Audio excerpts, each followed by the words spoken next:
Like, listen, Mark, I don't like Stanley. Stanley, the Navy man, thinks he's so wise. He reads all I think the only books person I had with been the was Stanley. squint in his eyes. Spins still so wild, like ships in the sky. But whose words And Nate, Stanley doesn't state the obvious. Like, You don't think one parent influence is detrimental? Yes, he does. I literally said they need to understand that it's a white people problem. Okay, it's called Stanley versus the world. And just assume their character by stereotype? I think people do that every day. Okay, I didn't ask you. What do I think it's okay?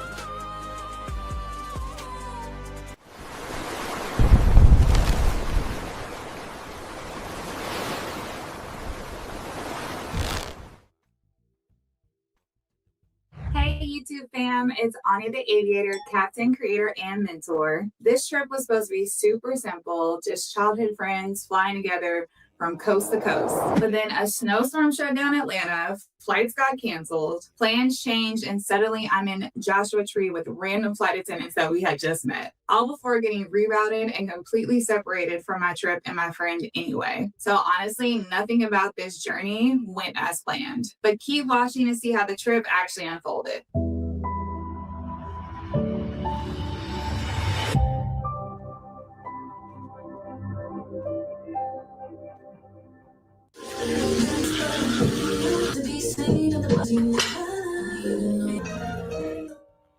This trip was originally a 3-day trip, so my prep looks a little bit different as this trip started kind of mid-morning. So you're going to be encountering quite a few people when you have mid-morning flights, and I just try to make sure that I look polished and ready to go. This flight was also going to be pretty full, even though it was a chaotic day in Atlanta the next day.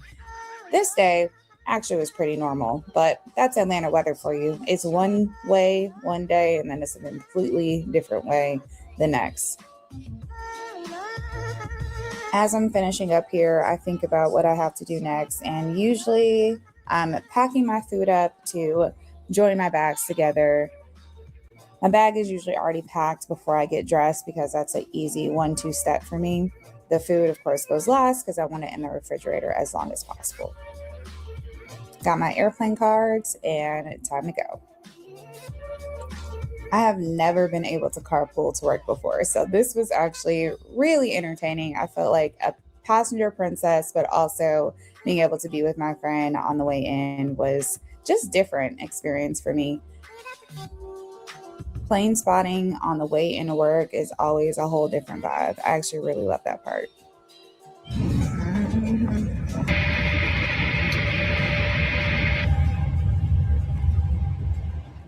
I've known Ray since he was, I believe, about 10 years old. We both started at the same youth program. He is a few years younger than me. That's why I said when he was 10. But can you imagine 2 decades later being able to fly together? Good morning, everyone, from the flight deck. This is your captain speaking. Thank you again for joining us and welcome on board. This was probably the best part of this entire trip, was just having one leg the first day. It's really my favorite, even though it was a longer leg, but it was Atlanta to Palm Springs, California, and then we were done for about a 24-hour layover, but you'll see how that changes soon. It's so cute. All right, so y'all can hear that chatter that's happening in the van. We met these flight attendants from Alaska Airlines, and we decided to take a little adventure. So this is me and Ray renting a van to go pick them back up from our hotel. Yes, we stayed at the same hotel. And now we're driving to Joshua Tree.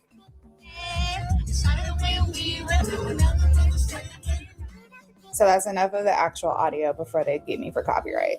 But you can tell we were having a blast.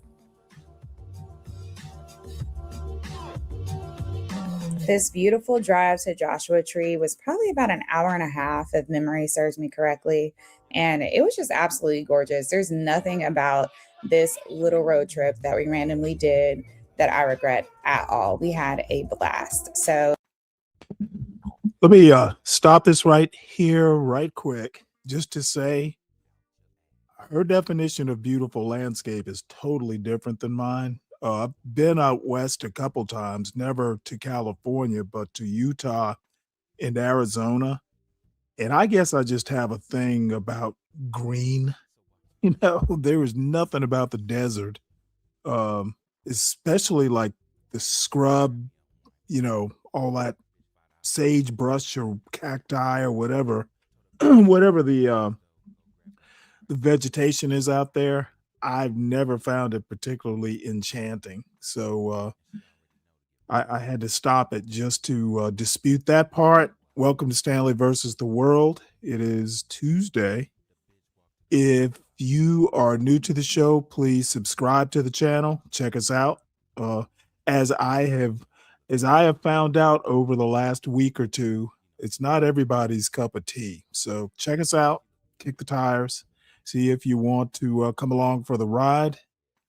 Everyone, please make sure you hit the like button. And if you're listening to this on a replay, help us out. Make sure you hit the like button and leave comments if you have any. Took the day off yesterday. I had entirely too much time on panels over the weekend, and not all of it pleasant. So I'll just leave it at that. So let's finish this up. I actually like this content creator. She's a pilot. She's a captain. So she doesn't put out a lot of videos, but whenever she does, I always enjoy it. They're usually short, and I appreciate the excellence, quite frankly. She seems to be fairly well. Well, it looks like she's got her shit together. So I'll just leave it at that. What's up, Rick? So sit back, relax, enjoy the views, and see the great time that we had.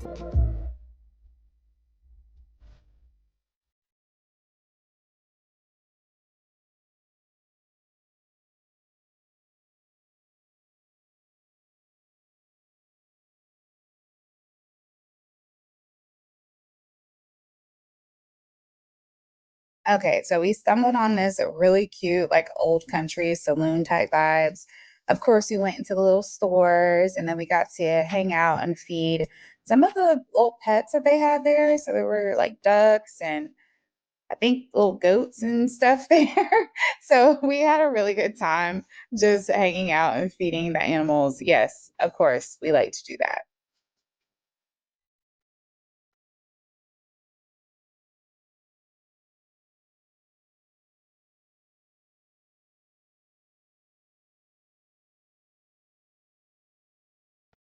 This little saloon vibe was honestly the cutest little thing. I mean, there was tons of shops, plenty of things to get and do, and it was a nice about 30 minutes to an hour that we spent there just exploring and hanging out. It was a little bit chilly because again, it was January and we were kind of high elevation where we were at the time. So thankfully all of us had some form of jackets because of course this wasn't planned. But back on the road we go because we're not at Joshua Tree just yet. I'm in firm belief that is not a road trip without singing. So yes, you're going to see a lot of that in this video. But eventually we got to Joshua Tree after many snacks and lots of singing, and wow, was it worth it.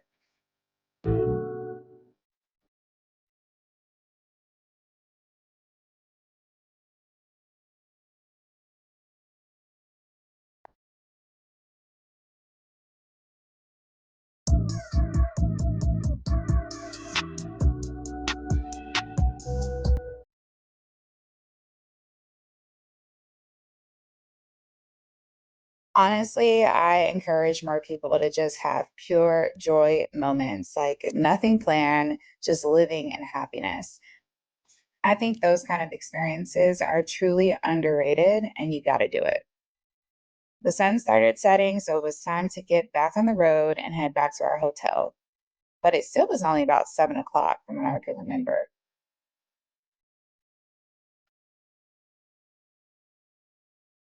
You could tell our energy was just still flowing and we just couldn't call it a night. We just kept singing. And then when we got back to the hotel, we went to this little street market that was right outside.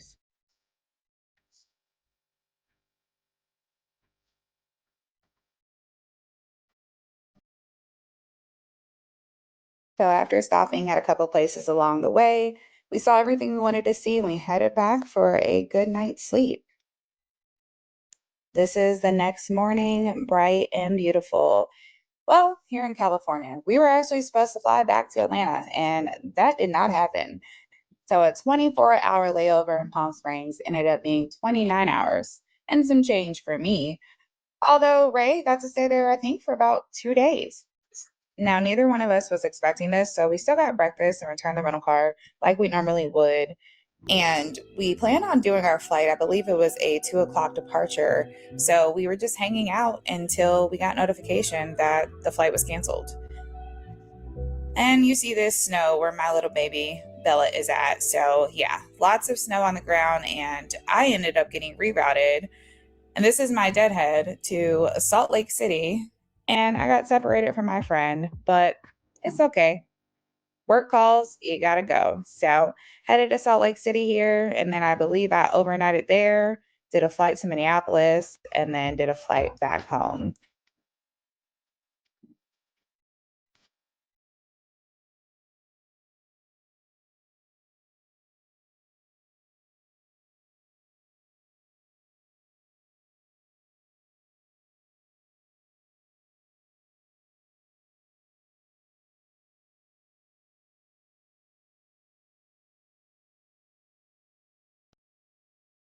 We just touched down in Salt Lake City. Now I'm going through the beautiful terminal to head to my hotel and get some much needed rest.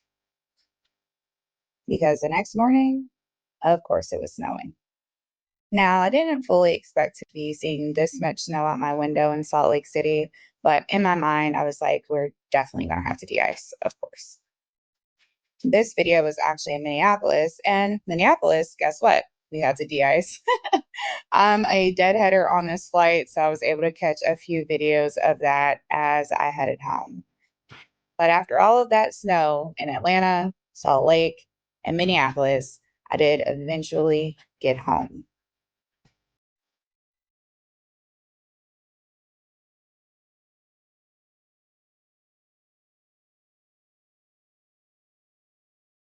Well, I hope you enjoy that, because trips like this always remind me that travel does not reward control, it rewards flexibility. The detours, the people, the unexpected moments, that is really where memories live. If this recap of this trip feels great and real for you, go ahead and like and subscribe and share this video with someone else. I'll see you on the next trip.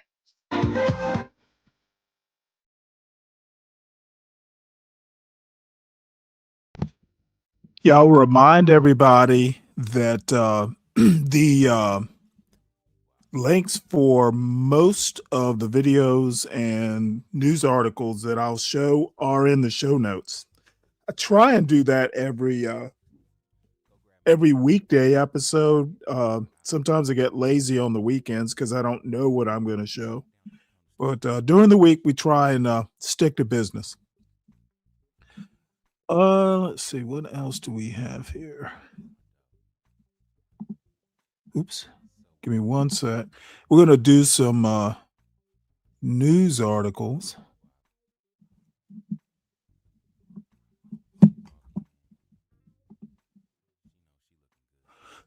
Excuse me. Hey, YouTube. Nope, don't want to do that.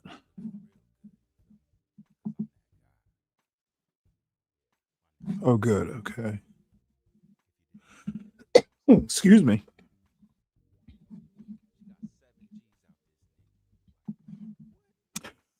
All right. So I guess we'll start with this kind of interested me. Two CIA officers die in Mexico accident after counter narcotics operation. So apparently the CIA is down there and doing whatever counter narcotics stuff. Kind of wondering where the DEA is, but apparently this has been bumped up in priority.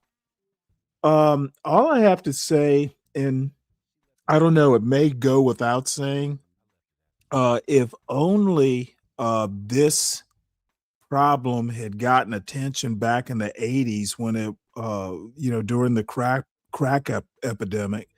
I cannot emphasize that people like Donald Trump didn't start taking this epidemic seriously until it started affecting young white males and just the white community in general. So I'm unimpressed, to be honest. You know, it's white people buying it mostly. Chicago, when winter winds or cities is only one nonstop flight away. And Ellen Nakashima, and read by Rachel, an AI-generated voice. 2 U.S. Embassy officials who died in an automobile accident in northern Mexico as they returned from the scene of a counter-narcotic operation worked for the Central Intelligence Agency as part of a significantly expanded role in battling narcotics trafficking in the Western Hemisphere, according to 2 people familiar with the matter. The deadly car crash Sunday in the state of Chihuahua also took the lives of 2 Mexican officials and prompted Mexican President Claudia Sheinbaum to say she would investigate whether the operation ran afoul of the country's national security laws. The CIA declined to comment. The 4 died as they were returning from meeting with Mexican officials in the aftermath of the operation to dismantle a clandestine drug lab in a remote area. Chihuahua's Attorney General, Cesar Jauregui Moreno, told Mexico's El Universal newspaper that the Americans did not directly participate in the Mexican raid on the lab, which he called perhaps one of the largest ever located. Mexican officials said the car skidded off the road, fell down a ravine, and exploded. The accident comes amid increasing pressure from President Donald Trump on Mexico to take more action against the cartels, and as the CIA has broadened its counter-narcotics operations in the country and elsewhere in Latin America. While Trump has occasionally threatened unilateral U.S. action against the cartels in Mexico, the CIA and other federal agencies have thus far stressed working in partnership with Mexican authorities. The people familiar with the matter discussed the spy agency's role in the events in Chihuahua on the condition of anonymity because of the issue's sensitivity. Under CIA Director John Ratcliffe, the agency has taken a larger, more aggressive role in counter-narcotics, one of Trump's top priorities upon assuming office. The agency has shared more intelligence with Mexican anti-drug units and increased training for local counter-narcotics units, current and former U.S. officials said. It has flown unarmed drones over Mexico to help track cartel leaders and locate illicit drug labs. Intelligence provided by the CIA in February was critical in helping Mexican authorities locate Nemesio Ruben Oseguera Cervantes, the drug kingpin known as El Mencho, according to U.S. officials. Oseguera, who headed the Jalisco New Generation cartel, died in the operation as a result of gunshot wounds. Beyond Mexico, U.S. military forces under Trump have attacked and sunk numerous fast boats in the Caribbean and Eastern Pacific that the administration says were involved in drug trafficking, killing at least 180 people. It has also launched joint counter-drug operations with Ecuador and, in early January, executed a daring raid to capture Venezuelan President Nicolas Maduro and his wife. Maduro was transported to New York to face drug trafficking charges. Critics say the attacks on the boats violated. I think that's enough. You know, I've often wondered why these news stories, why are we even talking about Maduro? Just talk about the headline and be done with it. It's annoying. So we're going to listen to this video about Trump's it's basically Trump in Iran, diplomacy or escalation, the Iran war at a crossroads. And of course, Trump is just making all kinds of threats. And Iran really, I don't see what Iran has done that has given at least me any hint of cooperation. I'm wondering what is giving Trump, and of course, you know, the president and national security folks have way more, more information than they're putting out, or definitely more information than I know. But just from what I've read in the papers, I don't see any grand deal that seems imminent. But I'm just along for the ride like all the other Americans. And I actually went to lunch with a friend today. So I did see the current gas prices in my area around $3.60, $3.60, which, gas tends to be cheaper because we have Savannah and Charleston nearby. But it's definitely probably about $1 more than the last time I noticed gas prices. So, prices at the pump, folks. War launched by Donald Trump and Israel against Iran on February 28th has not gone the way that Donald Trump imagined it would. Iran had telegraphed long in advance that it was not going to proceed the way it had in previous occasions when the United States and Israel had bombed it. Namely, it was not going to choreograph its retaliatory strikes or engage in any kind of back-channel discussions prior to launching them. In fact, Iran said that it was going to delegate command authority further down the line, and that it was going to immediately begin counterstrikes on a bank of targets that had already been predetermined.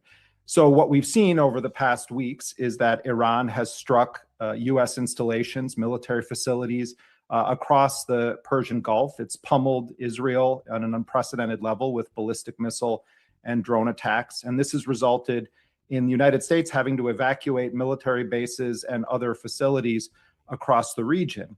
Now, there has been a lot of talk about a potential deal. Donald Trump has falsely claimed for many weeks that Iran was begging him to make a deal. Senior Iranian officials told me, however, that roughly the third or fourth day of the war, after it launched on February 28th, Steve Witkoff and other American officials began reaching out to Iran, asking it to talk. And we are now in a situation where the Iranians have agreed to a 2-week ceasefire that ends on Wednesday. And there's questions about whether there's going to be a resumption of the U.S.-Israeli attacks or diplomacy is going to prevail in some form. Iran was very skeptical of entering into this kind of a temporary pause, in part because it felt that the situation in the Strait of Hormuz, the unexpected damage that it had caused to American military facilities, the fact that Israel's supply of interceptors, we know, was dwindling, that Iran had leverage that it had not had even prior to the launch of this war. And we are very fortunate right now to talk to one of the sharpest analysts from Iran. I'm referring to Hassan Ahmadian, Dr. Hassan Ahmadian. He is Associate Professor of Middle East Studies at Tehran University and is, at this point, one of the best-known Iranians, particularly in the Arabic language media, because of his appearances on Al Jazeera, where he's often fighting against 5, 6, or 7 other panelists. Dr. Ahmadian, thank you very much for joining us here on DropSite. Thank you. Thanks for having me. It's a pleasure to be with you. So I want to begin by asking you about the terms that Iran would consider reasonable or fair as part of any settlement. But the overarching factor that Iran, of course, has to deal with is the fact that twice in 1 year, when it was engaged in negotiations with the United States, the U.S. and Israel then launched, quote unquote, surprise attacks against Iran. So there's this dynamic of what does Iran want out of a deal, but there's also the fact that Donald Trump has repeatedly lied. He's very erratic. And how could Iran even believe the word of the United States at this point? Well, I think trust is not there to begin with. I don't see Iranians trusting the United States, specifically this administration, and at any time in the future. I think they will basically bank on what they have in terms of power, military power, what they have of leverage over the Strait of Hormuz. The Iranians moved past the international community as a protector. The UN Security Council did not stop 2 wars, illegal wars imposed on the country. And so the Iranians learned it the hard way. It's about power. If you don't have power, you will be subject to annihilation, because they came with goals, bringing down the system, and some of them spoke about bringing down Iran. Some of them spoke about partitioning Iran. So it's basically Iran that is being targeted. And so the Iranian perception is that we cannot trust them, and we cannot trust the international community to protect us against or shield us against aggression by Israel and the United States. And ergo, we need to bank on our power. And what is the power? It is an asymmetric power. The Iranians, of course, their power does not match that of the United States, definitely not. The combination of U.S.-Israeli Air Force is basically way beyond what Iran has. Their military power is way bigger. I mean, if you look at the military budget, Iran's is less than 1% of that of the United States. So there's no match there. There's no balance there. But what makes the balance, what inserts the balance on the ground is the mere reality that Iran has an asymmetric capability to push back against aggression. And we saw that unfold in the 39 days of attacks on the country. And so back to your question, I think Iranians do not trust the Trump administration at all. But what they're banking on is the fact that they stood against an aggression and forced them out of this aggression, short of achieving any of their goals that were stated. And secondly, they're building on the leverage they have. That includes control of the shipments through the Strait of Hormuz, and also, of course, other basically influencing variables such as the nuclear program, such as Iran's capabilities in the region, that is the axis of resistance. All of these combined, the Iranians see that they can balance asymmetrically the power of the United States and can push it back. And so they don't trust it, though they go for a negotiated settlement, because at the end of the day, you have to stop the aggression. And there are ways. Now, how the Iranians view these ways, I think we can talk about that.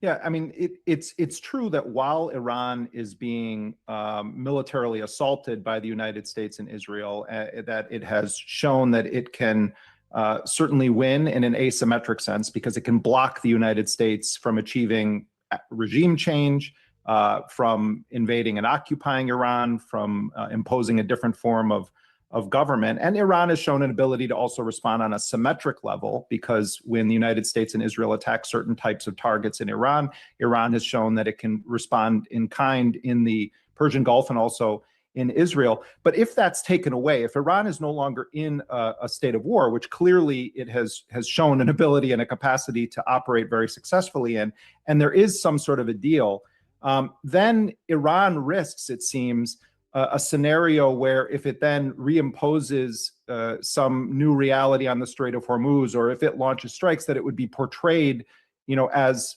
restarting the war. So I guess what I'm asking is, if Iran gives up in some form its highly enriched uranium, which it says right now it's not going to transfer it out of the country, and it gets sanctions relief, it gets some funds unfrozen, those things can be reversed or gone back on by the United States, but Iran, it seems, would have to give up irreversible things, such as the enriched uranium. So I guess what I'm asking you is, what does a fair deal and a realistic deal look like, given Trump's obsessive discussion about highly enriched uranium and wanting Iran to have irreversible conditions that it accepts?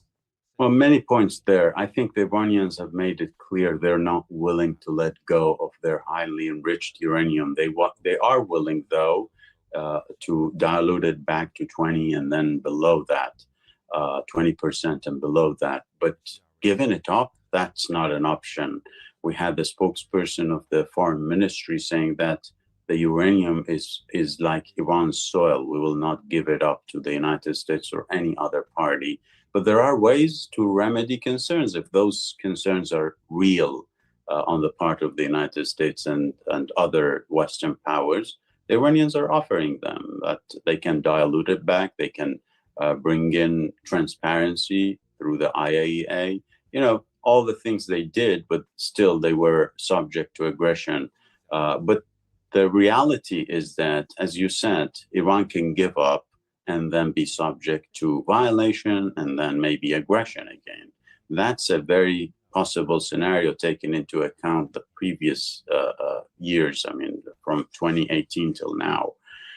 What the Iranians are thinking is quite different. I think the war, this war and the previous war, the 12 Days War, changed the strategic calculus in Iran in a way that I personally never saw, in the sense that we are to bank on the capabilities that we have, and we have a guarantee. Now you're talking about, well, opening the strait, closing the strait, that can happen, but of course can bring in pressure on Iran.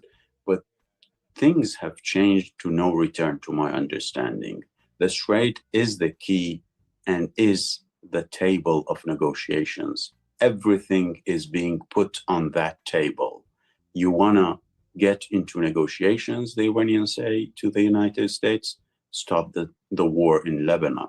You want to have free flow of shipments and goods through the strait, then you have to give Iran the remedies to what you did to the infrastructure and the sanctions, unilateral sanctions you imposed on Iran. So that's the key to all issues. It transformed into the key.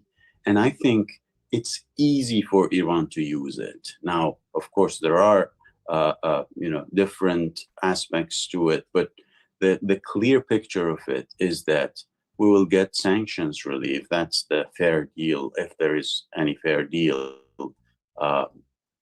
We will get sanctions relief. We'll get reparation for the aggression on the country. And in exchange, Iran will bring in the IAEA to provide transparency, dilute back its highly enriched uranium, and of course, try to remedy relations in the region with GCC countries. And of course, the United States can, talk to Iran on different matters as well. That's the general sense of what a fair deal is. But we know that there is no trust, as I said. And so what guarantees for Iran? Again, it's the strait. You violate your commitments, there is something you have to pay here.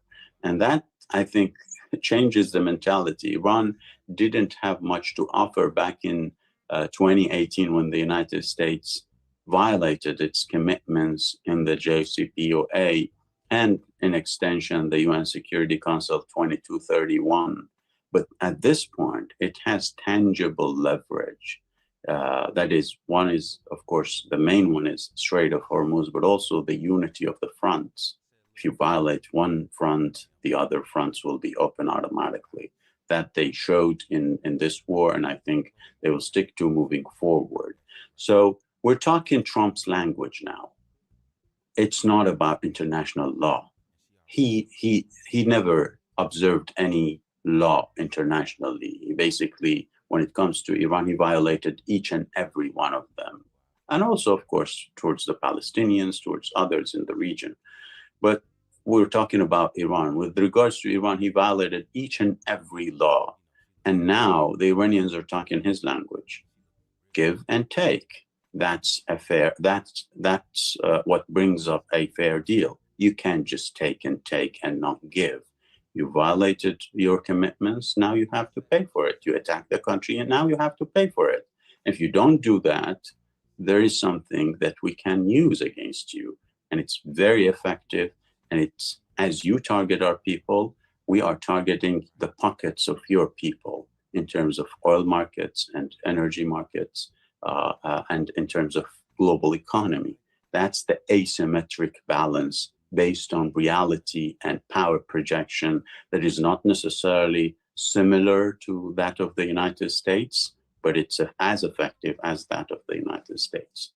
You raise a number of interesting questions, but it also recalls to mind that prior to the U.S. and Israel launching this war on February 28th, when there were negotiations and discussions in Oman and then in Geneva, there were wide reports, and in fact, Iranian officials confirmed this for me, that Iran was willing to put on the table a resumption of deals that would see the United States working in the oil and gas sector inside of Iran as part of a deal. There's also some discussion of what a compromise might look like at the regarding the administration of the Strait of Hormuz, given that Trump is so transactional and that he is using the presidency in the United States in a very clear and blatant way to enrich his family and his cronies, not just with insider trading, but the mere fact that his son-in-law, Jared Kushner, is just swimming in Gulf money, has all these initiatives with Israel, is very close, personal friend of Benjamin Netanyahu,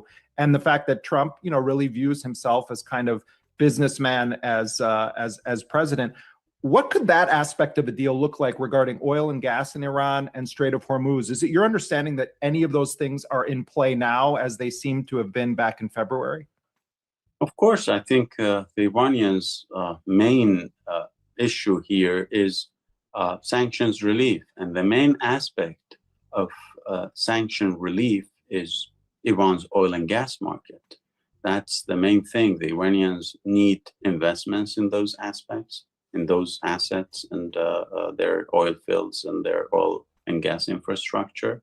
And the sanctions have prevented them from developing those infrastructure.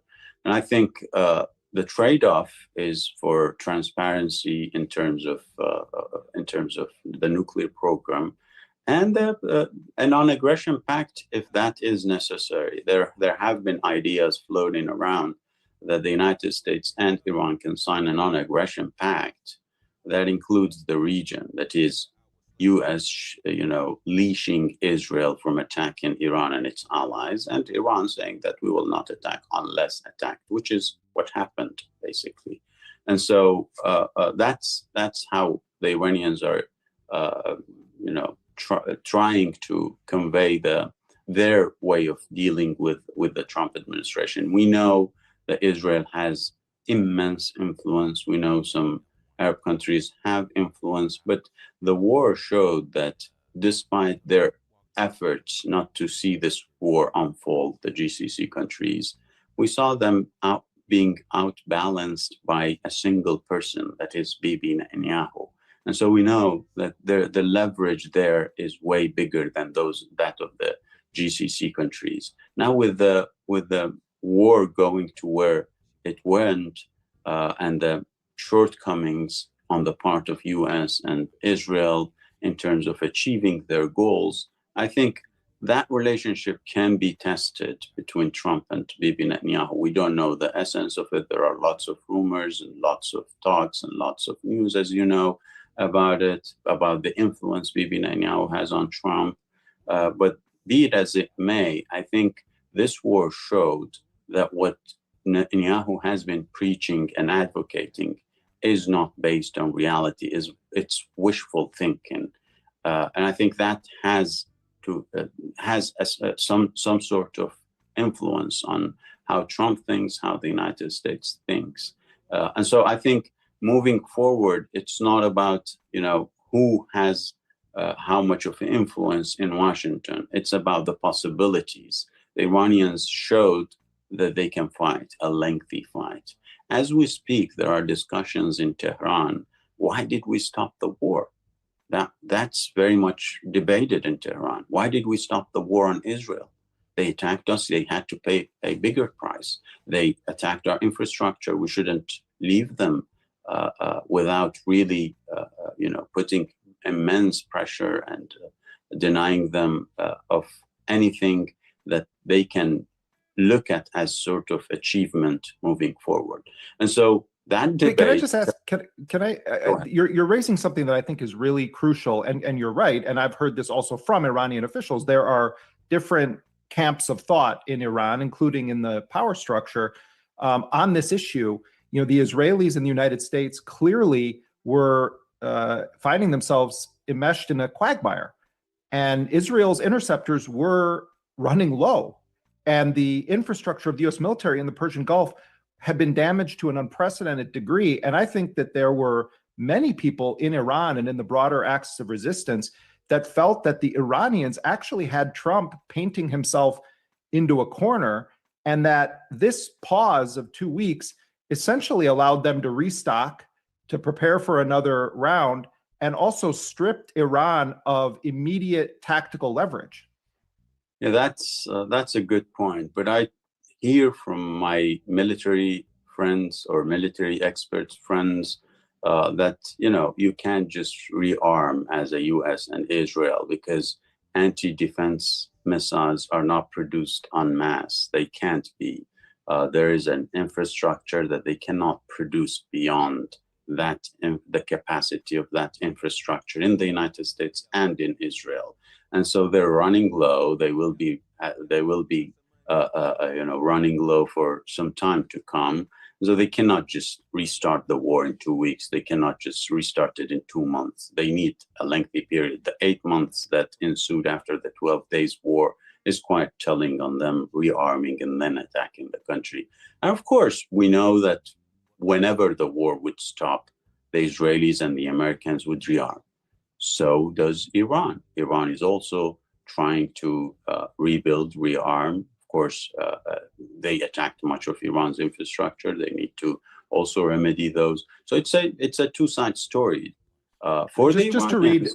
Just to emphasize the point you're making, Majid Mousavi, the IRGC's aerospace commander, said on Sunday, and this is a quote, "During the ceasefire, our speed in updating and replenishing missile and drone launch pads is even faster than before the war. We know that the enemy is incapable of creating these conditions for themselves, and they're forced to bring ammunition from the other side of the world in a trickle." So he's essentially making the point also that you said you've heard from other military experts. But on the tactical matter, though, which I take your point on the challenges of the U.S. and Israel restocking in that capacity. But on a political and a negotiation level, there's also an argument that Iran stripped itself of kind of unprecedented leverage by allowing this pause. Do you disagree with that? Well, I think it has some merit, and I think that has been also part of the discussions in Tehran. But all in all, Iran wanted to push back in a way that forces its foes to think twice and thrice before attacking Iran once more. And I think they did that. The United States will think more than once before attacking Iran moving forward. The region will be against any war, though in the previous war, in this war, they didn't really matter to U.S. on its priorities, but I think they will have more to play in terms of politics in the States, pushing back against the possibility of another war. Israel itself, my understanding, and I'm a follower of Israeli politics and its power structure, Israel showed and showcased once more that it cannot shoulder such a confrontation with Iran absent the US. It cannot really go for a lengthy period of time fighting Iran the way it did and receiving Iran's missiles and drones without US backing. It cannot just do that. And that's a shift in the power balance of power in the region. You cannot do much without the United States. And with the United States, you didn't achieve your goals. That's important message. And I think that's what the Iranians are banking on moving forward. I think I'm going to just stop this here because there have been a couple things that just dropped from the New York Times. So Trump extends ceasefire indefinitely. The pause in hostilities between the United States and Iran had been set to expire on Wednesday in Iran. President said Pakistan, which is trying to mediate an end to the war, requested he hold off any attacks. This is what I was afraid of, that like a third or fourth rate country like Iran. Now, look, the culture there is world class. The Persian culture is legendary. But militarily, we have been basically we have Iran basically standing toe to toe with the United States, and that just should not be. Okay, we are losing respect by the day. So apparently Vice President J.D. Vance's trip to Pakistan for a second round of negotiations with Iran has been put on hold after Tehran failed to respond to American positions. They just didn't even bother to answer. A U.S. official with direct knowledge of the situation said Tuesday. Iran, for its part, said it had not yet decided whether to resume talks. So Iran has not decided whether they're going to do. Oh my God, we are being made a fool of as a country. And let me go back, and I don't mean to pick on Brian Nichols, but come on, dude. What did he say that just made me shake my head? besides the lust for mooncakes, which I honestly don't get the fascination with mooncakes. Somewhere up here, Brian Nichols asked, "What's the difference between Democrats and traitors?" Well, my response is, well, the traitors are running the country right now. Democrats are not running the country. Okay, we literally have a president who is just talking shit and just has not figured out how to actually end this war that he started. That I am truly stunned. So just be a good wingman. How can you what is a wingman on YouTube? I don't know how that would even work. So anyway, I'm sorry to point out the obvious, but this is not working, folks. And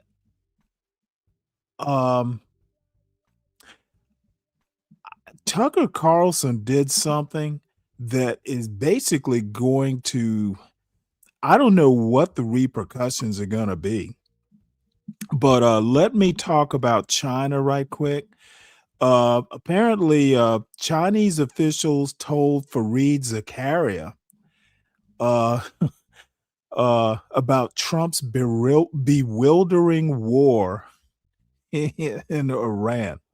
So let's play this article. Atlanta, imagine trading traffic. TravelBelize.org. That's TravelBelize. The United States has been infuriated. Fareed Zakaria and read by Chris, an AI-generated voice. Something puzzling is happening on the world stage. The United States has been infuriating much of the globe by being reckless, erratic, and lawless, launching unilateral military actions, roiling the global economy, upending alliances, and treating long-held norms as inconveniences. And yet China, the world's rising superpower, has not piled on with thunderous denunciations and proclaimed itself the responsible alternative to an unreliable U.S. Understanding why helps us better grasp Beijing's long game. I spent the past week in China and was struck by how many people there felt differently about this latest American war in the Middle East compared with the last major one. During the Iraq War, Chinese strategists seemed almost gleeful at the spectacle of the U.S. mired in the desert. This time, officials, think tank scholars, and business leaders were mostly bewildered by America's chaotic policy, worried about it, and deeply uncertain about what President Donald Trump might do next. Some of this is self-interest. China needs the oil and gas that pass through the Strait of Hormuz. More broadly, the country is not a rogue state like Russia. It understands that its growth depends on open sea lanes, functioning markets, and steady rules of the game. Chinese officials repeatedly told me, echoing Xi Jinping, that the US was taking the world back to the law of the jungle. It's less a moral critique than a strategic anxiety. In a globalized world, when the reigning hegemon becomes utterly unpredictable, it's bad for everyone. Chinese officials claim their country does not want to replace the US. Its business leaders insisted that the US remains the more innovative economy. Even though America has soured on China, those leaders continue to admire Silicon Valley, US universities, and the scale and sophistication of the US market. China's strategy is to use this crisis to build its economic strength and global influence. China is doubling down on the frontier technologies that it believes will define the next era of growth. Green energy, robotics, artificial intelligence applied to real industries, advanced manufacturing, and services. Its dominance in some of these sectors is already staggering. It produces 80% of the world's solar panels, about 60% of the wind turbines, and 75% of the batteries. It supplies 70% of all electric vehicles on the planet. China has used the past 3 economic shocks to further its dominance. During the pandemic, Chinese firms surged to supply much of the world with medical equipment. As the AI boom swelled, China became central to its physical build-out. The metals, electrical equipment, batteries, cooling systems, and industrial components needed for data centers. Now, the Iran war has produced a global scramble for new energy. Here again, China is the indispensable power. It dominates the green technologies, solar, wind, batteries, electric vehicles, that countries will need to reduce dependence on imported oil and gas. Beijing turns these industrial strengths into influence. It offers financing, infrastructure, and supply chains. It locks countries into Chinese-made systems. It shows governments that the U.S. brings volatility, while China brings equipment, credit, and continuity. From 2000 to 2025, Beijing financed projects and ports in 90 countries around the world. Yeah, let me tell you something. This is going to be a big problem. And people have been talking about how China's, quote, a threat. Well, they are a threat, but not a military threat. They are a threat in that slowly but surely, like this picture here, this is a port that China built in Peru. They built an airport in Jamaica. They're, all these projects that they're doing in Africa, they are literally going to wind up creating a bunch of dependencies on their technology. And we're fighting wars that don't need to happen in Iran while China's building ports in South America and the Caribbean. And this bullshit about the Trump doctrine, well, how is it responding to China's influence in our backyard? MAGA is failing when it comes to foreign policy, and it's not going to come back to haunt us in this administration, but it's going to haunt us in the next 20 years. So I cannot fathom why MAGA does not seem to be able to think outside of like 2 week 2-week windows. Okay, we got 2 weeks for an Iran ceasefire. Well, all of a sudden we're going to have to extend it indefinitely because what Trump thought could happen in 2 weeks isn't going to happen. And why he thought it would happen in 2 weeks is concerning. This is problematic. And again, Tucker Carlson shocked me. I don't think I've ever heard anyone do what Tucker Carlson did. But I'm gonna build it up. Fareed Zakaria actually did something, and I meant to show this a couple days ago, but nothing much gets done on weekends apparently. But this is a quick Fareed Zakaria clip talking about China. How Trump's Iran approach is quietly fueling China's rise. It's happening on the world stage. The United States has been infuriating much of the world by being reckless, erratic, and lawless, launching unilateral military actions, roiling the global economy, upending alliances, and treating long-held norms as inconveniences. And yet, China, the world's rising superpower, has not piled on with thunderous denunciations and proclaimed itself the responsible alternative to an unreliable America. Understanding why will help us better grasp Beijing's long game.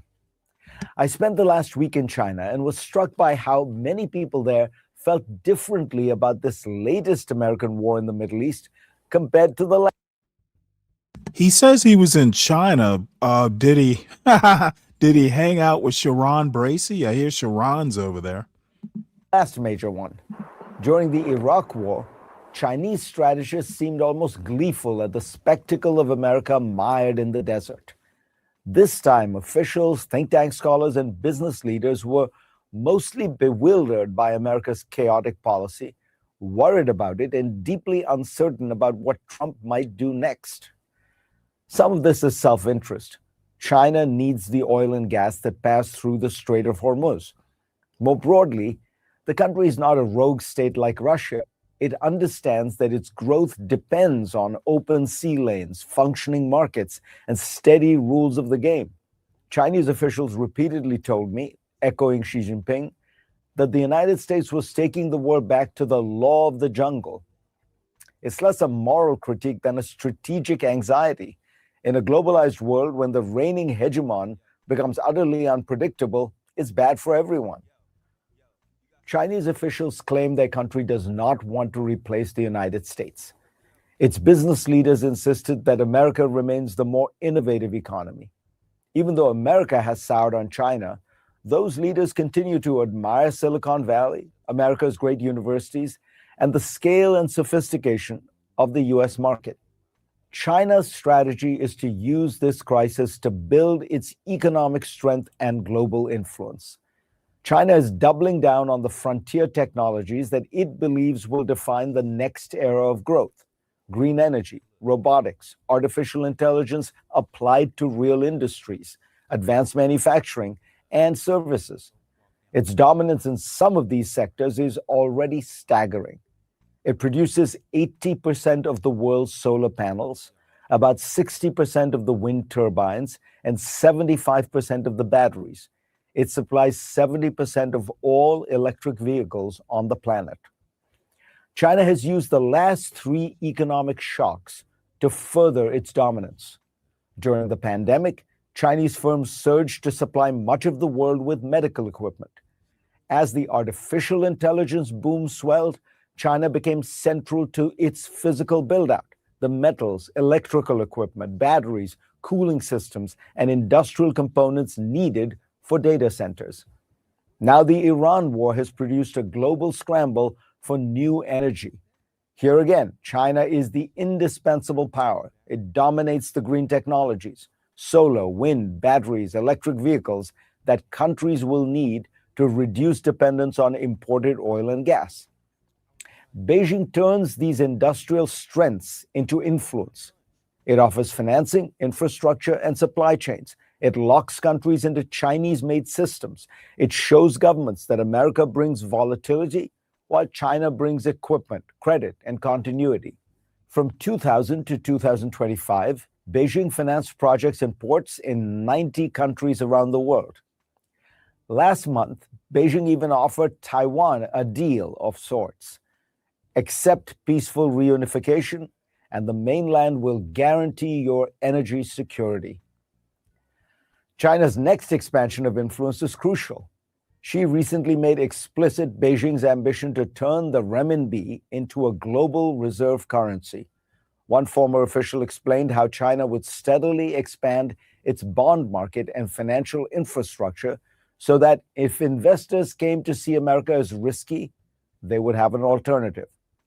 Recent weeks have brought an obscure but ominous sign. institutions like the World Bank and the European Investment Bank have been able to issue debt at rates essentially as low as those offered by US Treasuries. This threatens to end what has been called America's exorbitant privilege of having the world's reserve currency. If that erodes, America will get a very painful shock when its government and its households can no longer borrow so much so cheaply. China is using this moment to burnish its reputation, but mostly to build its power. If the correlation of forces moves steadily in its favor, if America continues to squander its global influence, one day Beijing might decide that, after all, it does want to take on the mantle of the world's leading power. And at that point, it will be too late for Washington to do anything about it. On Friday, Iran announced it was reopening the Strait of Hormuz. But on Saturday, it said the strait was closing again due to breaches of trust by the United States. Just hours ago, President Trump responded with fury on his Truth Social account, calling it a total violation of our ceasefire agreement.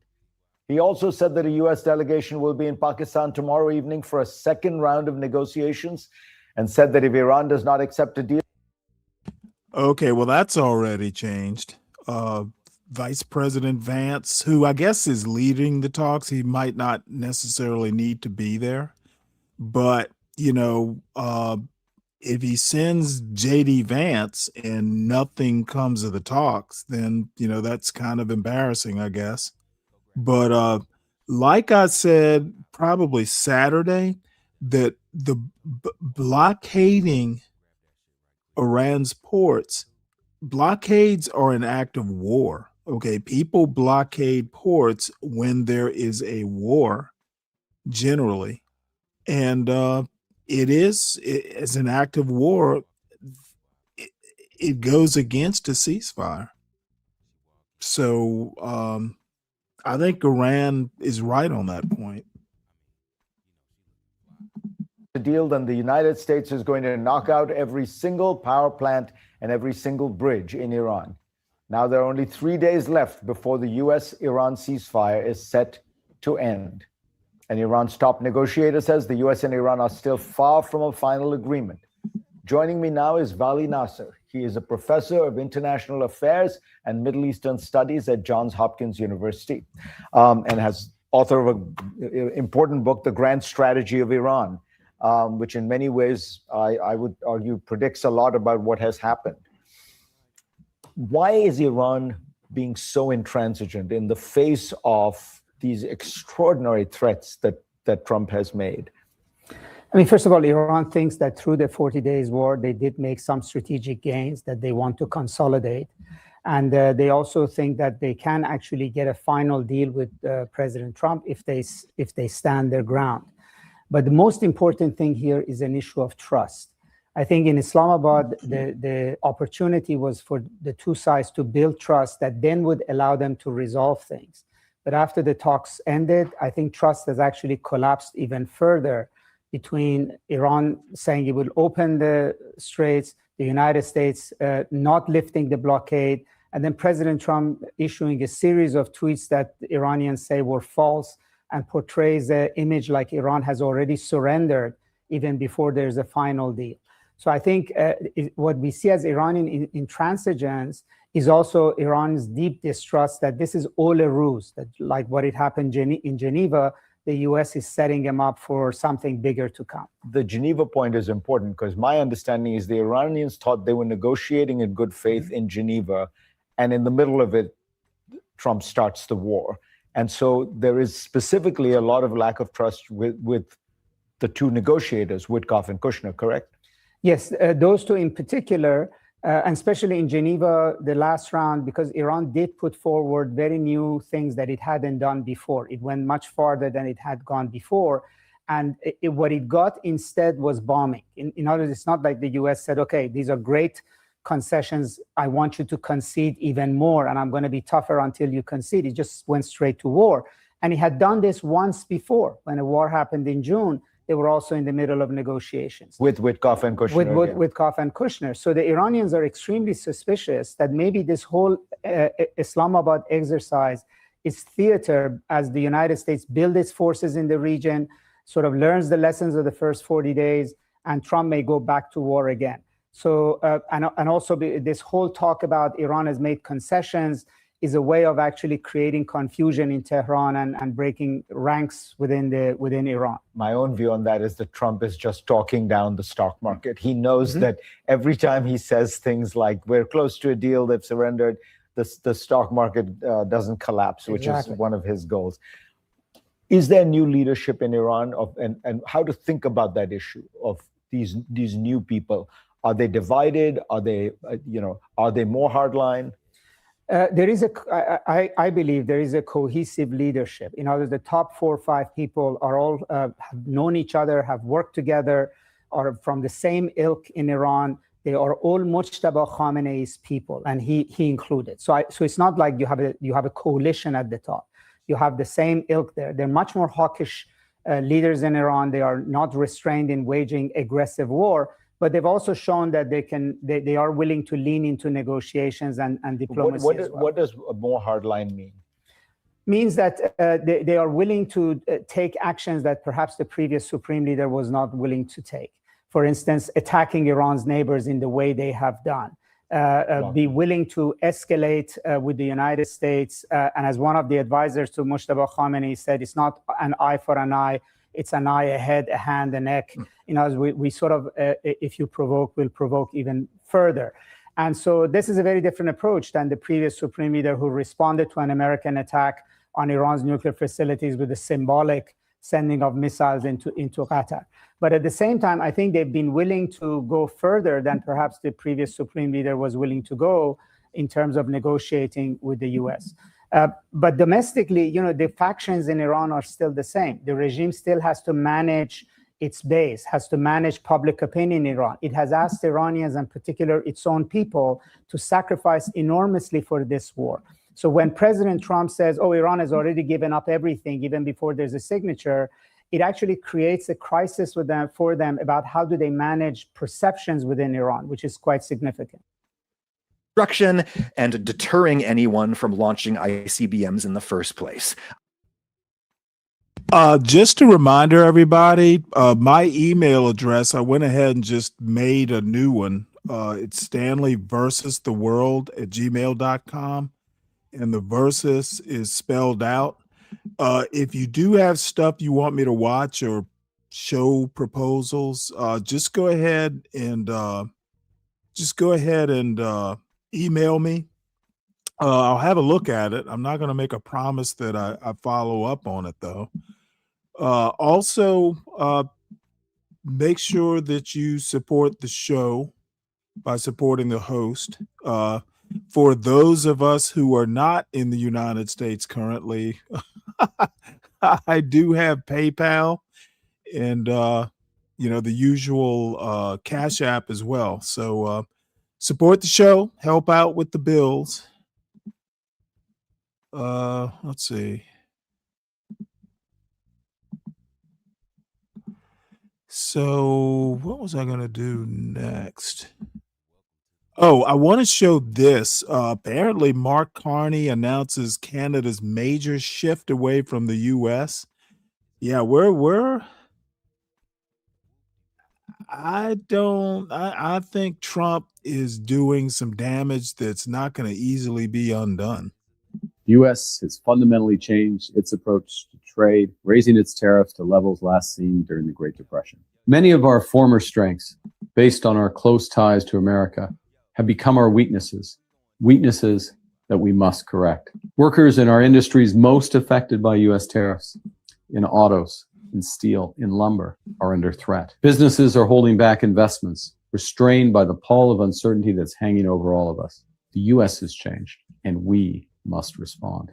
Canada Strong is our plan to build Canada by Canadians, for Canadians. We'll attract new investment so we can build more for ourselves, striking new partnerships abroad so we can sell into new markets. It's about taking back control of our security, our borders, and our future. There are some who say there's no need for a comprehensive plan. They believe we should wait it out in the hope that the United States will return to normal, that the good old days will come back. But hope isn't a plan, and nostalgia is not a strategy. The European Union and the United States share the largest bilateral trade relationship in the world by a pretty significant margin. When counted collectively, the nations that make up these two economic blocs traded almost $2 trillion worth of goods and services back and forth between one another, beating out. So that was Canada's response.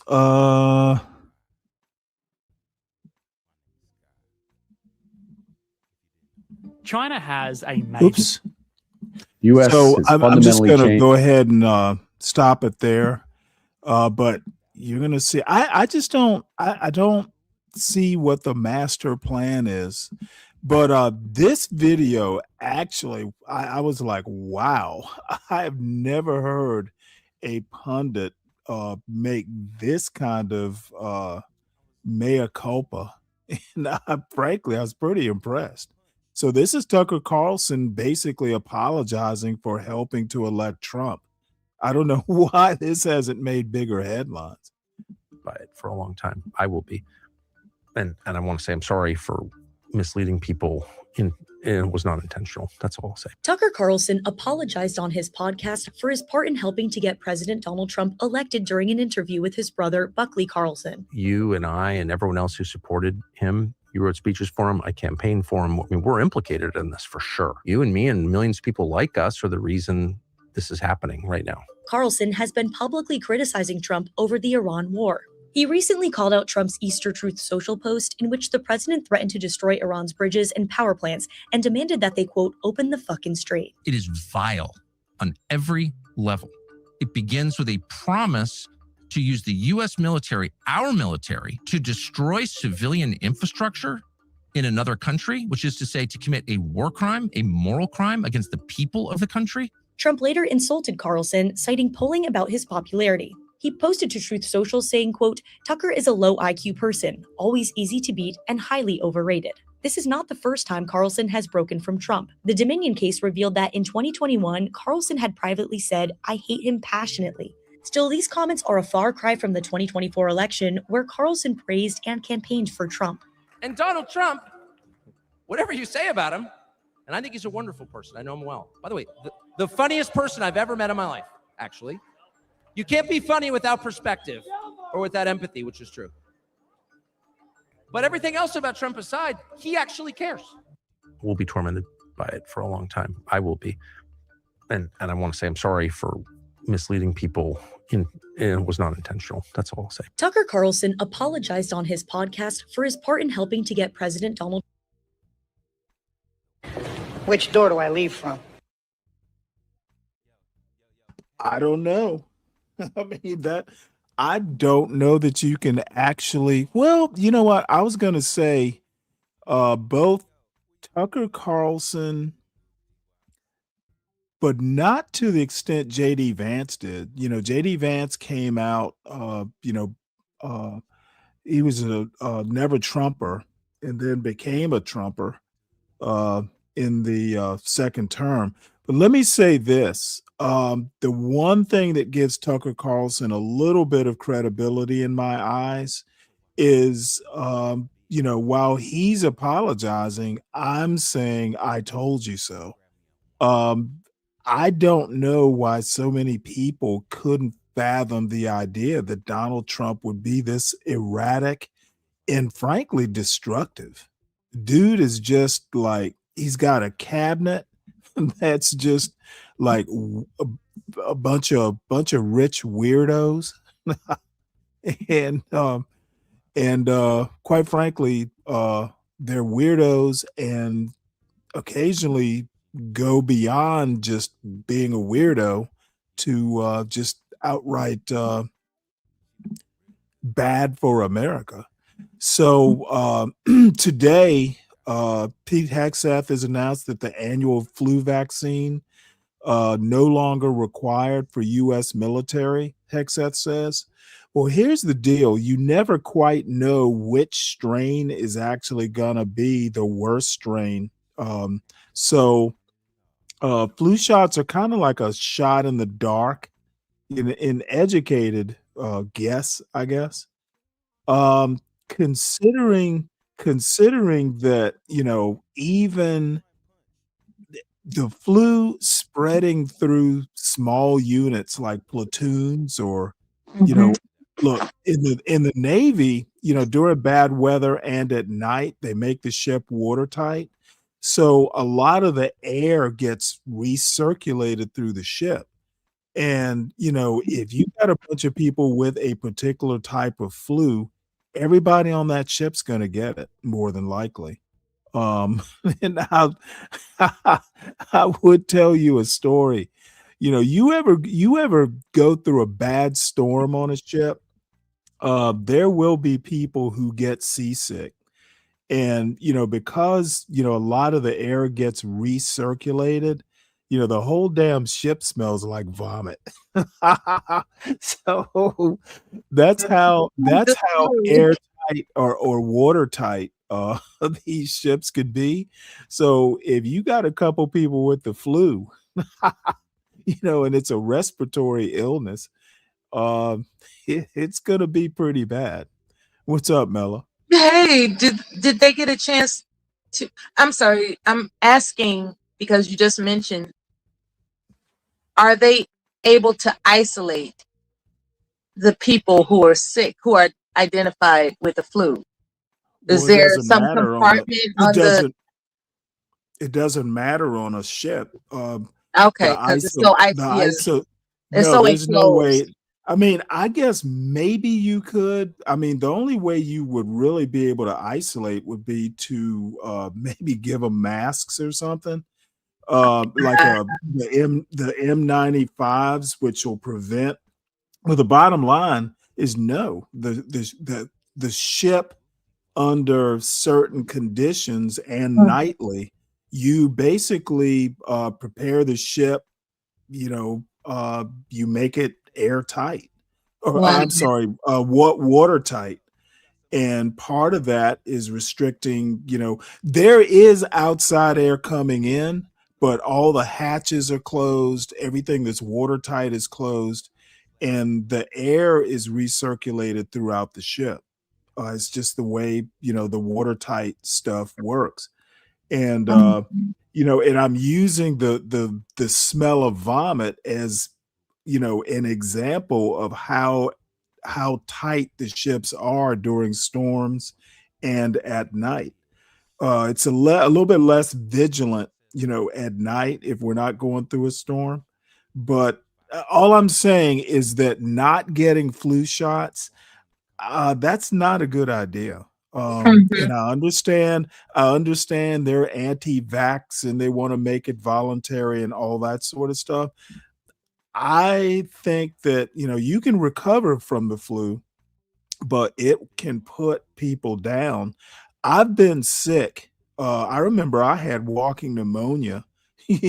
I had walking pneumonia, I've but had I that. had to work because Yeah. the my boss is during Christmas vacation, and all the married people, got the vacation, and the unmarried people like me like took leave the week after. Um, but I had to work. There was no way I could not work because I was in charge and there was nobody, experienced enough. So, it wasn't horrible. I was what, 24 or something like that. So, usually a 24-year-old can bounce back pretty quick, but I do know I was not at 100%. And I think you increase the risk of having troops and units uh, not ready. It's going to affect the readiness. So I don't know, but the point is that these guys are so willing to break norms and that sort of thing. Mhm. Um, Trump has a bunch of weirdos in his cabinet, and some of the weirdos are starting to fall. Like this lady, what's her name? Christine Lori Chavez de Rimmer. Well, apparently, apparently she was drinking on the job. and using department. She was at the Labor Department, using like government, planes and stuff like that for personal trips. She took her staff out to like a strip club. She was just doing all kinds of things that are way out of the ordinary. So the White House apparently told her, hey, look, we expect your resignation. So that's where we are. And then you've got Kash Patel, another weirdo. He had a whole Atlantic article about his drinking. Apparently, he's suing the Atlantic for defamation, I guess. But they did a whole story about uh, basically he's been like absent. And one of these times he was absent. They couldn't get a hold of him, so they were like thinking, well, gee, we need to go to his house and break down the door, in case he's incapacitated or something. Trump has filled his cabinet with a bunch of yes people, and a lot of them are just totally unqualified for the positions they hold. I know Hegseth. I don't know what would make him. He's got National Guard time, and I think he's actually been in Iraq, maybe. But he's just a flake. And Kash Patel, I can't even fathom why he's FBI director. Let's see. Says the Atlantic's report alleged Patel exhibited conspicuous inebriation and unexplained absences that alarmed FBI and Justice Department officials, citing more than 24 anonymous sources about his conduct. And then he wants to sue. But the thing is if there's even a little bit of a shred of evidence, it's a civil suit. They don't need the standard of evidence. I think it's a civil action. He's probably not going to win this. Now, maybe they'll settle, but I doubt it. I wouldn't. So Trump is basically breaking America. And the thing is I think to a certain extent, they don't care. The people may kind of hold their nose, but there is a portion of the farther reaches of the right that don't have a problem with Trump breaking things because they don't want government anyway. They think especially the post New Deal government, they've never liked it. And this is just kind of, he's in the China shop breaking things, and they have no plans to replace the China. So, he's a useful idiot, essentially. It's incredible. It really is incredible. He showed people that have failed his agenda. They're being exposed for their failings, and then they have the nerve to sue legitimate journalists who are reporting this stuff. You mentioned that you doubt if he's gonna. I'm sorry, you doubt that somebody's gonna win. You mentioned the journalists, or rather the periodic. What is this? This is New York Times that ran the Atlantic Monthly. I don't think they'll settle. I have a feeling that this will probably go to trial, and they're basically, the Atlantic is fairly reputable. They're not going to report something like this unless they can back it up. You know, this isn't Precisely. like some podunk Precisely magazine. my point. They're the same magazine that exposed Pete Hegseth and Signalgate, where he somehow or another accidentally emailed the Atlantic's editor about the plans to bomb the Houthis.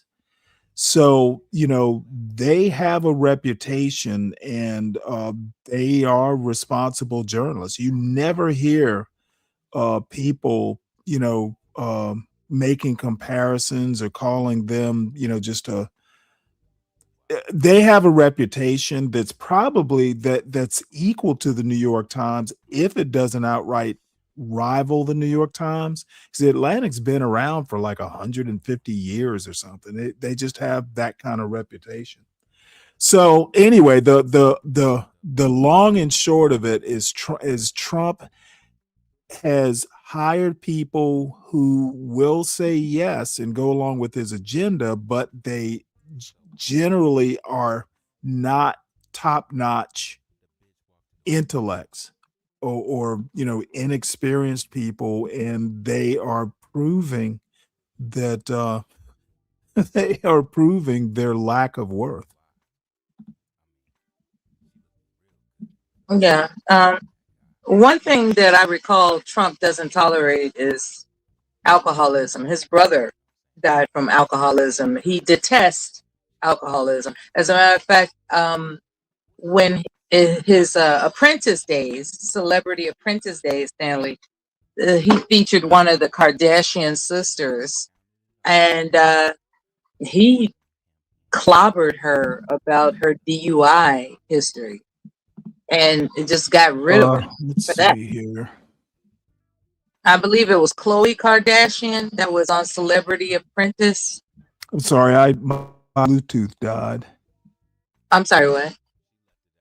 Wait, why are you not disconnected? Anyway, Now I can't get it to disconnect. I'm listening to the stories you're providing, so I just wanted to join and chime in when I'm allowed. Good. So the other thing, because we're going to move on from the horribleness of Trump's cabinet.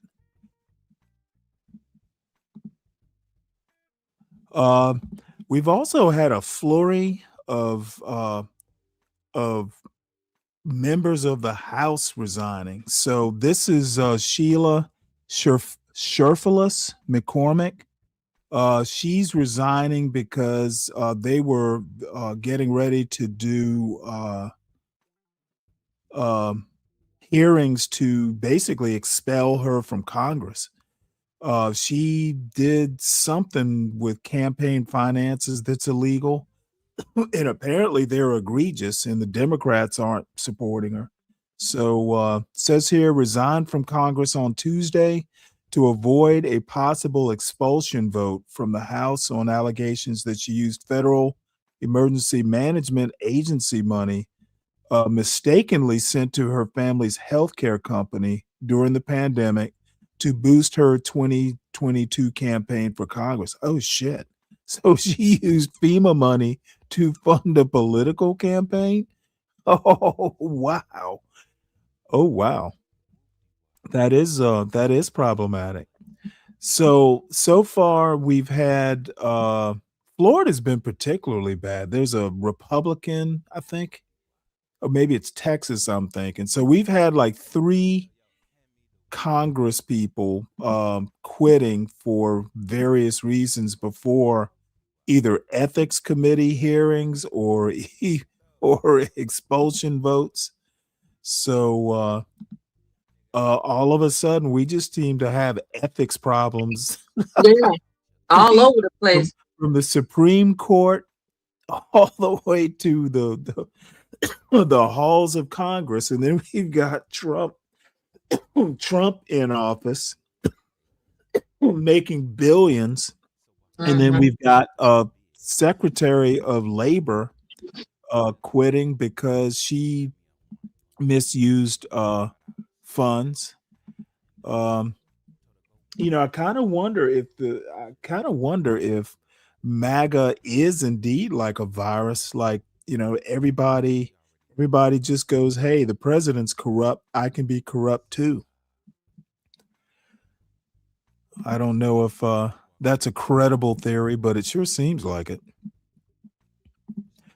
All right, so we're gonna move on to more. Well, this is something that I've heard people online talking about. Between Justin Fairfax's murder suicide to this dude kills 8 children, including 7 of his own. Shamar Elkins, down in Shreveport. So it says Shamar Elkins killed 8 children and injured 2 adults in a mass shooting in Louisiana. He was later shot by police after he fled the scene in a carjacked vehicle. Family members claim Elkins struggled with mental health issues and had dark thoughts weeks before the shooting. So that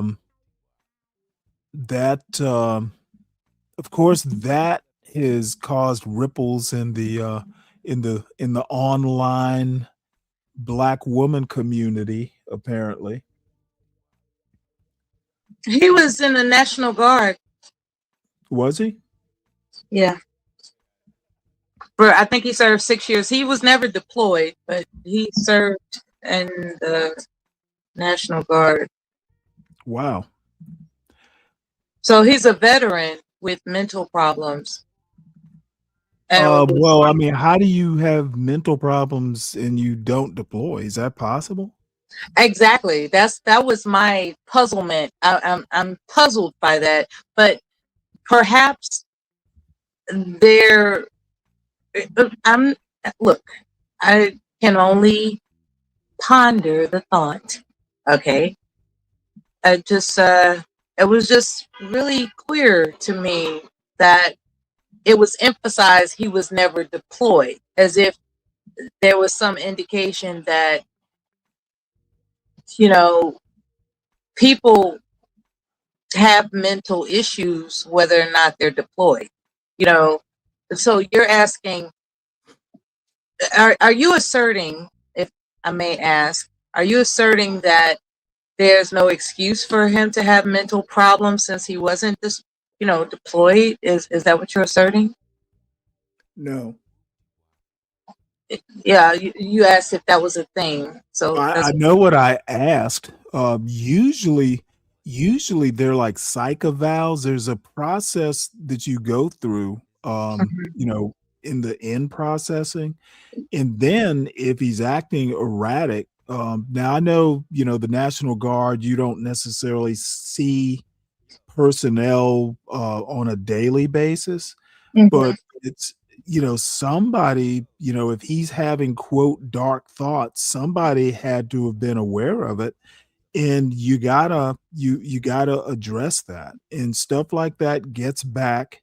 Even the National Guard has standards. And I'm just surprised that someone who had known mental illness or mental instability survived, or it didn't get picked up during the time, either the in processing or the 1 weekend a month or whatever it is.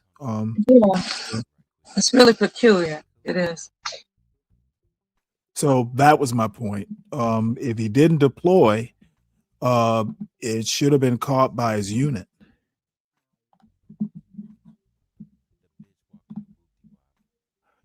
And, as a National Guard, I would imagine you've got some sort of benefits, There's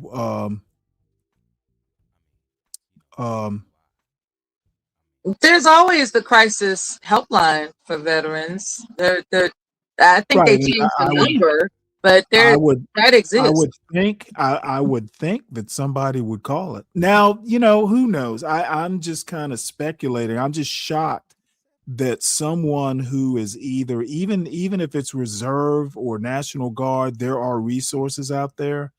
I just wish his family had picked up the phone and done it.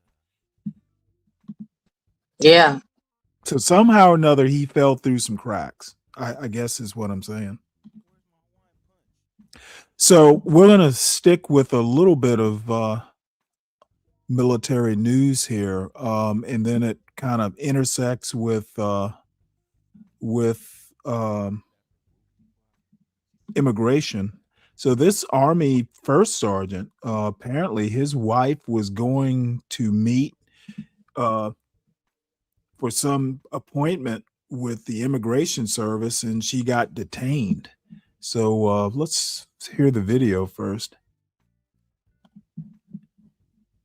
In 2019, importantly, Lindsay, an immigration judge granted her Convention Against Torture protections that prevented the government from deporting her to her native El Salvador. But importantly, it did not prevent U.S. officials from trying to deport her to another country, which seems to be the case now in 2022. She married First Sergeant Jose Serrano in the Army. And after that, they submitted an application for a program known as Parole in Place. And that allows military spouses or parents who are in the country illegally or without legal status to get a green card and also deportation protections through that marriage to a U.S. citizen who's also a service member in the military. That application is still pending. And in fact, that was the reason why she attended that immigration appointment last week in El Paso when she was arrested by ICE.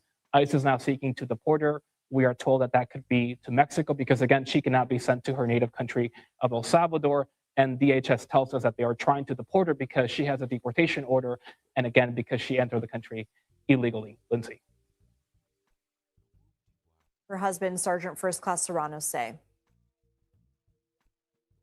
Well, we spoke to First Sergeant Jose Serrano, and he does not still understand why his wife was arrested because they had that pending parole in place immigration application. Let's take a listen to some of the interview. He served in the Army for how many years? So he's been deployed. He sacrificed his life. He sacrificed his family for this country. They don't care. They just see a number to put in jail, a number two send him back to another country. I love the Army. Army helped me out my entire for almost 28 years. It's not the Army, sir. It's ICE. ICE is out of control right now, sir. Lindsay, Serrano told us that he has suffered from depression and PTSD related to the 3 deployments to Afghanistan over the past decades during that 27-year service in the Army, and that he was trying to overcome those conditions in recent years, but that his situation and the arrest of his wife has made that increasingly difficult, and he's now not able to sleep, according to him, and the conditions that he was trying to overcome have worsened. And so this is a very emotionally, profoundly impactful situation for him as he tries to navigate a system that is trying to deport his wife to Mexico, where she has no ties. Camila Montoya Galvez, thank you.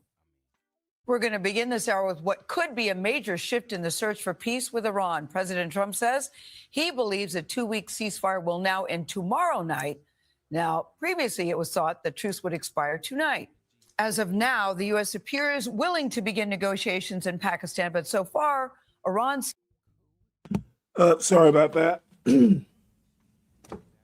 So I've got a couple more immigration type stories. This is something that's interesting.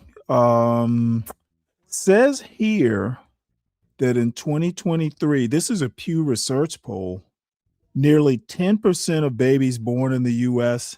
in 2023, about 320 births out of 3.6 million, had parents who were unauthorized immigrants or had temporary legal status, according to Pew Research Center data. Of these 320 births, about 245,000 were to parents without legal status, 15,000 to mothers with temporary legal status, and fathers without legal status. And 60,000 to illegal immigrant mothers with fathers who are U.S. citizens or lawful residents. You know, I wonder I wonder if that shouldn't be a criteria. Like, you know what? We can't hook up because you're illegal. I wonder, I wonder, is that something that should be asked on a first date? What do you think, Mella? I wouldn't be interested in somebody that has that's that okay. I'm not willing to exploit somebody, because there are people that are turned on by the idea of someone that's in a compromising situation legally. I'm not one of those people. I'm not turned on by an opportunity to exploit somebody because they're legally compromised. So no, it wouldn't work for me. I wouldn't ask. I, I, would I ask on a first date? I have no idea. In the event that I'm interested in dating, I'm pretty sure, knowing my character, I would have some questions, poignant questions prepared. And you're right. Now that would be one of them. That would definitely be one of them. What I do about, Stanley, there are people doing background checks. Do you approve of that? Yeah, I've heard. Well, I mean, how do you stop them? It doesn't really matter whether I agree or not. I think women might want to that I, I well, That's I don't interesting. know. It kind of takes the mystery out of it, but that might be a good thing. Hmm. Well, yeah. I mean, I guess I don't have a problem with it. Like I had I can't even remember the content creator's name, but she got pissed off with me. Like we were getting along pretty well, and then she found out that my wife was a white woman, and she just fucking just went nuts. Even though she's dating a white man, by the way. But I've heard people apparently, go off on you about that. Yeah, that's pretty yeah, unfortunate. well, of course, well, I don't really care. It's, whatever. But it was so funny because she said she threatened to go, is it T? What, there's some website like women can go to, and like if someone they date has, I don't know, pisses them off or something, they can basically, like, it's almost like a rating system for dates. It's like, so apparently, these men that are problematic or date, they're serial daters, or, just something like that. There was an app that a woman could go to and say, "Oh, hey, this guy here, so and so, did this to me on my date," and Mhm. all this stuff. So she threatened, like, I bet, something, I don't even remember what she was betting on, but she's like, I bet I'll find your name on this app. And I laughed. I'm like, And vice the number, versa. Maybe her well, no, name's no, on no, the no, app. no, no. I didn't care one way or the other. It's like, well, number one, I haven't dated in like shit, it probably close to 20 years. So no, you're not going to find me on the app. So I told her, do your best, and let me know if you do find me. I would like to know uh, if if somebody's been dating or somebody's using my name or something like that. Basically, what she was doing, I guess it was some sort of threat. I'm like, I don't give a shit. Look up my name. I doubt if I'm on it, I would actually be impressed. Okay. So anyway, oh, and by the way, Ola, salute. It's Pew Research who put this out, and for some reason or another, Ground News doesn't have the link to the Pew Research. You would think that they would put the link somewhere. But I mean, I guess they just go out. You could probably figure it out going to hospital records or something like that. Usually Pew Research will actually list how they compiled the data. And I actually subscribe to Pew Research. Oh, wait, you know what? Am I looking at the wrong? I'm looking at the wrong Ground It News. doesn't look like Pew Research. Is that Pew Research? Supposedly, but they didn't. Well, no, Ground News is where I found out about this, and they're basically talking about Pew Research. I'll look it up. I subscribe to some of the Pew Research newsletters, and again, it's 2023 that these numbers are coming from. Okay. And I haven't noticed any. I haven't noticed anything that they sent me, but I get a lot of emails, believe it or not. Quick So describe. anyway, it's just something to know, but I don't. I mean, yeah. Tell us something we don't know. I mean, immigration is out of control, but it's in the process with the border closed and all that. It's in the process of righting itself. And I've said this last week. I think we're going to wind up regretting a lot of this immigration stuff, because on top of, closing down the border, which I agree we should do, we are making the place inhospitable. Trump steps up a campaign to a campaign against teaching English to immigrant kids. I mean, it just sounds evil. Like, why would you pick on kids? Trump's just doing shit that, there could be a perfectly good reason. He's trying to sour the milk, or whatever the term is. So people are discouraged from coming here. But the thing is that this sort of thing is gonna backfire, because the pendulum's going to swing the other way, where nobody's coming here, and our birth rate is continuing to fall. We at some point in time, we may not be able to sustain population, and that's going to be a problem. So the administration plans to dissolve the office that supports English instruction. I assume that that's in the education department. Yeah, education department's office of English language acquisition, which is supposed to help about 5 million students in public schools attain English proficiency and achieve academic success. The thing is that there may be legitimate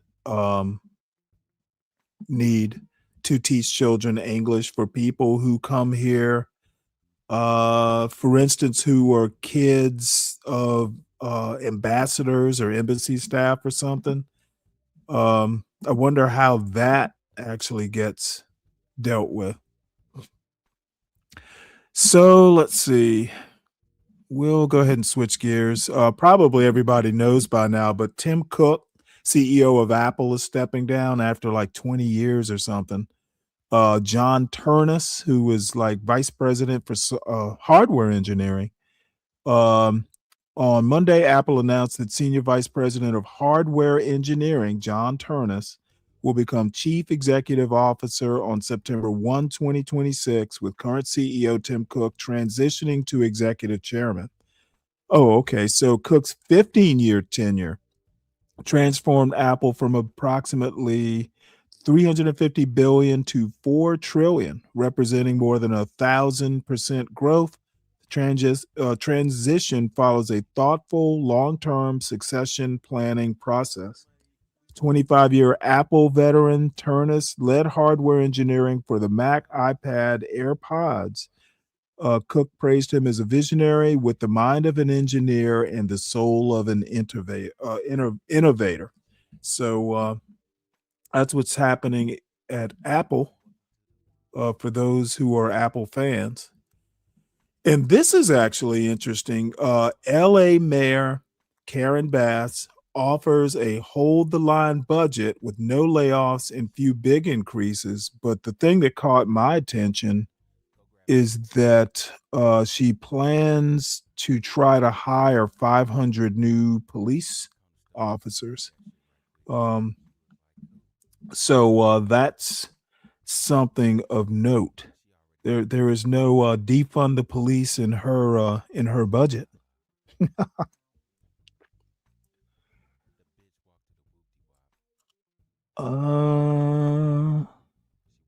So last year she was threatening to lay off people. But this year, the $14.9 billion spending plan is expected to include the hiring of 510 police officers, enough to cover retirements and resignations. So I'm sure that's going to get some applause from somebody. And in space news, apparently NASA's Curiosity rover finds building blocks of life on Mars. Scientists aren't sure how they got there. Okay. So I just kind of wonder. So I guess my response is, so what? Building blocks of life. What does that mean? I think we pretty much figured out that there's never been life on Mars. Having a few elements that could possibly become life is interesting, but I guess if you're a space fan. Let's see. To Central South American laborers, now it will be robots and AI.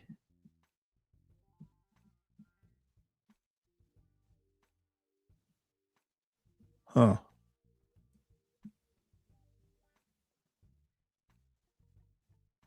All right, so let's see here. And we're going to talk about Pope Leo.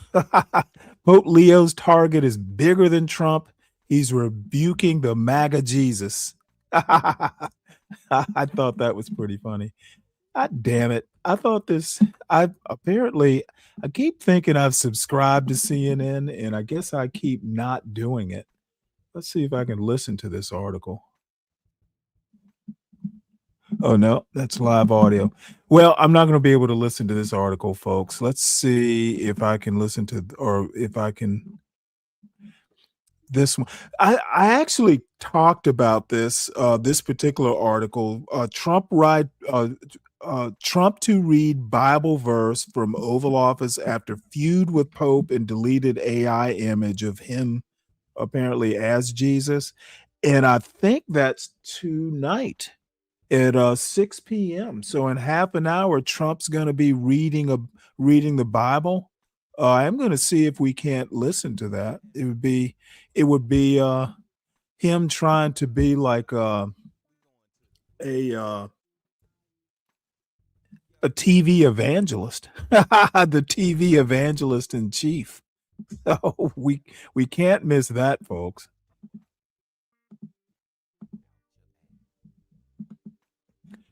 And in the meantime,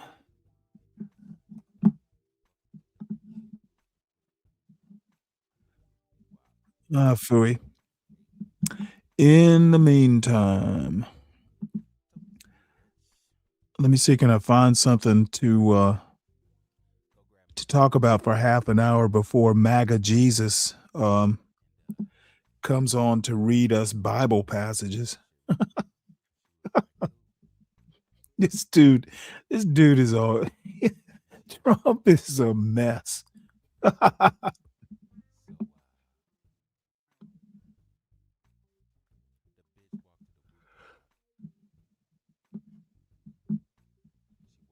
Let's see. We heard from Tucker.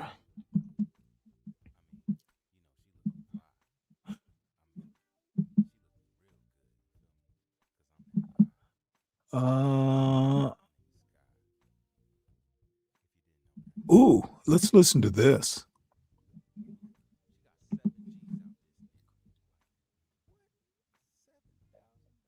The Los Angeles Times published a story about Eric Swalwell this week about the swamp, Capitol Hill. and presented the whole thing under Constantino Bramides. Yeah, I meant to mention Eric Swalwell with those is one of those Congress people who, you know, basically is on their way out if they're not already out. I don't know what's up. We've just had like it's been a bad year for politicians and politics for that matter. And this is Tad Sturmer talking about America's founding rot. The hollow virtue at the heart of pop culture, I think it is. Is that the title? Yeah, the hollow virtue at the heart of our political culture. And boy, howdy, this year has been nothing but nothing but founding rot and hollow virtue. Apotheosis of Imagine, you know, talk about hollow virtue. We got the president reading Bible passages. Washington. That painting on the inside of the Capitol dome of George Washington ascending to the heavens, deified, painted literally as a god on the ceiling of the building where, as the LA Times covered it, a sordid underground culture among the most powerful men on Capitol Hill. And that's... You know what? I've been wondering why lightning hasn't struck yet, Black Knight. What's up? And MAGA Black in the house. Yeah, you know what? You are a diehard, Bobby. That is for sure. Still going strong. One built on mutual cover, on shared silence, on open secrets to them and hidden from everybody else. And maybe the LA Times editors meant the juxtaposition, right? The moral swamp of Swalwell and Donald Trump set against the glorious founders on the ceiling. Maybe it was supposed to be a clever implied criticism. One of those lazy liberal nationalist points about how we are not living up to America's promise established by our great founders. The smart people will see what they did there. But the people who actually know this history know it's actually doing quite the opposite. There's a rot at the heart of American culture that did not come from nowhere. It's a product of our history and of the reverence this country still holds for the founders as active examples of American leadership because of their attachment to their particular version of virtue. And how does that lead to Trump and Swalwell? Well, the reverence conceals the rot. It's concealed a real lesson of founding leadership. Men who exploited others with impunity because they considered themselves above accountability. They were so great, so indispensable to the public good, that it didn't matter who was exploited, brutalized, and oppressed along the way. We might call that a culture of virtue, but it's really a culture of impunity. Hey folks, I'm Tad Sturmer. I'm a scholar of American history at the University of Southern Denmark and Johns Hopkins, and the author of A Resistance History of the United States. Let's talk about the rot in the founders' virtue and how that gets us into the blanket impunity of our political leaders today. It's a long one, folks, so skip it unless you want to strap in for this particular version of the Hater's Guide to the Founding Fathers, because like the circles of hell, this one's got a lot of layers. And it all starts at the beginning. Many of the founders created this romanticized version of Roman republicanism, a whole political ideology built on the authority of a privileged few over everyone else, but dressed up in the language of self-command, discipline, and subordination of private interest to the public good.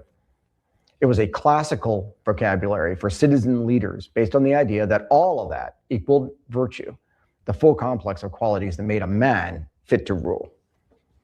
And that was especially true for the younger members of the revolutionary generation, the ones who came of political age during the Revolutionary War and had no direct experience of the resistance that produced the revolution. They could imagine a Roman Republic that was smoother, more virtuous, and more coherent than the actual Roman Republic, which was factional, violent, and dominated by a small oligarchy that fought constantly among itself. The Roman language of virtue, though, was for a senatorial class, a narrow hereditary elite. Cicero, the single most widely read Roman author among the revolutionaries, addressed his works to the young men of his generation, of his senatorial class, about how they, the rightful rulers, should conduct themselves as rulers. James Madison, Alexander Hamilton, Edmund Randolph, they all absorbed it. So the ideology those founders created embraced a world that ran on the authority of a privileged few and treated everyone else as irrelevant, except insofar as they kept the privileges running. And their authority faced no accountability except to each other. But they ran into something of a problem when they had to accommodate the Enlightenment's language about the universality of human rights to their worldview. Their version had to explain how their independence required reducing other people to less than human for their own personal gain. Rousseau is clear on this. The social contract declares slavery incompatible with human nature and with legitimate authority. Liberty is for everyone. It's not dependent on the color of your skin, what the law says about your servitude. But for those Americans, liberty couldn't mean that, not in their lifetimes. For them, no slavery, no exploitation, no independence. I mean, you didn't expect them to actually work for a living and still have time and money to reflect on what was best for everyone, or at least what was best for them in running the show for everyone. The language of Republican virtue gave them the framework they needed to explain all that. It didn't just explain the exploitation, it made it admirable. And that's what fueled the impunity, the arrogance. They weren't hypocrites, they were stewards. They weren't predators. They were men of self-command, managing difficult obligations. They weren't thieves of lives. They were citizen leaders carrying a necessary burden for the public good. How could you question them when they were doing such great things for the rest of us, for world history? So their virtue supplied the vocabulary that transformed oppression into character. The founders could perform reluctance about what they did to others, the tortured letters, the sighs in correspondence, the "we wish it were otherwise" asides, and then just keep doing it. Because that, in the story they kept telling themselves, is what made them virtuous and beyond anyone else's accountability. The public good they imagined explained how they could own human beings, work them to death, sell them, mortgage them, sexually assault the women they owned, sell the children those assaults produced, treat the people they enslaved as the instrument of their virtue. George Washington wrote to his farm manager with instructions to whip people he owned for keeping dogs to help with getting food and hang the dogs. Thomas Jefferson kept ledgers pricing the human beings he owned the way a merchant prices livestock, observing that a woman who brings a child every 2 years was more profitable than the best man of the farm because what she produces is an addition to capital. James Madison sold an enslaved man named Billy when his household needed cash. That was their virtue. And the forced labor camps they ran were not places where virtue flourished despite exploitation. They were places where exploitation made virtue possible. Their leisure, their libraries, their correspondence, their travel, their careers, every word we still teach as founding wisdom was paid for by the people who had no say in any event. And virtue didn't restrain any of that. Virtue was the language they used to authorize it. And that was the worldview that they took to Philadelphia in 1787. So they built the Constitution on it, on that virtue, on the bet that the right kind of men would operate it and keep operating it. The bet is why the Constitution is written the way it is, thin in the places that we know today matter the most. They refused to put in a Bill of Rights. Hamilton argued one was not only unnecessary, but dangerous, because the structure of the government and the character of its leaders would make it redundant. They wrote the executive's powers in general terms, commander-in-chief, pardon power, appointments, treaties, and left the specifics to practice because a virtuous president would set the example that every other virtuous president will follow. They didn't define emergency powers. They didn't define high crimes and misdemeanors. They assumed virtuous members of Congress would recognize corruption when it saw it and have the courage to remove a corrupt executive. They built the Electoral College to filter popular will through virtuous electors. They had the Senate chosen by state legislators, not voters, because they trusted legislatures of virtuous men more than they trusted the public, that whole senatorial class thing. They made the amendment process almost impossible because they assumed the document would need adjustment, and that only rarely, and that only when a broad consensus of virtuous citizens would demand it. Every one of those thin places was thin on purpose. Trust the men, trust the virtue, trust that the virtue would hold, so that if something went wrong, the next generation of virtuous men would notice and fix it. That was the founding system. Weak restrictions on power, justified by an assumption that the restrictions would never have to do serious work because the men inside them would be virtuous, and the men who followed would be chosen by virtuous citizens, and the chain of virtue would keep going. You see how this works. And at the same moment, they wrote down what their virtue was authorizing. They gave enslavers the loudest champions of virtue in the room a political reward for exploitation. The 3/5 clause wasn't a compromise, it was a bonus to them, counting enslaved people toward congressional representation, electoral college votes, giving enslavers more federal power the more people they owned. Oppress more humans, gain more votes, gain more political power. The Constitution turned exploitation into a source of political authority. They protected the transatlantic slave trade for another 20 years, a 2-decade window for enslavers to bring in as many more people as the ports could land before ending it could even be considered. They wrote a fugitive slave clause that employed even those opposed to slavery into enforcers of their machinery of human bondage. And they safeguarded a colonial rule older than any of that, the one that followed the status of the mother. An enslaver who assaulted an enslaved woman was paid twice, in property and in political power, 3/5 more political power. It's not a flaw in the American founding. That is the American founding. A constitutional architecture that rewarded sexual exploitation with political power and called the men who benefited from it examples of virtue. The sexual assault economy and the political power economy were the same economy. Virtue didn't hide that from them. It gave them the rationale they needed to walk into a convention hall and talk about liberty while that system ran its course. The anti-federalists, though, they read the Constitution and saw the problems, and they laid out the fault lines one by one. An executive whose powers were written in general terms, whose restraint depended entirely on the character of whoever held the office. A standing army authorized in peacetime by the same document that was supposed to be protecting the people from a standing army. No Bill of Rights, an amendment process so difficult that errors would calcify into permanent features before anyone could or would correct them. Patrick Henry, no angel, but pointing things out. He stood up at the Virginia Ratifying Convention and said, "Your president may easily become a king. Virtue's not going to stop him." Brutus, an anti-federalist writer, he put it more plainly. Power will corrupt them too. What's virtue worth when they will abuse the consent of the people for their own purposes unless real bounds are placed on their authority? Not might abuse, will abuse. The Federalists answered all of the criticism with just more calls to virtue. When the anti-federalists pressed them on the executive, they pointed to the character of the men who would hold the office. When they pressed on the standing army, they pointed to the character of the members of Congress who would authorize it. When they pressed on the absence of a Bill of Rights, they pointed to the character built into the whole Republican system. So the young nationalists running the show had no structural answer. So they kept reaching for the same one, trust the virtue of the men. And when that ran thin, they reached for something a little grander. They declared that they had solved the historical problems of human nature. They had a new political science, a new moment that began in 1776. So they created checks and balances that were refined beyond anything the Romans had figured out, operated by men whose virtue made it work.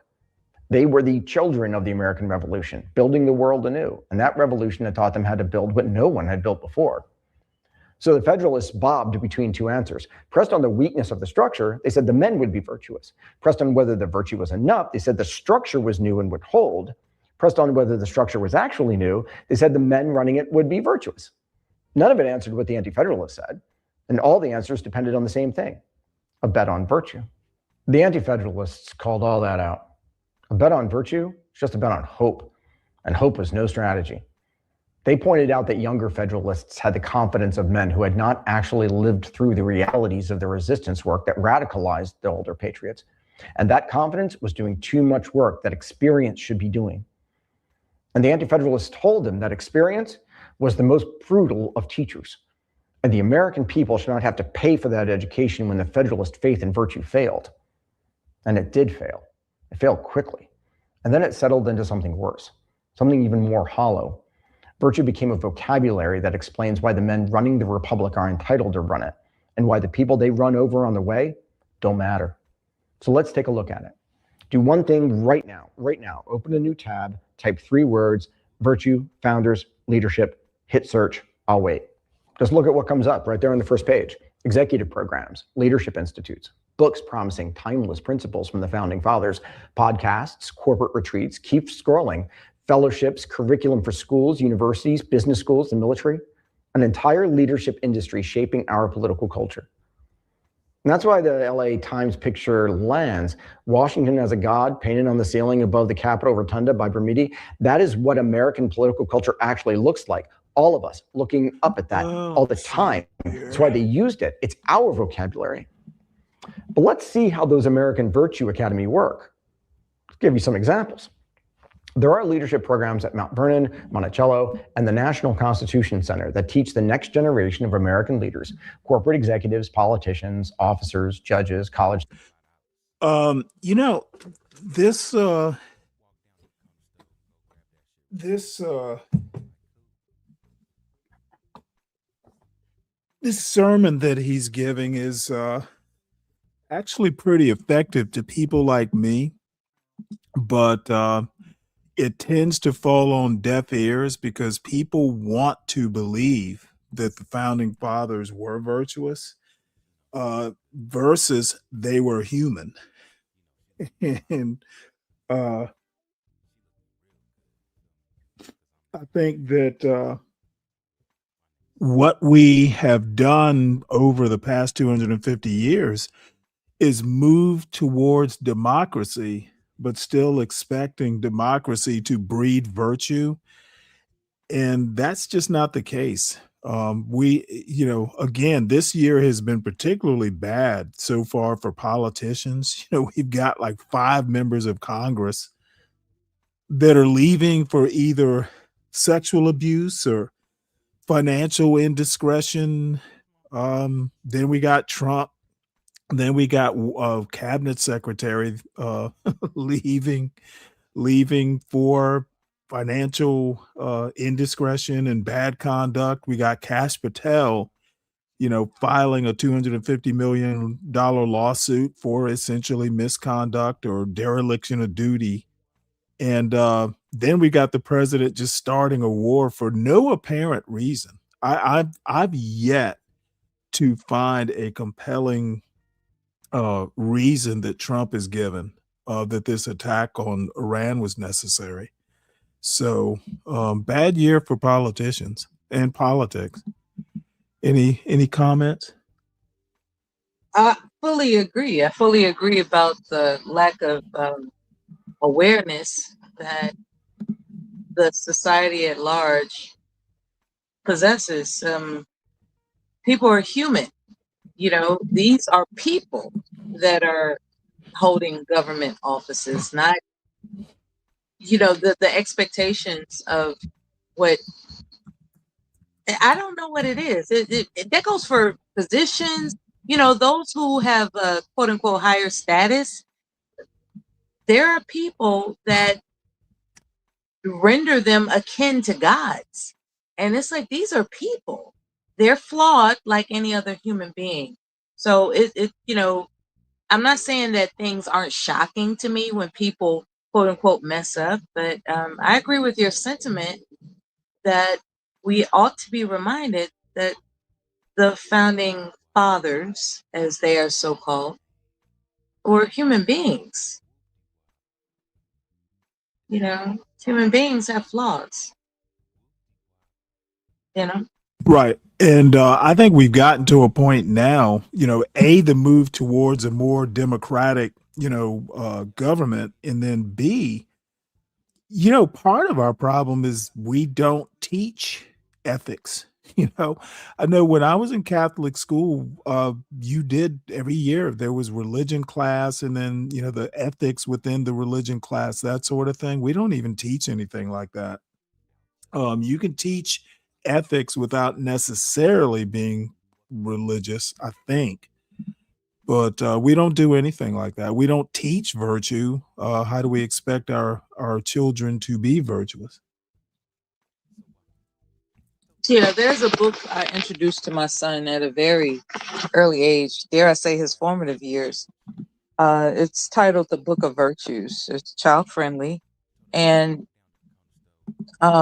he actually credits me with that, introducing, how he conducts his, ways and means of dealing with people. He appreciates a lot of constructive environments that I introduced him to. I wasn't homeschooling him. I think had I been brave enough to, take on that task, I probably would have explored civics and ethics and the morality within ethics and You know, it didn't have to be about a particular religion. It's about being aware and knowledgeable so that he can formulate a more critical sense of thinking. So that's what I have to say about that. You're right. Public school systems. Now, you went to a Catholic school. That's a whole nother ball game that I am not familiar with. In terms of public school education, no, they're not going to introduce these things that were traditionally in the curriculum. Let's just say in the 50s, in the 50s, maybe the 60s. I don't know when they stopped the civics and other um you know studies of that type. It was it just shut down. you know Speaking of which, and I'm going to be quiet for the moment, I just heard that about 400 school teachers were dropped overnight in Detroit. 400 Yeah, I public. heard about that. Yeah, that and they're all devastated. They're devastated. They didn't believe that that could be done, and apparently Trump's administration has, the way he's got his creepy paws all into the Board of Education, has found a way, despite the union, to dismiss teachers at will. Just dismiss them. I don't know how. Let me see, can I find that story? Because school, that those sorts of decisions are usually made locally. But I'll go ahead and finish this video, and I'll see can I find it. I saw the story and chose not to talk about it. Students, that the men whose leadership required exploitation and whose worldview justified it are the model. Jefferson is the model. Washington is the model. Madison is the model. Hamilton is the model. The virtue these men employed while exploiting, whipping, selling, and assaulting anyone they thought lesser than they were is the character that students of leadership are supposed to study and emulate. Mount Vernon is where the Virtue Academy is fully built out. Here's what they teach. The George Washington Leadership Institute runs programs for corporate executives, federal agencies, trade associations, senior military, and the rising college generation, all centered on what Mount Vernon calls George Washington's timeless leadership principles: civility, ethics, integrity, credibility, character, strategic vision, personal discipline. The flagship's executive program, Washington Circle, is a year-long course at $7,500 a seat for senior executives, built around modules on personal leadership, communication, high-trust teams, and systematic decision-making, grounded in Washington's example. The Leadership Fellows Program selects 15 rising college juniors every summer, immerses them in Washington's character for 5.5 weeks, and then sends them back to their universities and into their careers as carriers of the message. There's a women's leadership summit, executive retreats, faculty and speakers drawn from generals, former intelligence officers, trade association CEOs, Pulitzer Prize winners, marketed in their own words as the place to learn leadership minutes from today's global power leaders. And here's where they teach it. The Washington Presidential Library, built on the grounds of the forced labor camp, the mansion, the tombs, the distillery, the fields, the grounds that Washington called his retirement, and that the rest of the country is now asked to call a classroom for leadership. But now think of what's actually being taught. A vision of founders' virtual leadership that was never capable of existing apart from the exploitation it served to explain. The virtue and the exploitation were one thing. They came as a package, and that package is what Mount Vernon teaches. Stripped of its context and repackaged as universal leadership principles, today's and tomorrow's leaders are being trained in the same vocabulary the founders used to explain why their authority over others and how they wielded it, however they wielded it, was not only legitimate, but admirable. And the vocabulary has not changed one syllable. Colonial Williamsburg launched its own Williamsburg Institute in 2023, partnered with William and Mary, chaired by Carly Fiorina, right? The conservative Republican who is president of Colonial Williamsburg, and now run by a former Disney executive. Their pitch: innovative leadership development opportunities rooted in history, drawing on the founders. Yeah, Leadership that runs cover for exploitation is truly innovative. It's a whole ecosystem, folks. All of it running leadership programs built on the founders' example. And they have plenty of textbooks to choose from. Whole libraries now with more shelves added every day, particularly this year in the 250th. John Meacham's made a whole career out of it. His Thomas Jefferson, The Art of Power, calls Jefferson, wait for this, the most successful political leader of the early republic and perhaps in all American history, and explains away 40 years of active enslavement with the line that slavery was the rare subject where Jefferson's sense of realism kept him from marshaling his sense of hope in the service of the cause of reform. The exploitation at scale of hundreds of people every day for an entire lifetime that he did nothing about, and it's virtually a footnote. Now, Meacham is the loudest voice, but he's not the only one. The former Mount Vernon director wrote George Washington's Leadership Lessons, What the Father of Our Country Can Teach Us About Effective Leadership and Character, which breaks Washington into 15 lessons and sells him as a modern role model for every American, especially those who lead others. There are titles like Coy Barefoot's Thomas Jefferson on Leadership, Executive Lessons from His Life and Letters, and Richard Brookhiser's George Washington on Leadership. There are lessons in leadership from the Founding Fathers' books aimed at police chiefs, middle managers, mid-career professionals, Christian men, and high school students. There are daily virtue journals modeled on Benjamin Franklin's 13 Virtues that you can order with a leather cover for $44. And there is The Art of Manliness, a podcast aimed at American men, which has an entire standing series on living by the founders' virtues. 1 virtue a week, 13 weeks, repeat. Their website literally says the Latin word for virtue is derived from the Latin word for manliness, and that living by the founders' virtues is how men man up. It's selling American men the idea that becoming more like the founders makes them more virtuous men, which also, not incidentally, makes them men entitled to more. And the centerpiece right now of all those books is Jeffrey Rosen's The Pursuit of Happiness, how classical writers on virtue inspired the lives of the founders and defined America that's doing all of our work for us. I can go ahead and reduce this entire post to just that book.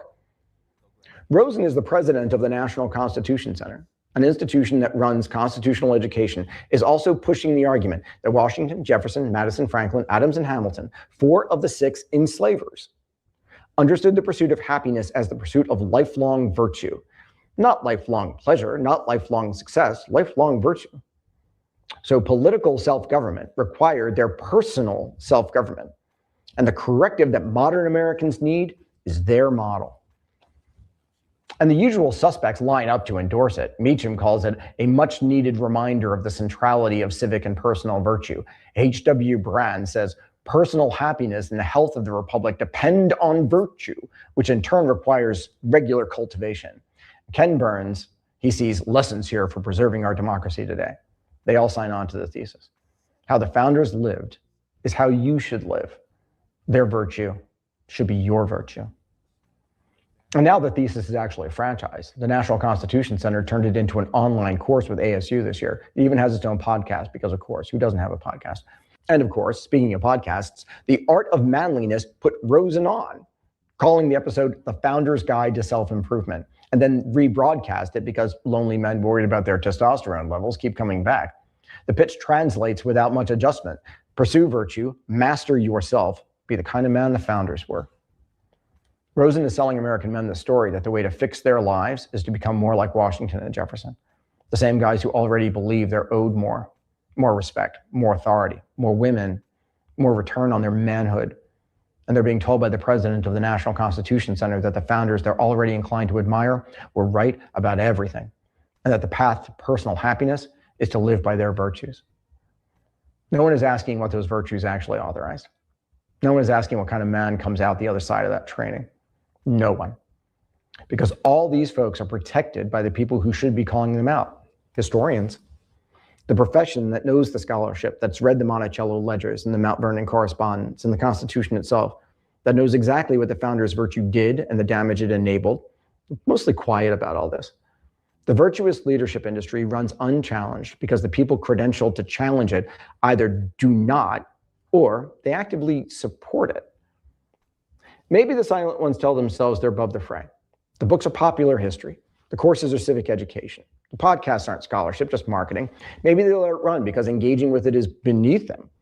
Maybe because the industry rewards them and their colleagues well enough that breaking ranks has costs. You lose speaking gigs, you lose prize nominations. Maybe you want to teach at one of those courses. You love going to Mount Vernon. What's clear is that there's more money and career opportunity in building compassion for the founding exploiters than in being real about them. There's much more money there. And then there are those whose work is part of the whole project. They call Washington and Jefferson, get this, anti-slavery slaveholders who largely failed to act against slavery. They say the founders evolved a skeptical view of slavery and then, virtue or not, did nothing about it. They praise books for showing how the founders struggled with moral hypocrisy. That's the whole line. So we're supposed to feel sympathy for brutalizers and turn their leadership into a model because they knew they were wrong but found the courage to do nothing about it. Another historian says that Rosen's book on leadership is the enriching story of how pursuit of happiness never meant pleasure or success, but the self-governing quest, always unachieved, of virtue. Never meant success, except maybe if you want to enslave people as a symbol of your success, which is what Benjamin Franklin did. And never meant pleasure, except maybe when a 14-year-old girl owned by one of those virtuous patriot leaders is within arm's reach. So which is it? Do these historians not see what's in front of them, which makes them bad historians?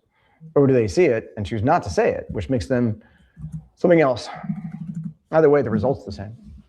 They direct your sympathy and your compassion toward the exploiters, toward the perpetrators, and they insulate those men from accountability in our time and in theirs.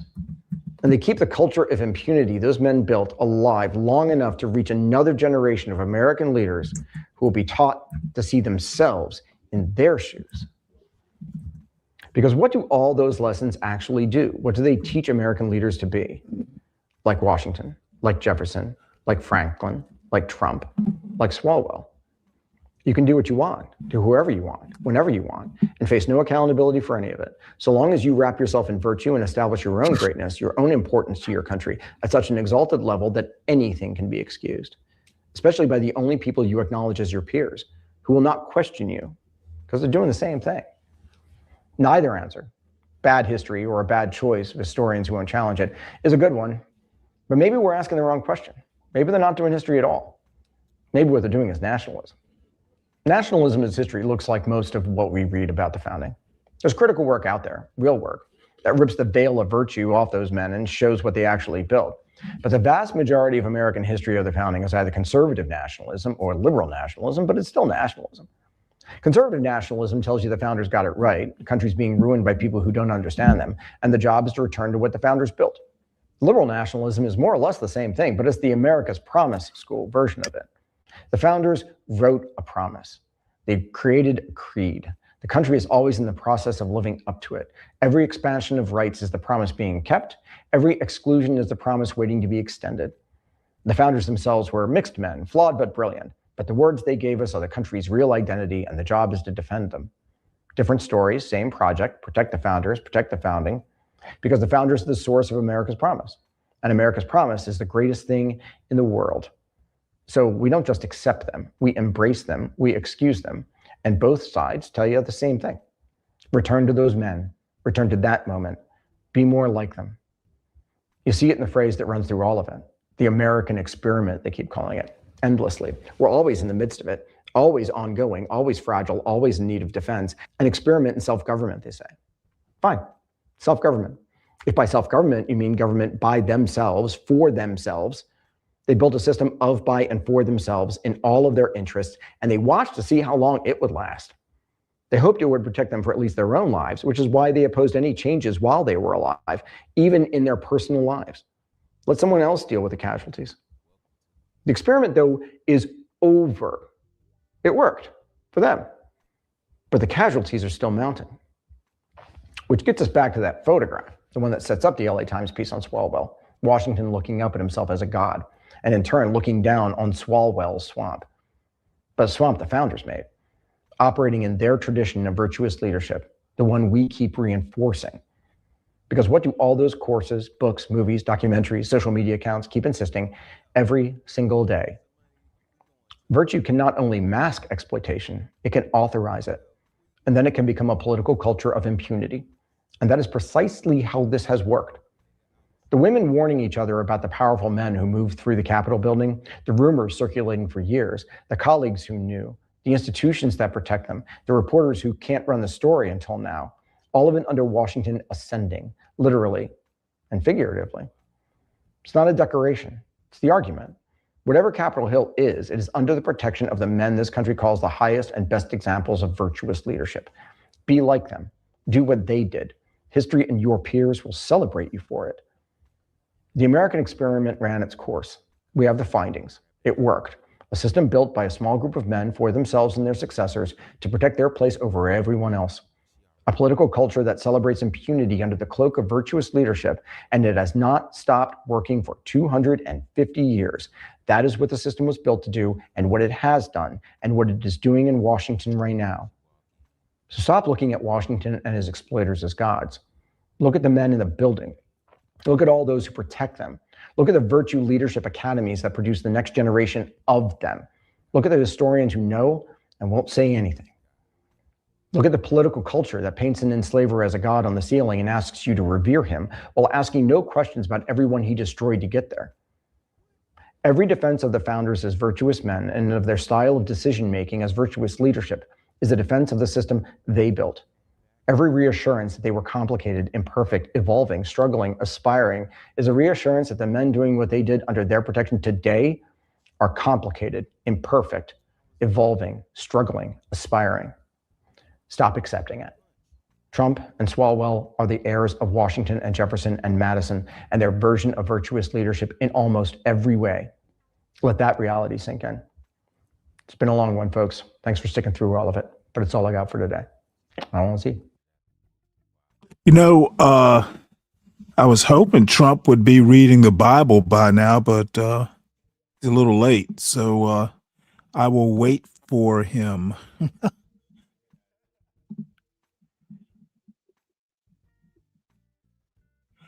Why is it doing this?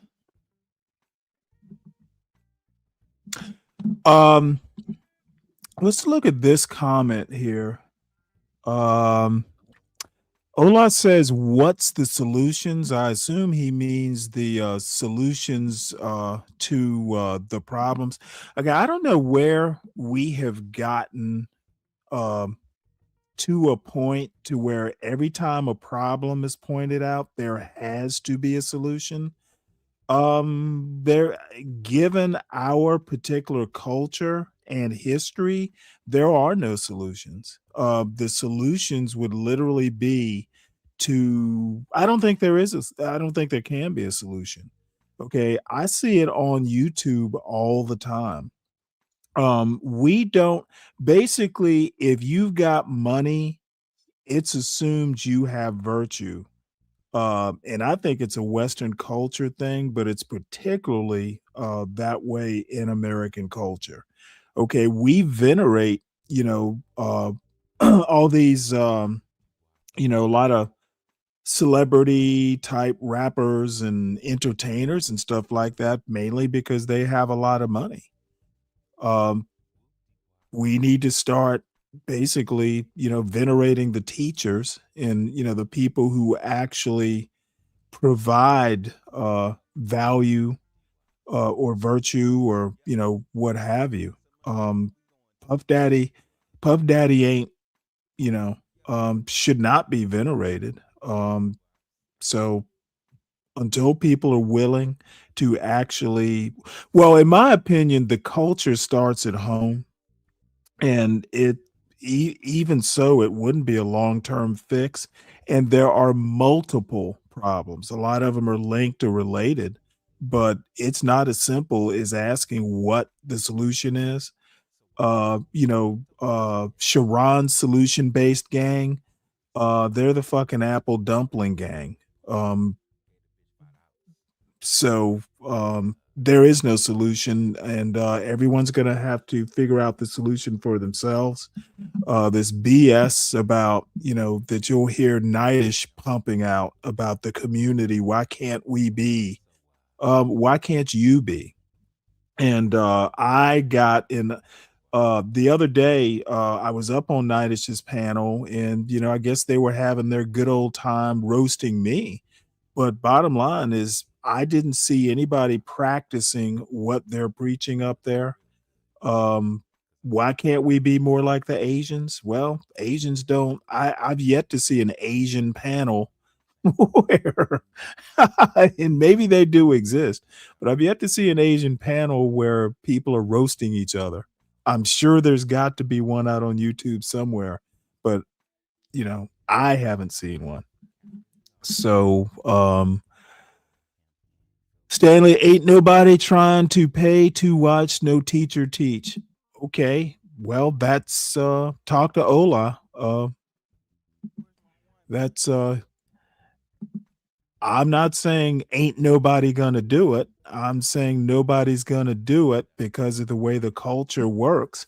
And the problem with not watching a teacher teach is that you get a Puff Daddy or you get a Donald Trump, etc. So there is no solution to America's problems, at least in the current system that we, damn near worship sometimes. And there's not a solution to every problem, by the way. I'm trying to find this story. I know I saw it, but I can't seem to find it. And I guess I didn't save it, but I'm looking at, let's see, can I find a Detroit newspaper here?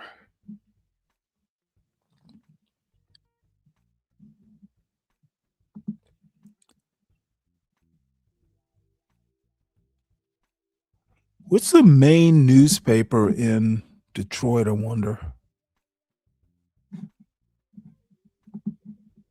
Well, I'll figure it out. Damn, every time I leave this fucking page. So I've got to actually watch this page for it to stay live, I guess.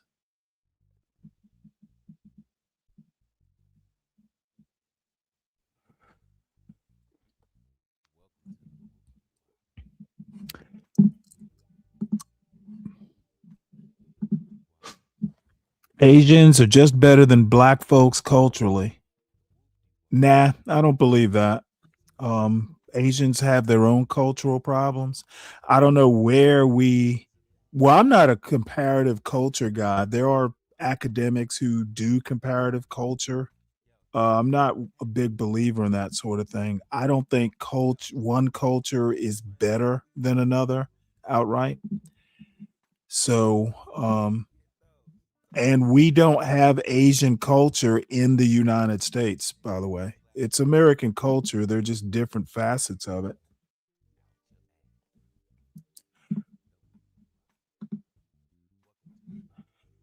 I don't know. What I'm watching here is America Reads the Bible, and Donald Trump's supposed to be reading something. So I'll watch this a couple minutes and then find something else. And he reared up the pillars before the temple, one on the right hand, the other on the left, and he called the name of that on the right hand Jachin, and the name on that of the left Boaz. Moreover, he made an altar of brass, 20 cubits of length thereof, and 20 cubits of the breadth thereof, and 10 cubits of the height thereof. He also made a molten sea of 10 cubits from brim to brim, round in compass, and 5 cubits in height thereof, in a line of 30 cubits, and did compass it around it. And under it was the similitude of oxen, which did compass around it, 10 in cubit, compassing the sea around it. 2 rows of oxen were cast when it was cast. It stood upon 12 oxen, 3 looking towards the north, 3 looking towards the west, and 3 looking towards the south, and 3 looking towards the east. And the sea was set above upon them, and all their hinder parts were inward. And the thickness of it was a handbreadth, and the brim of it was like the work of the brim of a cup, and flowers of lilies, and it received and held 3,000 baths.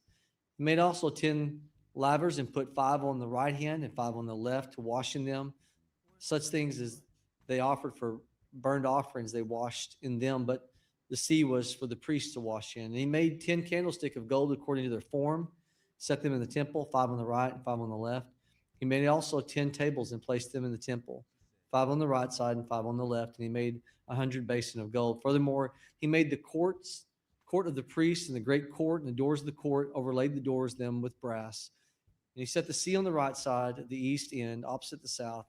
Hiram made the pots and the shovels and the basins, and Hiram finished the work that he was to make for King Solomon for the house of God. That is the two pillars, pommels, and the chapiters, which were on top of the Yeah, I'm pillars, not going to and be two able to wreaths watch covered the this. two pommels of the We'll have to figure out when chapiters, Trump's which coming were on. top of the pillars, and 400 pomegranates on the two wreaths, 2 rows of pomegranates on each wreath to cover the two pommels of the chapiters which were upon the pillars. He made also the bases and lavers and upon the bases 1 sea, 12 oxen under it. The pot also, the shovels, the flesh hooks, and all their instruments did Hiram and his father make to King Solomon for the house, the Lord of bright brass. In the plain of Jordan did the king cast them, in the clay ground between Succoth and Zeredath. Thus Solomon made all these vessels in great abundance, for the weight of the brass could not be found out. And Solomon made all the vessels that were for the house of God.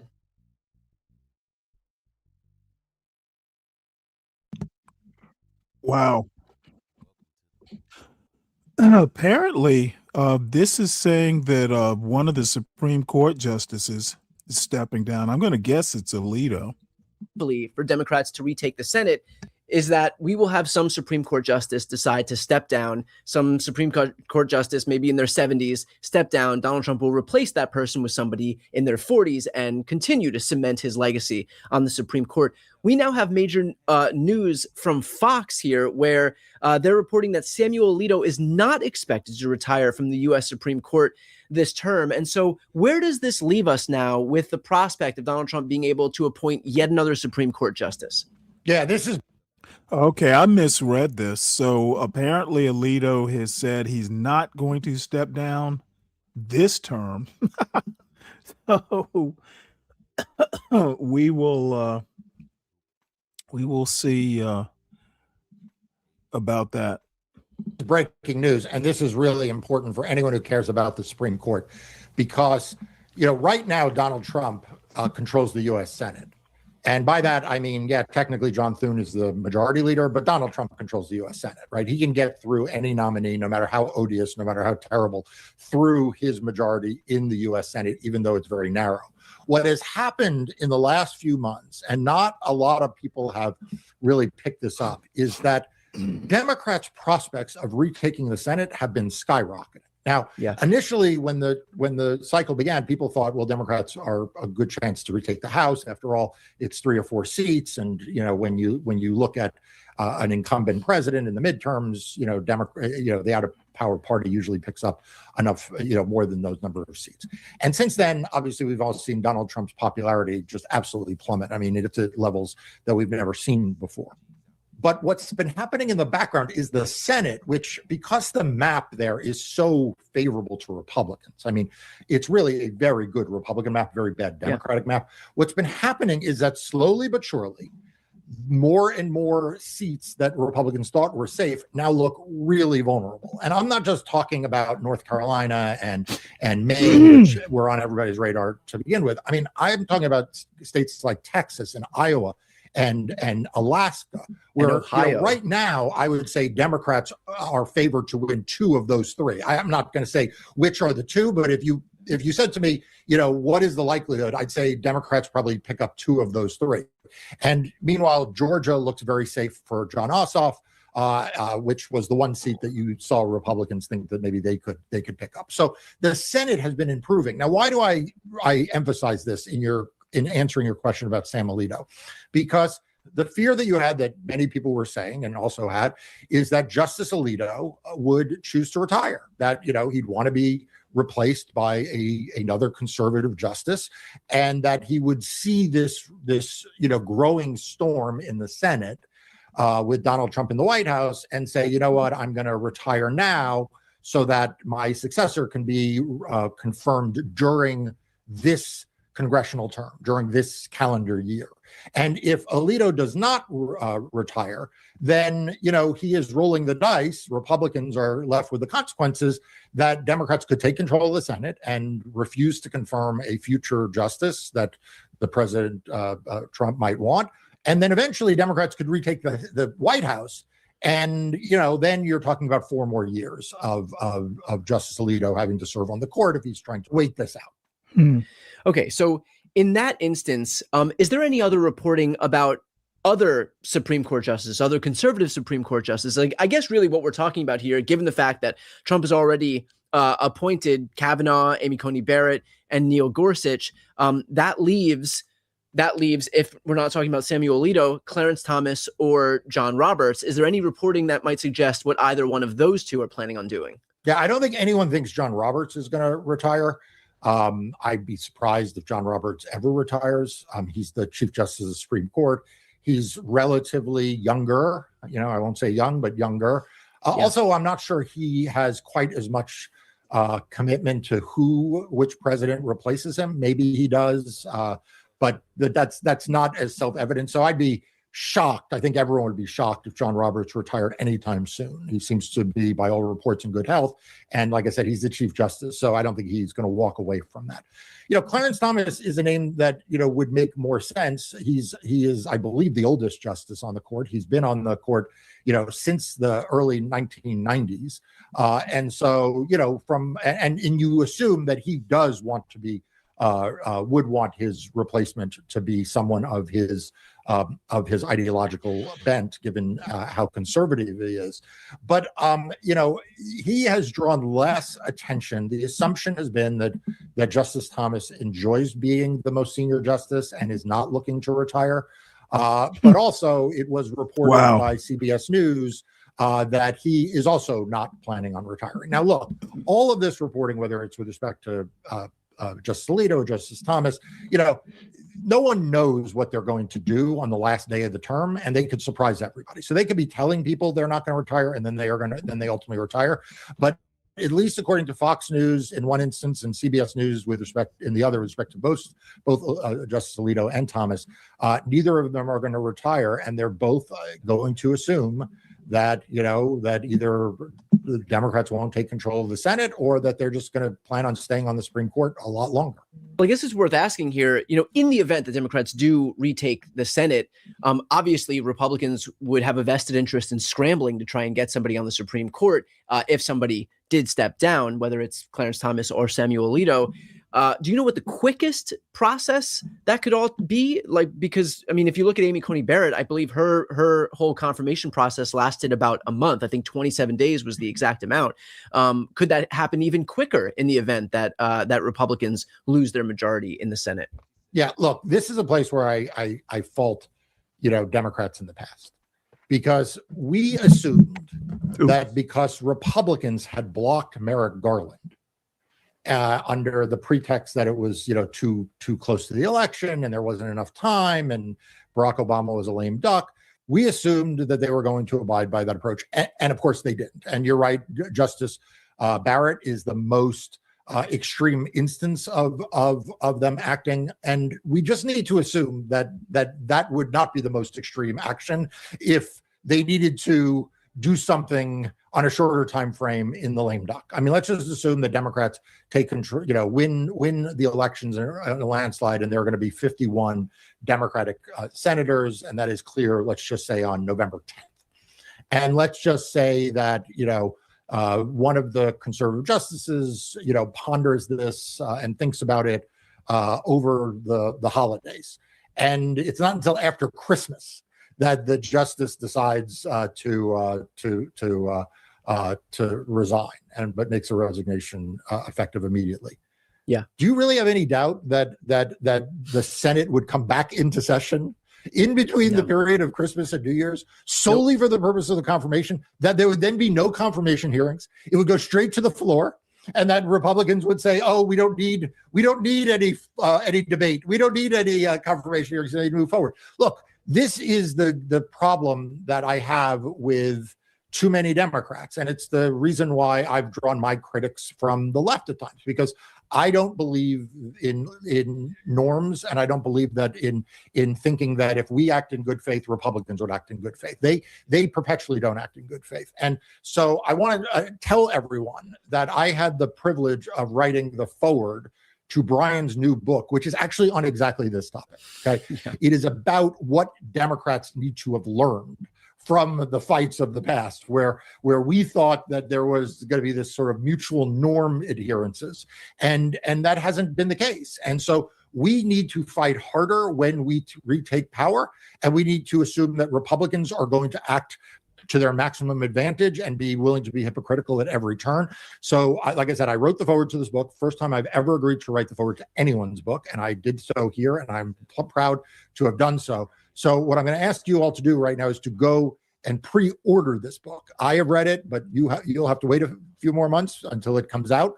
But you can pre-order it now, and please do that, because once it does hit the shelves, it's going to be a very important piece of the discussion of how Democrats start to plan for what the future will be. And publishers need a shockingly long lead time. I don't understand why either, but they need a shockingly long lead time to know how many books to print, where to send them, how to arrange the distribution. It's still a very sort of antiquated model. So by pre-ordering, you're going to make sure that this book is printed in the right numbers and is available in the right places, and the promotions and all that can happen in a smooth way, which is going to be essential because it's tight before the midterm election. So I prefer you go to independent booksellers always, but on this instance, I'm going to give you a pass. If it's easier for you to just get the book by going to Amazon, that's fine. Well, Brian, I hope you could put links to both an independent option and maybe the non-independent option in the description to this episode. But Brian, at the risk of embarrassing you about this, there is actually one passage in particular that I'd ask you to read to the audience, because it is just dead on point. Well, I appreciate that. And by the way, I'm going to put a link to the landing page for the book, which is titled "The Day After," right here on the screen, and also in the post description of this video. But you're right. We have been talking about something that I laid out exactly in the books, and so I'll put that on the screen right now. One of the great fallacies of the Biden, Obama, and Clinton years is the notion that if only the Democrats would compromise with their Republican counterparts, their goodwill would be duly reciprocated. If only they capitulate to the GOP this time, the right would lay down its arms and a golden era of bipartisanship would emerge. Quote, "I'll hold the ball," Lucy explains to Charlie Brown, "and you come running up and kick it." So I think right there, I mean, we have just, you and I have spent so much time, spilled so much ink, especially as you've written. Man, I wish one of you could hit the link and let's discuss this. Besides being anti-black, in what way is Asian culture better than black culture?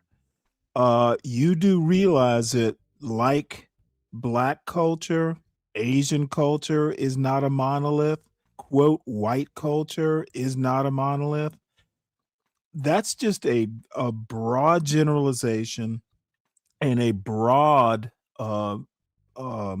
basically a nebulous value judgment. Asians are not all the same. So y'all apparently people aren't used to being questioned about statements like this, because it almost makes no sense to me that one culture can be better than the other. There's so many metrics that you could use to decide what's better and what's not, that in the end, it doesn't really mean much. All right, so speaking of Clarence Thomas, this is one that I've been wanting to play for a while. Clarence Thomas has caused quite a stir with historians in particular. This point that he was, this through line that he tries to make from Woodrow Wilson as a progressive to progressives today is like a huge stretch. It's almost like saying the Republicans in 2026 are the same type of Republicans in 1876. And that's simply not true. Wilson is a totally different type of progressive. and even It's just all kinds of problems. And this is Clarence Thomas has some real, let's call them boutique views about American culture. And sometimes dude's just a weirdo, to be honest. Okay, so what if they cultivate more engineers and more scientists? Again, there are a lot of criteria that you can judge that sort of thing on. And Bobby, you got to be careful with these blanket comparisons. Does that mean China is better than America? China produces more engineers than the United States does. Are you willing to say that China is a better country? So let me know. I'd be interested to the answer. Wilson was a progressive, but like conservative, there are different flavors of it. And Wilson was not a leftist. Clarence Thomas may be a great American in some people's eyes, but not most people's. Not sane people.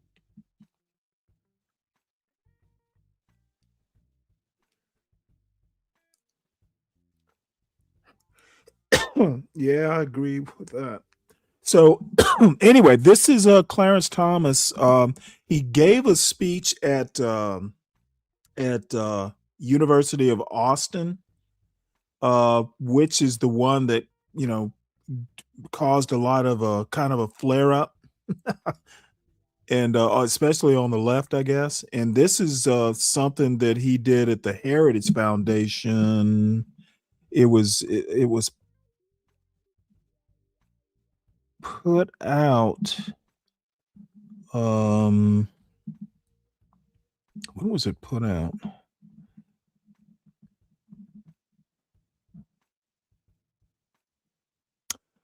It was posted from 5 days ago, so probably happened within the week. But I'm always thrilled to hear Clarence Thomas talk about eccentric, about his eccentric points of view. So let's do that now.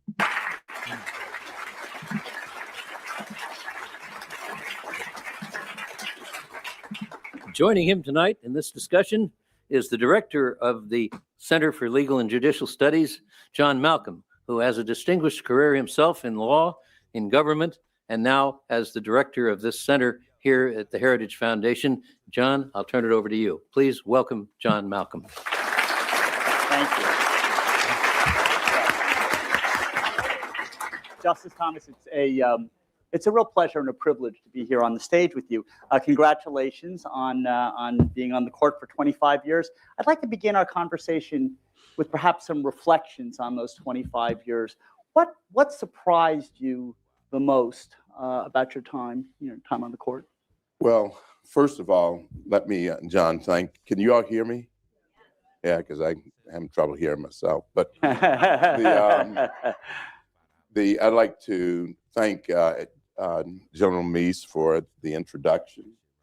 I think I've grown up. I met General Meese in December 1980, and I consider it a distinct honor to have served with you in the Reagan administration and to have known you now for over 35 years.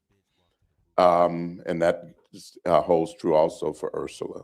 I just think that I remember when you were being criticized heavily, and that's an understatement in the city. Your demeanor, your pleasant demeanor never changed. Your positive attitude, your willingness to talk to young people and to persuade them to your ideas, but not returning it with fire with fire. That has much to commend itself and much to admire. So thank you, Ed, not only for the years together, but for your example.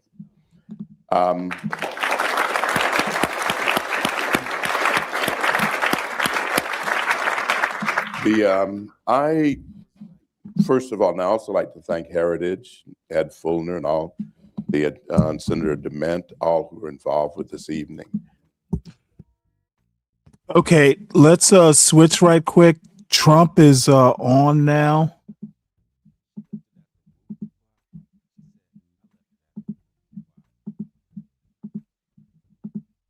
So let's hear him read from the Bible.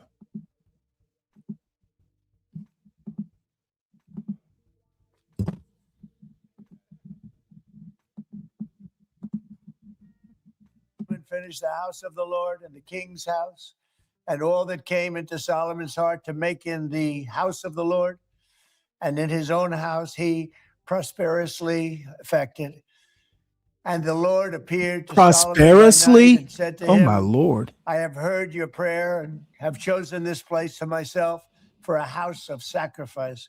If I shut up heaven, that there be no rain, or if I command the locusts to devour the land, or if I send pestilence among my people, if my people, which are called by my name, shall humble themselves and pray and seek my face and turn from their wicked ways, then will I hear from heaven and will forgive their sin and will heal their land.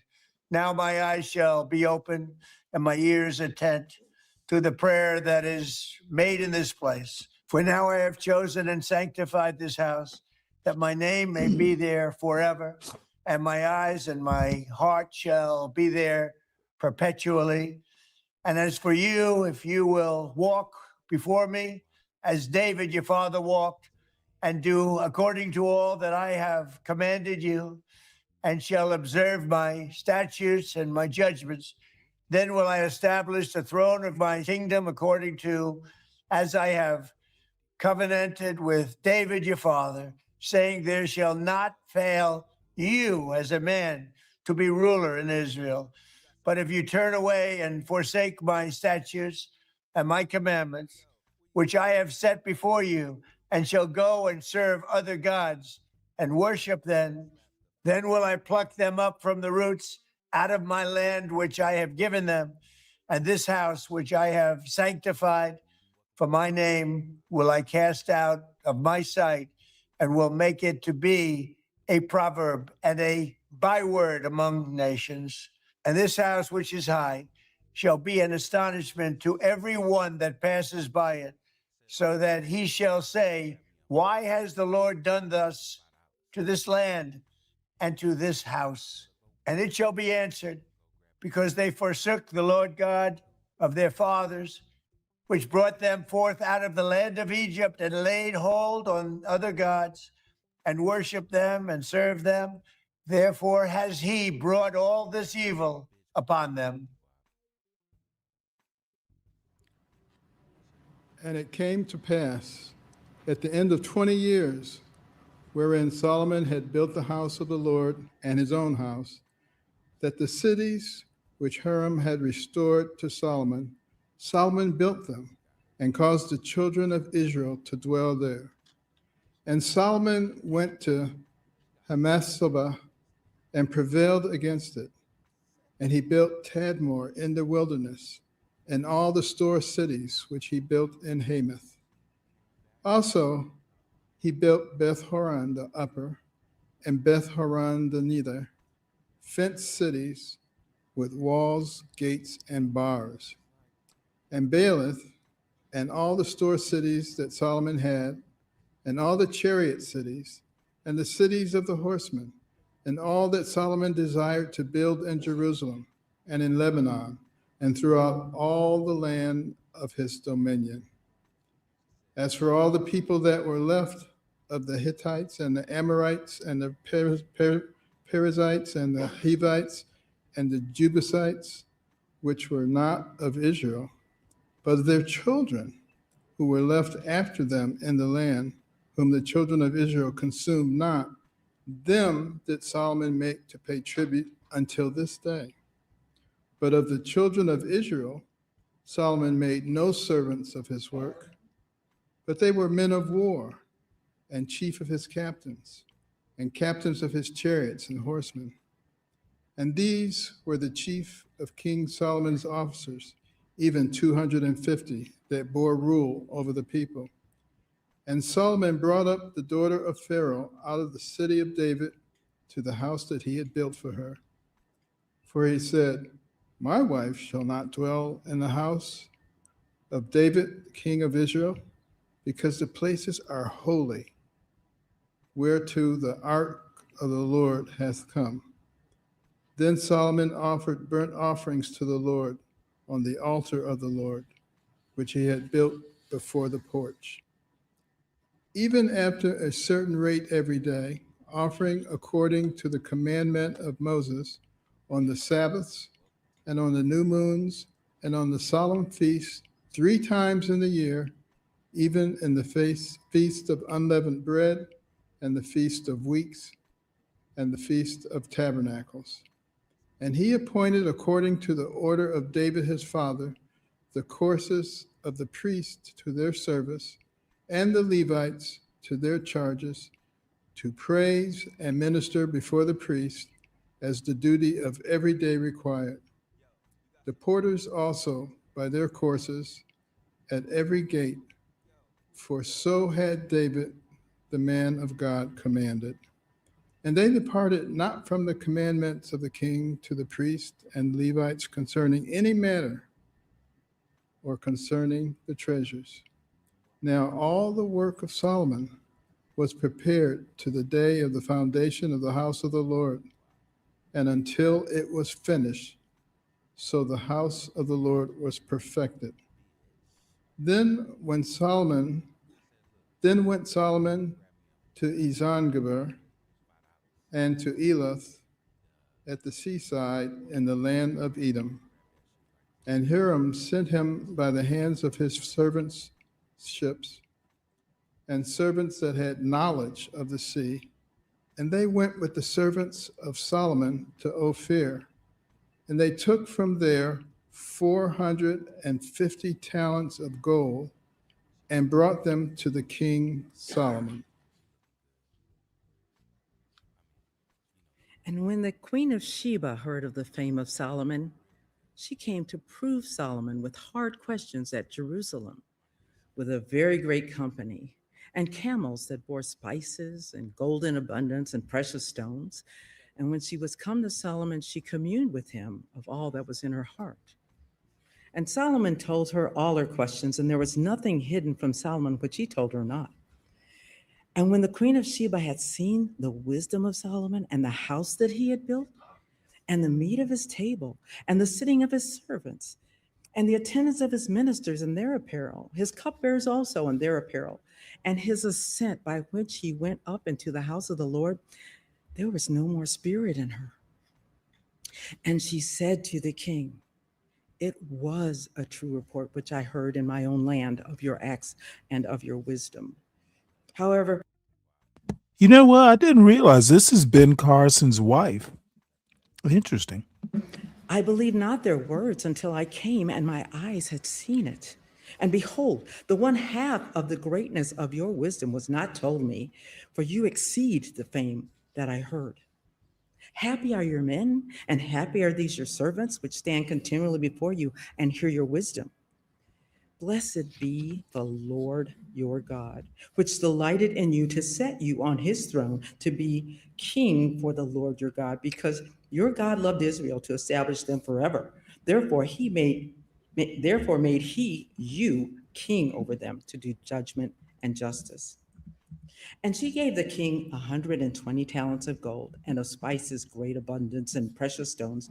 Neither was there any such spice as the queen of Sheba gave King Solomon. And the servants also of Huram and the servants of Solomon, which brought gold from Ophir, brought algum trees and precious stones. And the king made of the algum trees terraces to the house of the Lord and to the king's palace, and harps and psalteries for singers. And there was none such seen before in the land of Judah. And King Solomon gave to the queen of Sheba all her desire, whatever she asked beside that which she had brought to the king. So she turned and went away to her own land, she and her servants. Now the weight of gold that came to Solomon in 1 year was 636 talents of gold, beside that which chapmen and merchants brought. And all the kings of Arabia and governors of the country brought gold and silver to Solomon. And King Solomon made 200 targets of beaten gold, 600 shekels of beaten gold went to one target. And 300 shields made he of beaten gold. 300 shekels of gold went to one shield. And the king put them in the house of the forest of Lebanon. Moreover, the king made a great throne of ivory and overlaid it with pure gold. And there were 6 steps to the throne with a footstool of gold, which was fastened to the throne, and stays on each side of the sitting place, and 2 lions standing by the stays.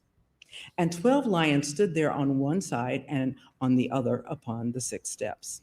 There was not the like made in any kingdom. And all the drinking vessels of King Solomon were of gold, and all the vessels of the house of the forest of Lebanon were of pure gold. None of it was silver. It was not anything accounted of in the days of Solomon. For the king's ships went to Tarshish with the servants of Huram. Every 3 years, once came the ships of Tarshish, bringing gold and silver, ivory and apes and peacocks.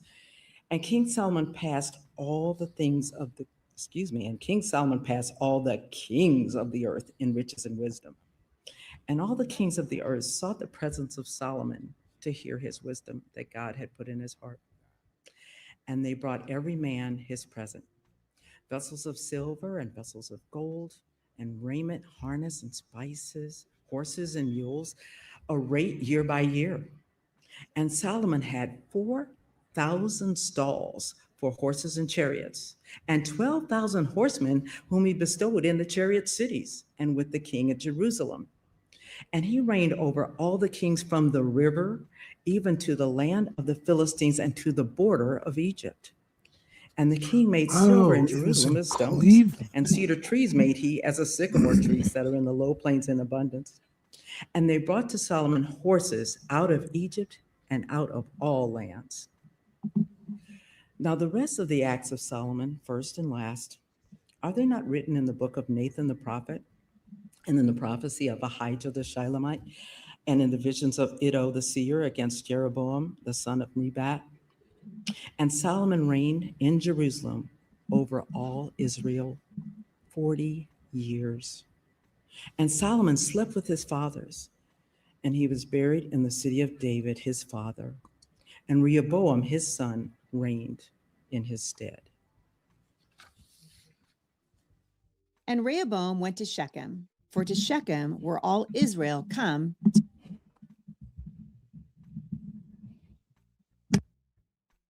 All right. Well, lest we be struck by lightning, let's go back to Justice Thomas.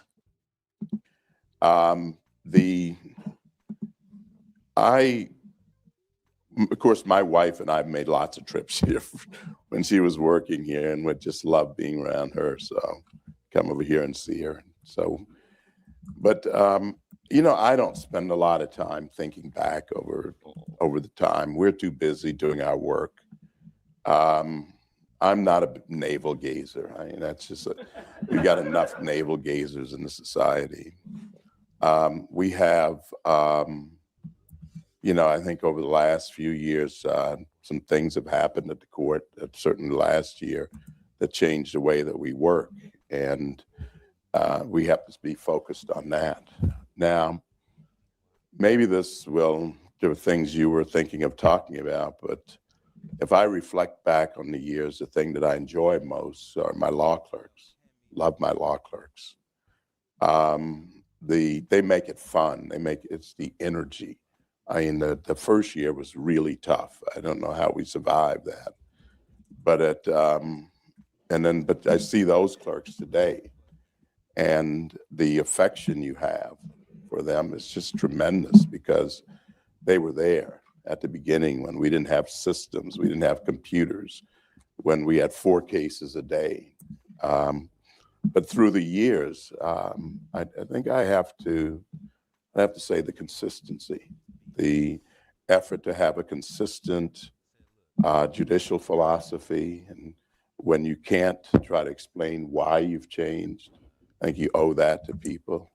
Try to make the work understandable, to make it make sense. And when it doesn't make sense, to try to point out why you think it doesn't make sense. Say something like the dormant commerce clause. So it's sort of like a hibernating bear or something. And it just says, if you can't explain it, you should at least tell people why you can't. And if it doesn't make sense, I think as my granddaddy used to say, boy, it don't make sense because it don't make sense. But we try to make it accessible. One of the fun times for me, I think there are things that are not, in this city, I think they really enjoy themselves. I don't know. But, we were on one of our road trips with my law clerks, and this gentleman comes up to me, and he's excited. He runs up. We were at Gettysburg, and he runs up Little Round Top, and he's really perspiring. It's like June, It's not a Civil War reenactor. Oh, no, he's just a guy, and he's running, and he runs me down, He has this fake parchment paper with an opinion on it. I need you to sign this. I'm glad I caught up with you. I said, whoa, what is this? He said, it's your Federal Maritime Commission opinion.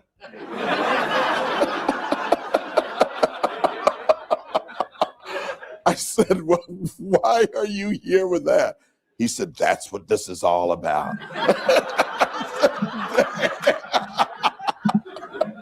But he said, I want to thank you because I could understand what you were saying. And he said, I read all your opinions because I can understand them. I think we are obligated What's to up, make JB? the Constitution and what we write about the Constitution. Hey, man, how you doing? Pretty good. Me too, man. Good. Hell yeah. Let me any comment on Justice Thomas or America Reads the Bible so far? No, not yet, man. Sounds like your voice is hoarse. Yeah, I've been yelling all goddamn day, man. Oh, tell us about that. Why? Goddamn animals don't listen, man. Well, they don't understand English. Yelling isn't going to Well, make if them. you tell them to sit, don't you expect them to sit? So you mean to tell me I paid all that money to get these motherfuckers trained and they don't listen? Well, unless you gave them English lessons. No, I did in the Korea.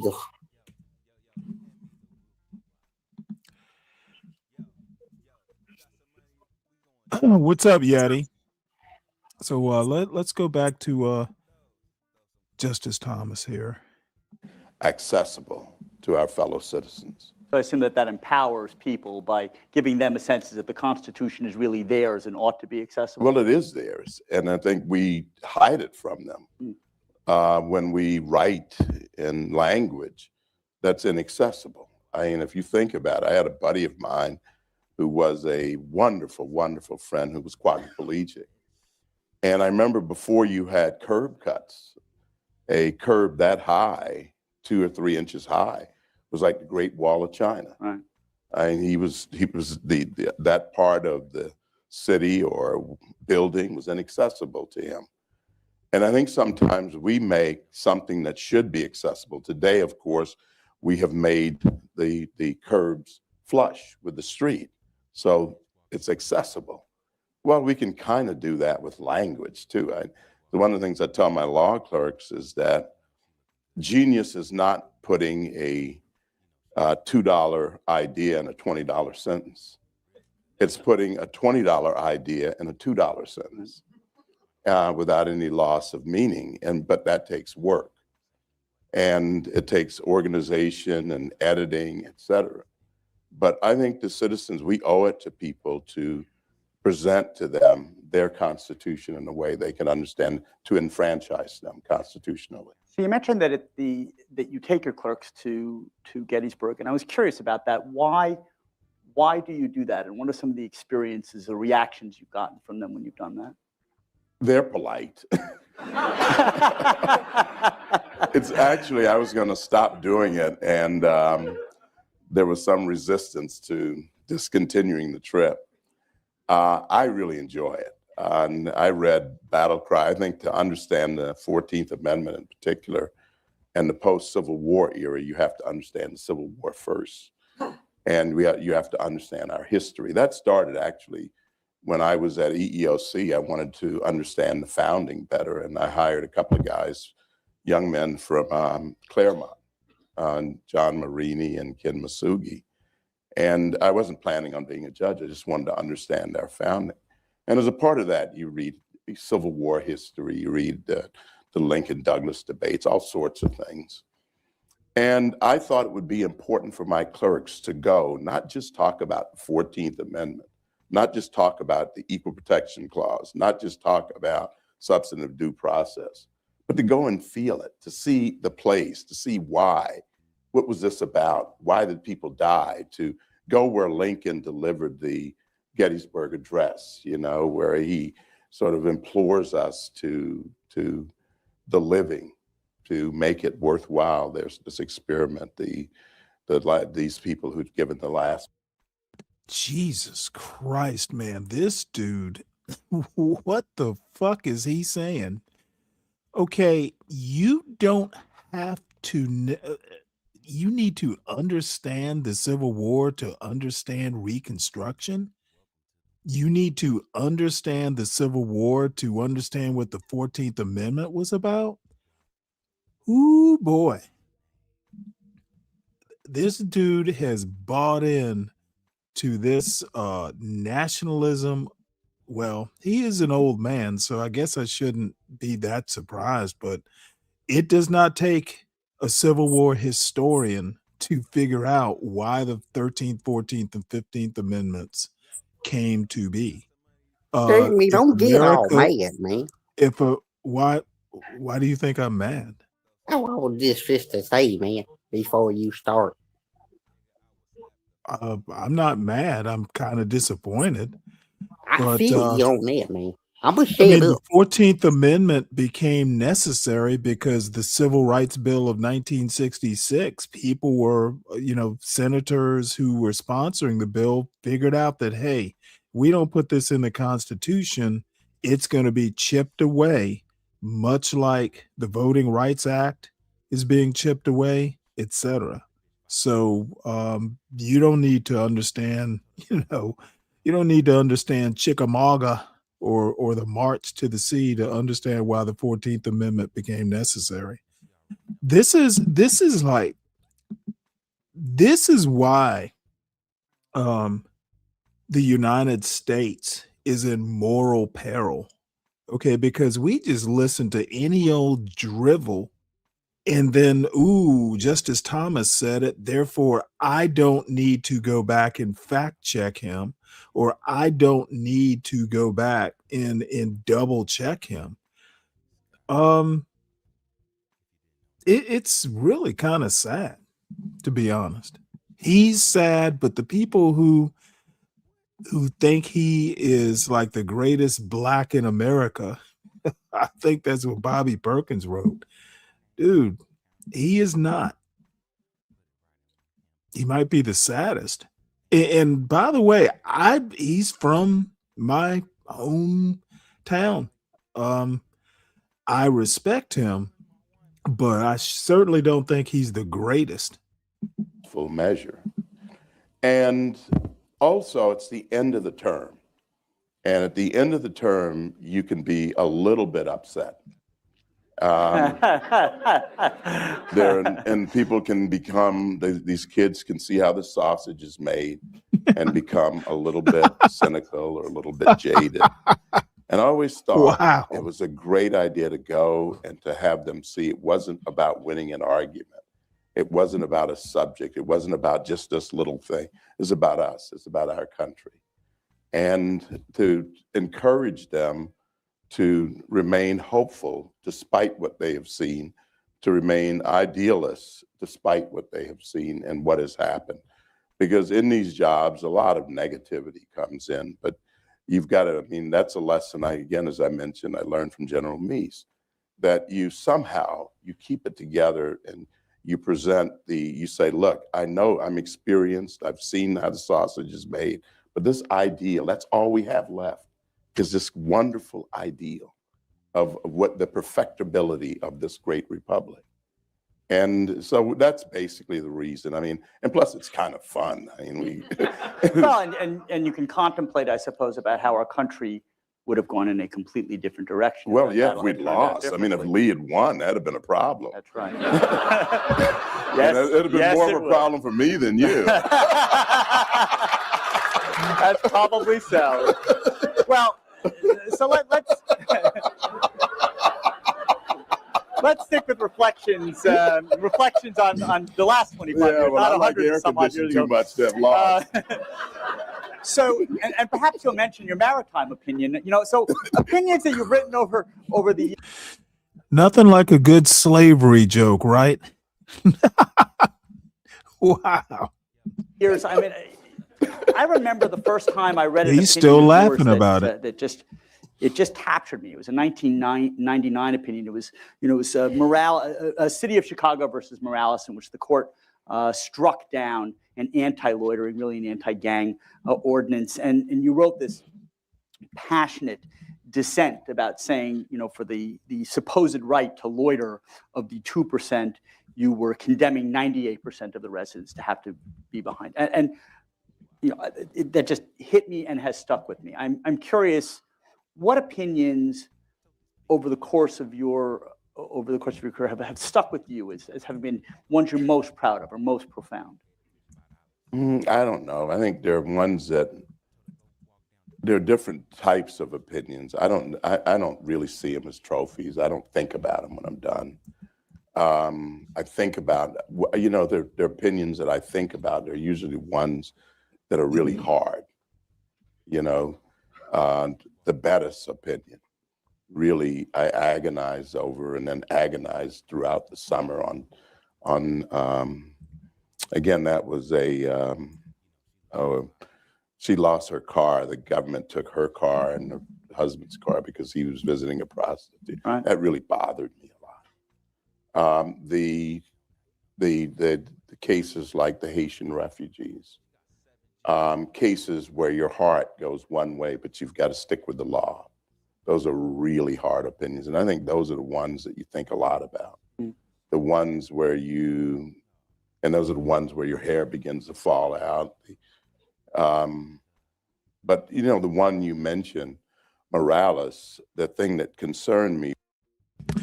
I'm going to say this, Yeti.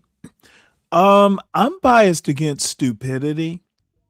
And I'm sorry, but I don't think I'm wrong for expecting a Supreme Court justice to actually understand what history is, what the Constitution is, how the two connect. Sorry, I have high expectations for these high government officials. I don't like stupidity, even if it's coming from a Supreme Court justice. I think sometimes we write these opinions, or the court decides cases, and that case, that was about keeping gangs off the street so that poor inner city people could walk down the street. Do you need Little me to kids could go to off school. on Bobby I lived in for the inner city, and you imprison people. Why? You don't need to go off on him. He could just be yanking my chain. Oh, so you got him under control. I've known Bobby for quite some time. He's pretty much at day one. Let me know if you need me, man. I will definitely open the gate when necessary. No, I would never do that. He is an elder, Yeti. If they're not capable of using I'd whether say it's it behind public his back, transportation though. or public streets. And I think sometimes we, because we don't have a sense of that neighborhood, we don't point out that side of the equation. So that was just a paragraph or so of the opinion, but I was just making that point at the end after you went through the vagueness analysis, et cetera. But I don't really go back and sort of look at specific opinions. I look at things that I need to do more work on.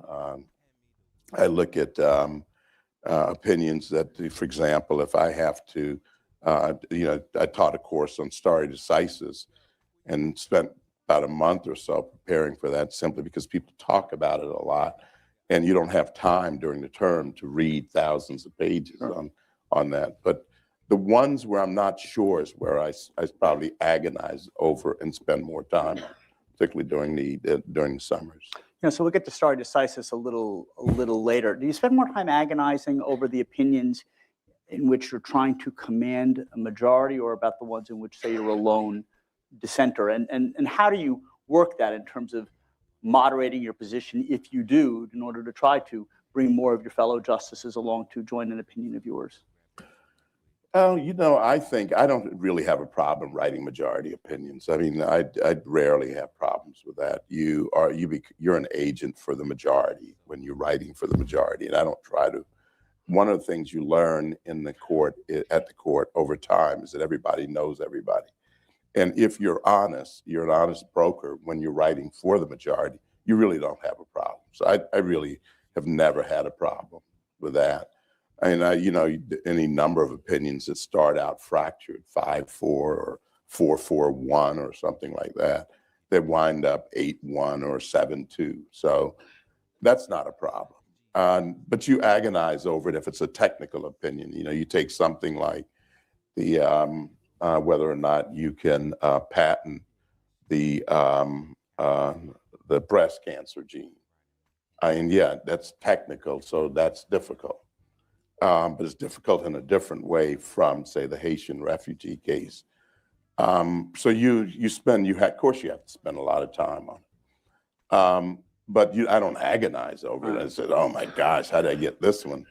But there are tax opinions that you might be complicated, but you don't lose a lot of emotional energy over a tax case. Well, but I was really curious, saying constitutional cases, when you're trying to get some of your fellow justices to join your opinion and see things your way. I really How much will you moderate? A lot of time on that. Okay, okay. So you're going to express your view on whether others join you or not. If we agreed, and I'm writing for the majority, yes, I write a little more narrowly, a little more crisply, because someone doesn't want to go quite as far. But you don't change the principle. For example, you might compromise and not go as far to hold the court. You do that sometimes. But you don't change your underlying view or your underlying principle. I never do that. I haven't done that in 25 years. That doesn't mean that I don't make a mistake, but I don't believe in doing that. So when you write separately, I try to be thoughtful. I mean, even if you go back and you take a look, is when I wrote separately in the McDonald case. I would love to have been in the majority there, but I still believe we should not ignore the Privileges or Immunities Clause. And so we spent an enormous amount of time explaining the history of the Privilege or Immunities Clause and what it included. I'm not saying that I had it perfectly or anything like that, but we did a ton of work on it. You don't just throw it out. We did it a few years ago. We did three opinions in the administrative law area, which I think is very important. And that was quite a haul because you were trying to show the implications of what we had been doing. And it took a lot of extra work. It's simply because I think you owe it to people that when you're breaking new ground, that you have to explain things more thoroughly and more in depth. Yeah. But certainly with respect to McDonald, we can talk a little bit more about privileges or immunities in a bit. And certainly with respect to the administrative law decisions, which you've been talking about, your bold positions with respect to the vesting clauses, you've been quite out front and quite bold, and I applaud you for that. Well, one thing that I know that's on the mind of really everybody in here is still absorbing the impact of the passing of your good friend Justice Antonin Scalia last February. And I'm just curious whether you could perhaps share some fond reminiscences of your time with him, either on or off the court. I did not know Justice Scalia before I got to the court. I had not met him. I had one law clerk, my first law clerk, Chris Landau, who clerked for him. And so he snuck me in his chambers when he wasn't in one time. And that was really the most extensive time I'd ever been at the court before I became a member of the court. But when I got to the court, Justice Scalia made it a point. You know, he has this reputation of being the sort of tough, sort of, I think, unfairly treated as being aggressive in some ways. I never found that side. We might disagree on something, but it was always very, very warm and very cordial. It's also enormously respectful. From the first days I was there to the last days. Our relationship was not one, I mean, I didn't go to the Kennedy Center to see operas with him.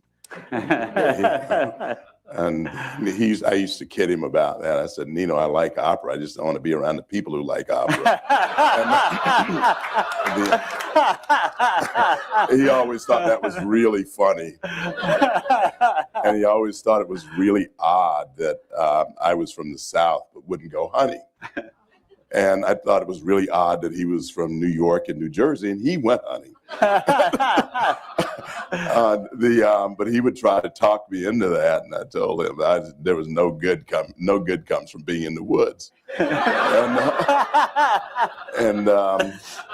But it was absolutely delightful. I would go in his office, you know, and we would just literally most of the time was just laughing. Sometimes he'd be a little down, and I'd try to boost him a little bit and get him going. And one of the funny things toward the end was we were on opposite sides. He was really pretty aggressive with that Fourth Amendment. And so we were on opposite sides again in a Fourth Amendment case. I think it was an anonymous tip about a drunk driver. And I forget which one. It might have been the DNA case. I can't remember which. But in his opinion, as a dissent, he said that this is a liberty destroying cocktail. Yeah, I said, that's a good line. I said, Nino, so you think my opinion is a liberty destroying cocktail? Yeah. So at the end of the term, we went to lunch. And it was the last lunch we went to as two chambers. It's really a tradition we started early on. And he was there and he's ordering and he's trying to figure out now, what kind of a cocktail do I have before lunch? I said, Nino, how about a liberty destroying cocktail? Oh, you thought that was hilarious. So, but one of my favorites is Nino, of course, was a constitutional law expert and he loved talking. And I think he must have thought I was just a wrecking ball or something, but he loved administrative law, I'm sorry. Right.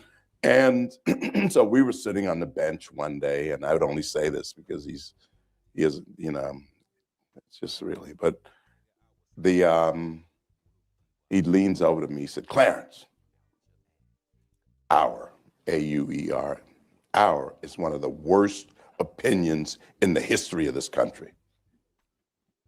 Yeah, Nino, yeah, you wrote it.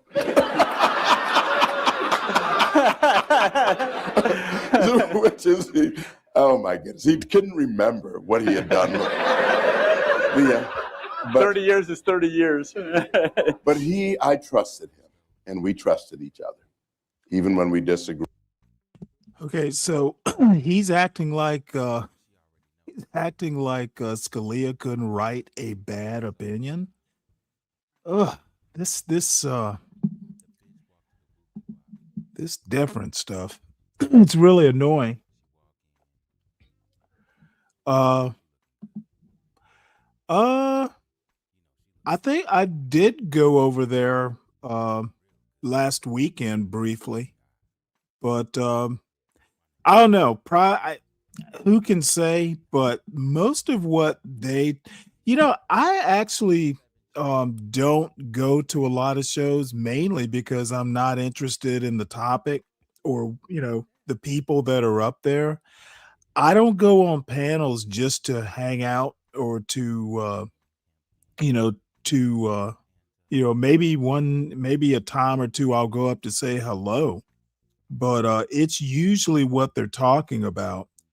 Um, and you know, some of these panels, I just rather stay in the chat because I can snipe better uninterrupted.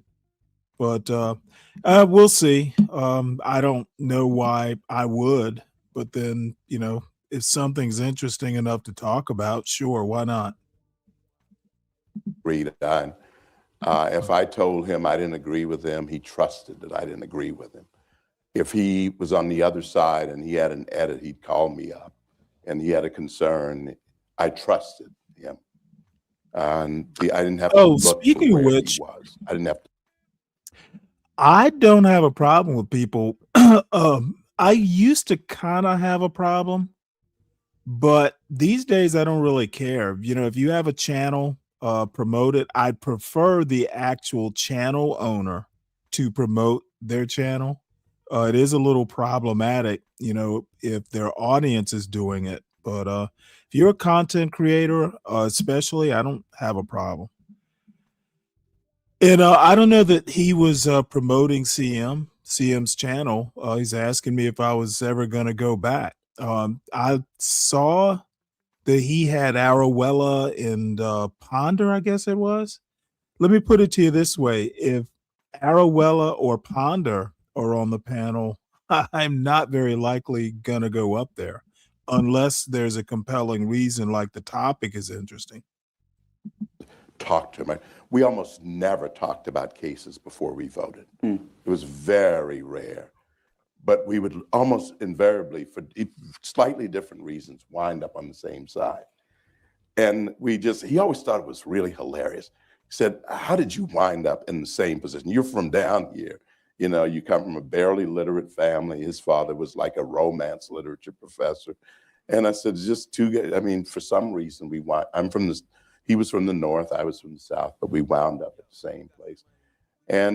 But it was just, I can honestly tell you I miss him.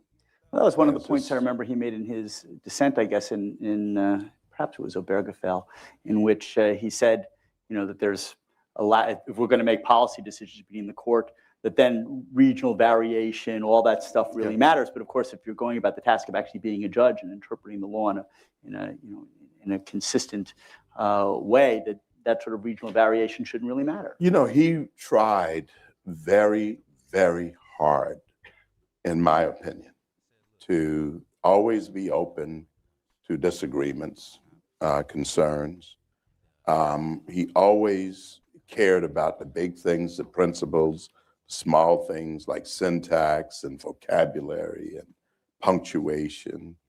I would go by to see him, and he's got his rack of books there, and he is booking his opinions. He's going through them. He did the small, he did the big, and he cared about it all. So, and that teaches you a lesson that it all matters. So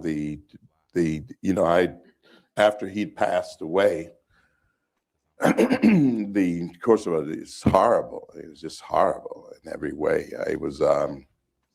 I normally left the bench right after him, and his office, his chambers were next to mine, so I would be a few steps behind him because I left later, and I would catch up to him and we'd talk a bit, usually just sort of about nothing, yucking it up. And the first day he was gone, I caught myself coming off the bench, taking a quick step to try to catch him.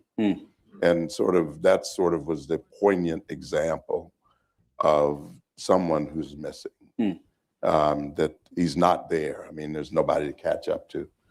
But he was, for me, a fun guy. I would often just go in, and it was not about cases. It was just to talk. And sometimes if one of his clerks told me he was down a little bit, I'd go in and we'd laugh, and then you leave, and hopefully he felt a little better. Well, obviously, your respect was and admiration for each other was quite mutual. Well, in light of this current vacancy, one of these days we're going to have another confirmation hearing, and there are a lot of people who, of course, believe that the confirmation process is broken. Your confirmation being one example of that, and I'm curious your thoughts on whether there's any hope to improve the confirmation process. You know, there's always hope, but this city is broken in some ways. You know, I've been here now most of my life now, and I think that we have become very comfortable with not thinking things through and debating things. That's one of the things I love about the court. You can actually talk to people about things. And I think that we have decided that rather than confront the disagreements and the differences of opinion, we'll just simply annihilate the person who disagrees with me. I don't think that's going to work. I don't think that's going to work in a republic or in a civil society. And at some point, we have got to recognize that we're destroying our institutions and we're undermining our institutions. And we're going to destroy them, but the day's going to come, if it's not already here, when we need the institutions and the integrity of the institutions. So even when you disagree with people, if you notice in my opinions, I don't attack personally my colleagues. I disagree with them strongly because I think it's important for me to leave them standing and to leave the institution standing and to sharply have the contrasts and the points of view. But I don't think that's going to change in the city until we get back to sort of a notion that we argue, that we debate, that we decide things based on logic and facts and reason, as opposed to who yells the loudest or who has the best narrative or best meme or some other nonsense. Well, let me build on that a little bit. So obviously there are a lot of people in this country who believe that, you know, the presidency and Congress is, you know, sort of irretrievably broken. They've just lost confidence in those institutions. There are a lot of people that have lost confidence in the courts, including your court, and really sort of view it as just being just another political branch. What do you say to people who believe that? You know, I'd probably say more to us. What have we done to gain their confidence? And I don't think people owe us reflexively confidence. I think it's something we earn, and that you try to do your job in a way that they can have confidence in what you do. You try to do the hard things that they shouldn't be doing in a way that they can have confidence in, that you can trust. And perhaps we should ask ourselves what we have done to not earn it or to earn it. And I'm not so sure I have all the answers to that. But one of the things I tell my clerks, you simply try to live up to the oath you took. You took an oath to show fidelity to the Constitution, you live up to it. You took an oath to judge people impartially, you live up to it. Yeah, that's in this city, that doesn't go for much. You take heat for it or whatever, but that's part of the job. You're supposed to be beaten for it. You're supposed to do your job. And so hopefully someone that will run up to you one day with your Federal Maritime Commission opinion and have a lot of confidence. And you say, you know, this is what this is all about. So, and that doesn't sound like a whole. Hey, good to see you, Moxie.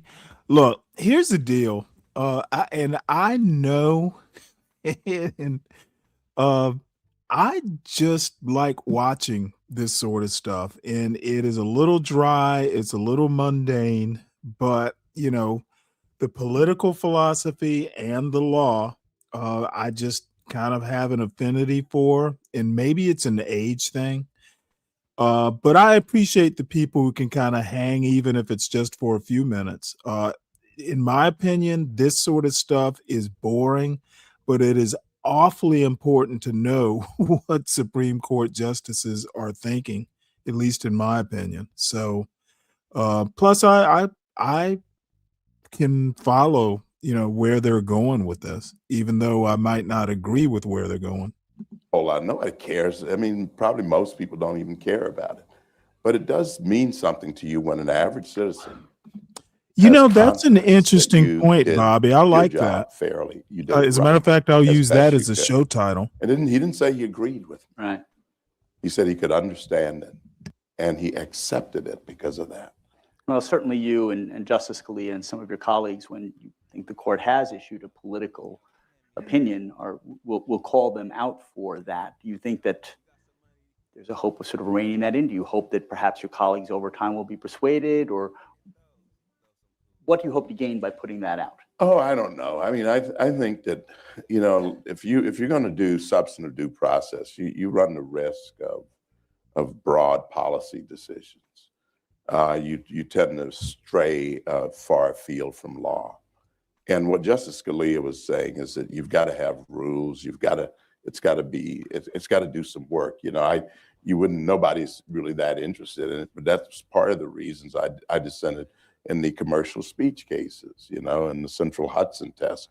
You know, it's a multi-factor, 4-factor test that always takes you where you want to go. Right. You know, well, that's not much of a test. Right. And I think that Justice Scalia understood, whether it was a Lemon test or even the Central Hudson test, that we have got to have something with more teeth to it, with more grip to it than that sort of a test. And that's the problem with substantive due process. And these leave rooms for you to come out where you want to go as a policy preference.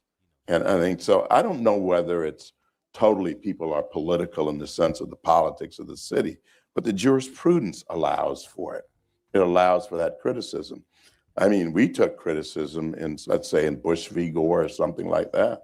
People can easily throw out and cast aspersions about a particular opinion here or there. But I think what you try to do is you do your job in a way where you know that you have applied the law in a fair way.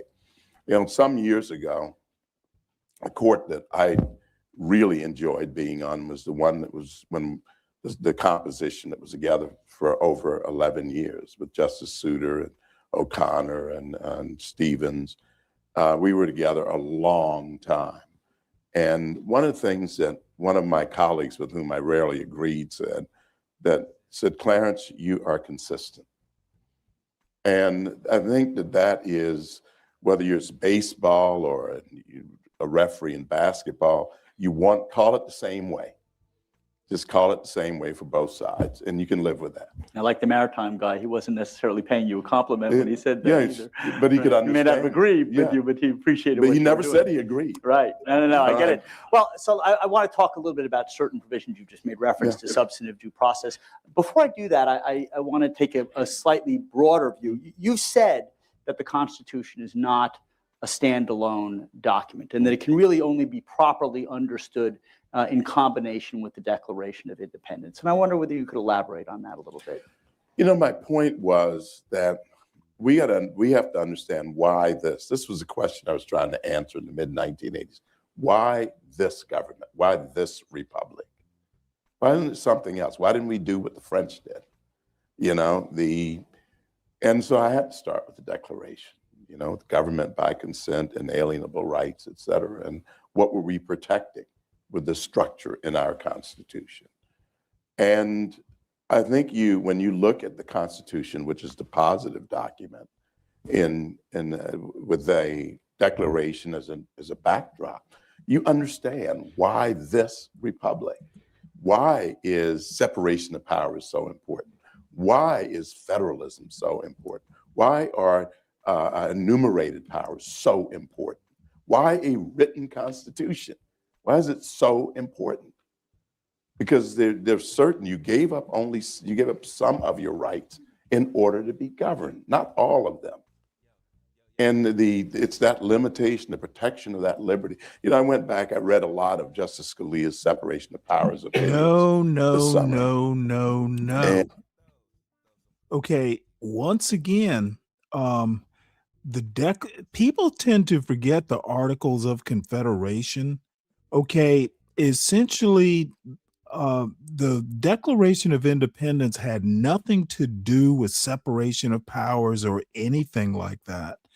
It is not that there was a whole Articles of Confederation between the the Declaration of Independence and the Constitution. The Constitution came about mainly to stop rebellions. Madison and others, probably Hamilton among them, and obviously John Jay, felt that the government needed to be more centralized. 13 independent colonies were vulnerable. Having a central government would make the project or the experiment more successful.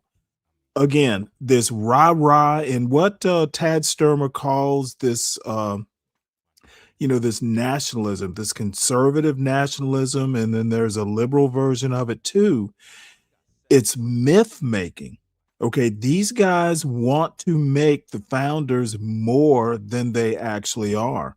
Okay, nobody's going to deny, their good qualities, but heroizing them, you know what? Maybe they're heroes, but they're not divinely inspired or anything like that. The formation of the United States was an elite project. It was anti-democratic, as a matter of fact. The House of Representatives was like throwing a bone. Stop acting like these people really cared about individual rights. Madison didn't even want to include a Bill of Rights. That's how much they cared about it. And these guys pretending that, it was all divinely inspired. And I understand Clarence Thomas is very religious, and they see God, they see God around every corner. But believe me, formation of the United States was an elite project. That's why they allowed slavery. And they all seem to come back to one theme: protecting individual liberty. It wasn't just to have separation of powers. It wasn't just to have federalism. It wasn't just to have enumerated powers. It was you had these in order to protect liberty. But where does that start? It starts in the Declaration. Yeah, so people, I always find it frustrating, and people will talk about the Bill of Rights as if that's the cake, as opposed to, these were 10 amendments to the actual document that was our Charter of Freedom, that we, the people, were going to consent to be governed by this. And they ignore those structural protections are what really gave us liberty. It's really interesting. I did not fully understand that until, again, sitting at EEOC in the 1980s with Ken Masugi and John Marini. I certainly didn't get it from law school, because the amendments were a big deal in law school. We didn't even read the Constitution in full. But I think the structure is so important. And perhaps that's where, on the constitutional issues, perhaps that's where Justice Scalia and I saw eye to eye from the very beginning, the critical importance of the structure. The other thing was that the text. This is a written constitution. This isn't common law. This isn't like we will make it up as we go along with in common law, where you have to have the stare decisis has to lock it down. You have a written document. You have written amendments, which are really important because it's again, a positive document. So I think that the structure is important. The most important part of it. The limitations built into that structure are critically important. And that's why you see, for example, that I would write extensively on the Commerce Clause. Look what you're doing. You're eviscerating the relationship, what the national government can do. That's just an enumerated power. And if you expand that, you go from regulating commerce to economic effects, or effects on commerce, or whatever. That's a quite different test from regulating commerce. Well, you just touched on sort of revisiting past precedents, stare decisis. I'll get to that in a moment. I want to lead, though. So you've talked a little bit about privileges or immunities. You've made some statements about substantive due process. So when you look at different clauses in terms of protecting personal liberties, economic liberties, what which clauses do you sort of gravitate to? Due process clause, equal protection clause, the privileges or immunities clause, or what other provisions? Whatever's in the Constitution. I mean, it's all there. The Bill of Attainder is there. The the Third Amendment's there that we skip over. The Second Amendment we want to pretend doesn't exist. The First Amendment has, Congress shall make no law respecting the establishment of religion. How about the Ninth Amendment? That's my favorite. What is the establishment of religion? It's not, it doesn't say, it doesn't have like wall of separation. Right. It has establishment of religion. So you go back to the language. What does it mean? And we're obligated to do that. We're absolutely obligated. Or people's theories. I think Judge Brown gave a lecture on that about these theories. These theories can spin off in a totally different direction from the limitations built into the Constitution itself. And I think that's quite important. All right, so that's great. So you talked about, limited enumerated powers for government, the structural protections. You've mentioned how the privileges or immunities clause has been perhaps ignored, even though it's right there.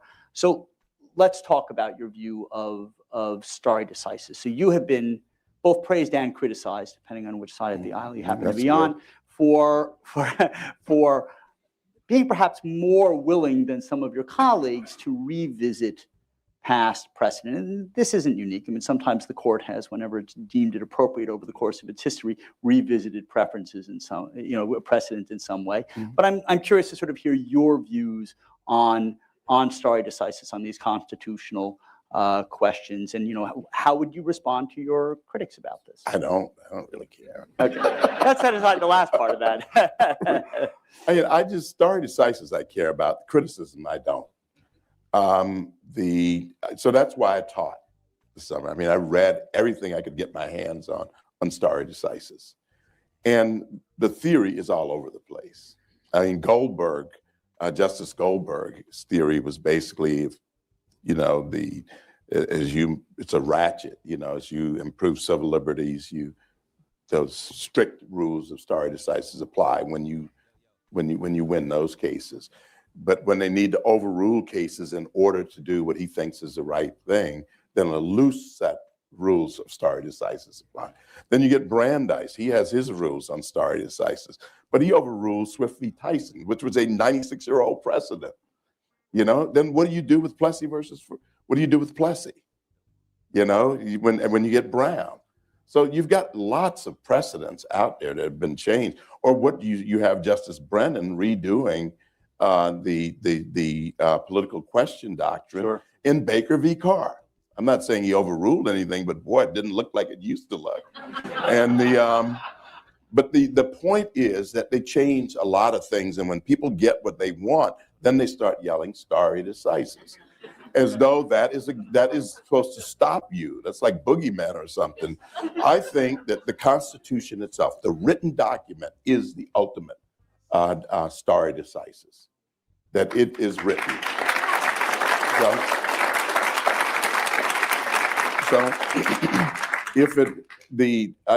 Caleb Nelson has, I think, a nice piece. I'm not saying it's totally right, but Caleb's very thoughtful on stare decisis, and he makes a point. If you have a choice between two, if the statute allows you to choose between A and B, and you would on a clean slate choose B, but the court's already chosen A, that you give that stare decisis because the choices were there. The court's chosen, you don't change it. But if the court has chosen C when the statute gave you A and B, right, then that is clearly erroneous. Everybody thinks that does not deserve stare decisis effect. But now let's just apply it to something else. Let's do substantive due process. Now you get people saying constantly, I think that what we have done, let's say the Slaughterhouse case on privilege or immunity clause, Slaughterhouse case is wrongly decided. Well, my point in McDonald wasn't I had the answer. I didn't say that. I said, if everybody agrees it's wrongly decided, then why are we applying it? That's it. As simple as that. And I think we have to do more than like just zip up. We have to just. Okay, he literally said not 30 minutes ago, it's the law. That's why you're applying it. My God, dude, inconsistency. It's the law, whether you agree with it or not. That's why you're applying it. Say, we're not applying it for these reasons. Well, stare decisis, it leaves you wanting an explanation. Right. So I wasn't trying to grandstand or anything, and that goes back to my FMC guy, that we owe him an explanation. Even if you come out the other way, you owe him an explanation. We all agree slaughterhouse is wrongly decided. It has had a profound effect on this country. And you know it, and I know it, that when you guarantee citizenship to people, the privileges or immunities of citizenship that cannot be impinged upon, and then you read it out of the Constitution, or you trivialize it, or you minimize it. If I said to you, okay, I said, John, you're a member of my club. You have all the privileges or immunities of membership in this club. Then I rewrite the privileges or immunities to mean you get to ride the elevator once a week, and that's it. You said, boy, that's a heck of a membership. Everybody else is swimming, and they're in the gym, etc. They're in the sauna, and I just get to ride the elevator once. That's the way I feel about the privileges or immunities clause. And as I said to you about the battle at Gettysburg, I have a personal interest in this. And I've always thought, I lived under segregation. And we talk about all around these things. This is at the very heart of it. Go back to Dred Scott. Here you have Tawney. What did he say? That no black could be a citizen for the purpose of diversity jurisdiction. And he goes on and on and on about the other stuff, the Kansas-Nebraska Act, etc. Now, the 13th, 14th, particularly the 14th Amendment, answered his question. It guaranteed that citizenship and all the privileges and immunities of citizenship. And then we sit here and we read it out of the Constitution. So anyway, you said, why do you get passionate about it? It is the heart and soul. It's not just a subject. It's not just a theory. It is what makes it all work. It was a way to perfect a big blemish on this country's history. That is the blemish of slavery. It was the big contradiction, and we fought a war over it. So it's interesting your approach to stare decisis. So it really is sort of once you get what you want, it's a one-way ratchet. You get what you want, and then all of a sudden it becomes settled law, which ought not to be. And again, a total lack of nuance. Okay, believing that the Civil War started because of slavery is a little bit just a blunt instrument instead of a scalpel. So once again, that statement is misleading to people who are just willing to believe that the whole thing was over slavery. And a lot of conservatives, a lot of Clarence Thomas's teachers didn't think it was over slavery. It really was bigger than slavery. It became about slavery, but it wasn't just started over slavery, at least from Lincoln's perspective. Revisited. And if I were on the Court of Appeals or the district court, then I have to apply the precedent. And I did that when I was, for the 2 minutes I was on the DC circuit. And I would do that. I would faithfully do that. But we are in a different place. And I believe we are obligated to think things through constantly, to re-examine ourselves, to go back over turf we've already plowed, to think it through, to like torment yourself to make sure you're right. You made reference before to the fact that you used to have 4 cases that you would hear a day. So the court used to hear 140, 150 cases. Now you hear about 70. How did this come to be? And is this a positive development or a negative development? What are your thoughts about that? Oh, I guess it's, well, if you think they're rightly decided, it's a positive development. Or actually, if you think that we have been wrongly deciding cases, it's a positive development. I don't know. Everyone comes to the court thinking that there are more cases to grant cert in. And then we wind up doing exactly what we were doing before. When I got to the court, it was close to 120 cases or so. And that was a lot. And the court had been doing 150 or so at some point. I think around 110 or so would be good, 100 to 110. But I don't see any prospects with our discretionary jurisdiction that's going to happen anytime soon. Also, take this into consideration. Other than the health care, the Affordable Care Act, which seems like it's kind of a misnomer considering all the things that are going on. The Affordable Care Act was one of the last pieces of major legislation, one of the few pieces of major legislation. So it's not like you have a lot of that. Where the real action was the activity legislatively occurs is actually in the agencies, in the administrative agencies. So I don't know if there's that much legislation that's actually going on that requires review. When I first got to the court, we still had the new bankruptcy code, and we had quite a few of those cases. At one point, we got a new EDPA, was in the criminal area, so we had a ton of litigation there.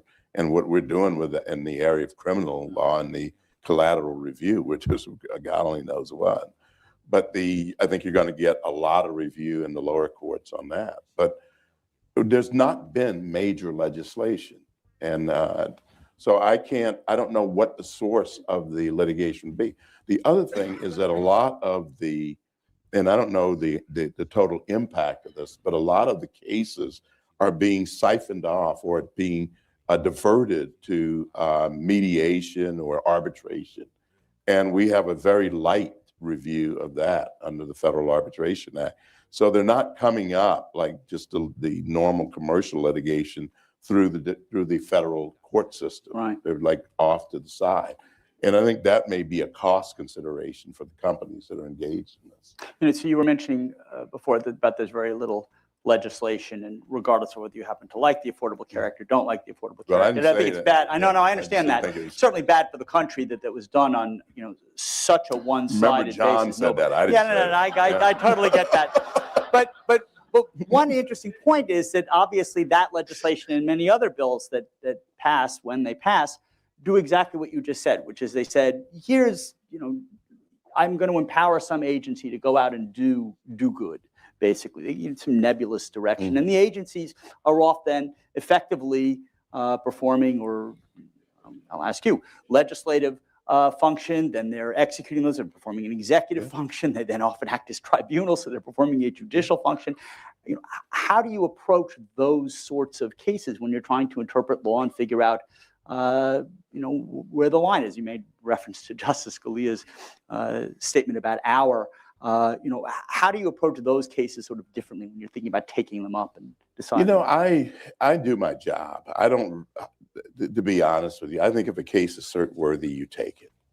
That if there's a split, there's a big issue, it's preserved, you take the case. I don't get into, we may not win this or anything. That's not my job. My job is to decide cases of controversies.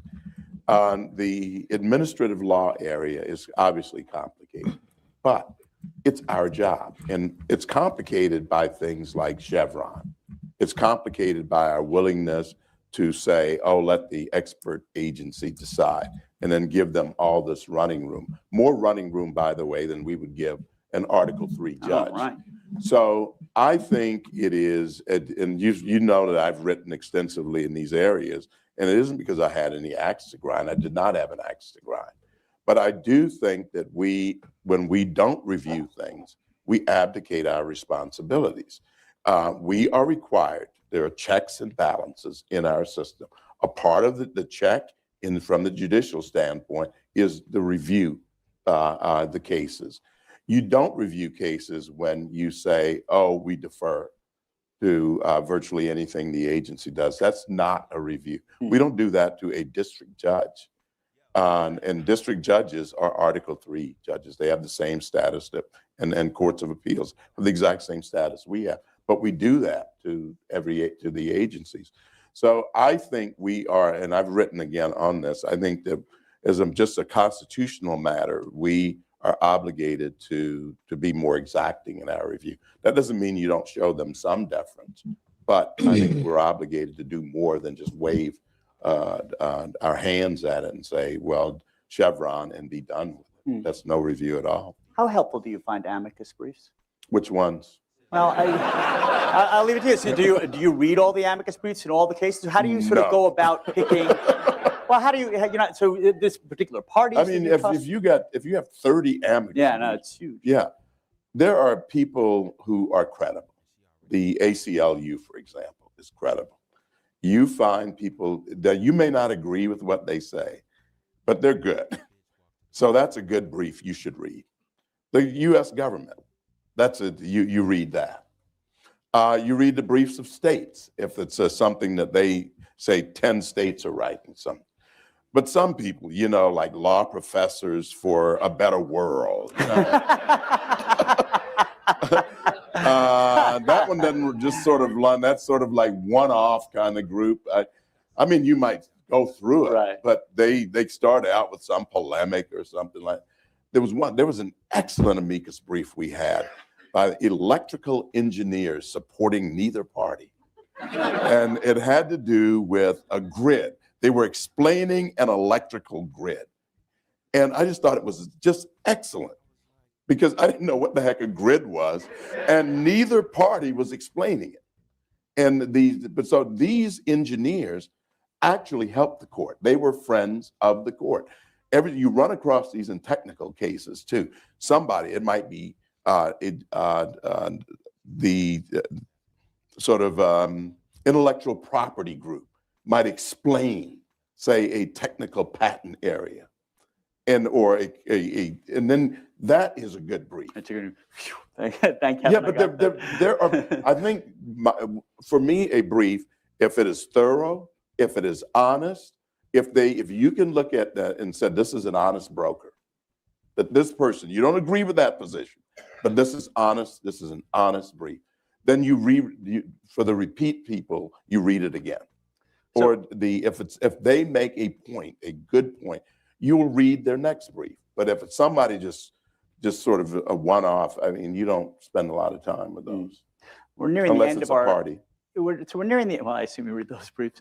We're nearing the end of our time. I want to step back. So you and Ginny, I gather, go during the summers, and you head off on a bus and you travel the country. 2 days I spent on my bus. It's a shame. You got to work it better this summer. But tell us a little bit about that experience. Some of the great experiences you've had. Why you do that, and how does that help revive you? This, first of all, is a wonderful country, and we fly over most of it. We fly. His billionaire bought bus. From destination to destination.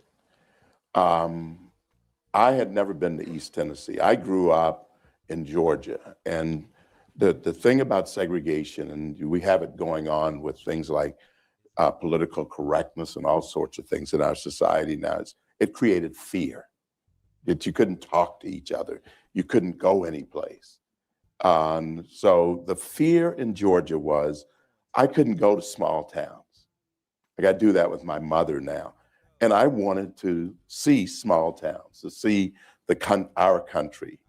And now that I can do that without fear, we thought that we would do it. My poor wife, she let me do it, and she came along, and we both love it now. And we've got the same bus we've had for 17 years, and this is East Tennessee. Have you ever been to Katie's Cove, for example, or have you ever been to Sevierville and Dolly's? What was it? Dolly World. Yeah. What did we go see with the horses? Yeah, it was. But anyway, we've been to a lot of different things. Then we've been out to the West. We like the mountains. We get down to Florida. But most of all, you see the citizens of this country. It is an RV park is very, very democratic with a small d. It is some of everybody there. The people are camping out of the back of a motorcycle, which is really interesting to see. The first time we went, we have a 40-foot coach, and we were next to this little teardrop thing that was about the size of this thing. and this table, and we said, this is really embarrassing. And but it's just, there's everybody there. The truck stop, Flying J, pilot that run into people. So it was right after Bush v. Gore. You asked me, this is what I love this stuff. I love the bus, I love the diesel stuff, I love the people, the truckers, everybody. I love it all. So I give you just two stories. So Bush v. Gore, which was, whether you know it or not, was a bit controversial, right? So I'm told. Oh boy, you were talking about feeling the heat around here. So I had to take my bus down to Florida the week after Bush v. Gore. So I certainly took security with me that time. And so I stopped in Brunswick, Georgia. I shot south of Brunswick, Georgia to refuel at the Flying J. And so I'm like, it's not like a car, you know, it's a real professional thing when you do a bus. You got to put your fueling gloves on and look around like you know what the heck you're doing. And so all these 18-wheelers are around, you know, and I'm like pretending. And this trucker comes up to me and he says, I'm standing at it. He says, anybody ever tell you look like Clarence Thomas? And so I said to him, yeah. And he said, I bet it happens all the time, doesn't it? And then he went on about his business. So then we were recently on the road. So all these things happen to you on the road. Oh, God, it's great. Even the breakdowns are great. So we were in Pennsylvania, and the bus, this is a bad thing. You're going up these mountains, endless mountain. That was it. Well, the bus speed was ending. So you get up to the top, the bus was dying. So finally, we pulled into a truck stop, into a Flying J in Pennsylvania after we got out of New York. And we look around, there's these two guys, you know, on this little mobile van repairing with a half a set of teeth between them. And but they knew how to fix diesel motors, and we were back on the road. That's the kind of thing. And these guys were great. They were great to talk to. I mean, you had to try to figure out some things. But it was absolutely wonderful. Everything about it, I love it. This is a great country. We've done about 40 states and met a lot of people, been a lot of places. And it's freedom for me. And I assume most of the people don't know who you are. So most people don't care. Okay. Well, that's very refreshing, I would think. For me it is. Yeah. I mean, it's just, and it also tells you that it shows you the constituency for the Constitution. It shows you it's not the city. It's not the people who are doing all the talking and all the prevaricating. It's just a person camping out of the back of his motorcycle who wants to be left alone, right? Who wants to enjoy his country, wants to raise his family or her family, and they're just friendly. If you go to an RV park, people wave, they come by. Sometimes they're too friendly. You just want to sit there, and they want to come and chit-chat, and they don't know you from a hill of beans, but they're just friendly. So I think that it has shown me a part of the country that you wouldn't normally see. I would not have seen in Georgia. And I would not see from Washington, D.C., which are two very different perches, but both in their own way, limited perches. Great. Well, in a moment, I'm going to bring Ed Meese back up here for a special presentation. And then I would actually ask afterwards if the people here in the audience would remain seated for a few moments while Justice Thomas leaves. But I do have to ask you one more question, which is, any chance for a national title for the Nebraska Cornhuskers this year? Hey. They're seventh. They're seventh in the country. Look, we will be undefeated until we're robbed.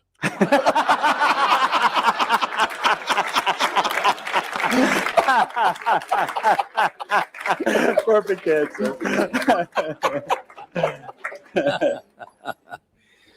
Well, I think we all would agree that we've been treated to a great evening here with Justice Thomas.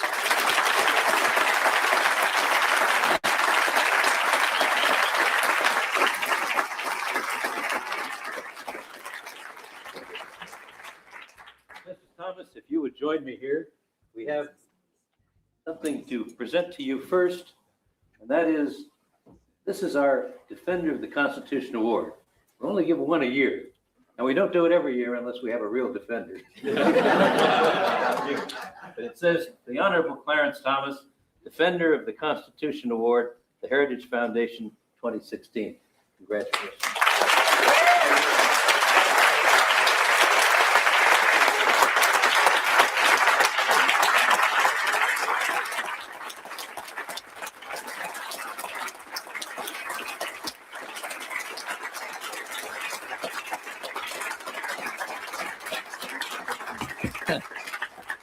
What I'm about to do ought to be called the Coles to Newcastle Award, because I'm giving you a set of the commentaries on the Constitution written by Joseph Story, which you can add to probably the set you already have it in your office. This is for your home, or even better, for the bus. Do you mind if I share it with my colleagues?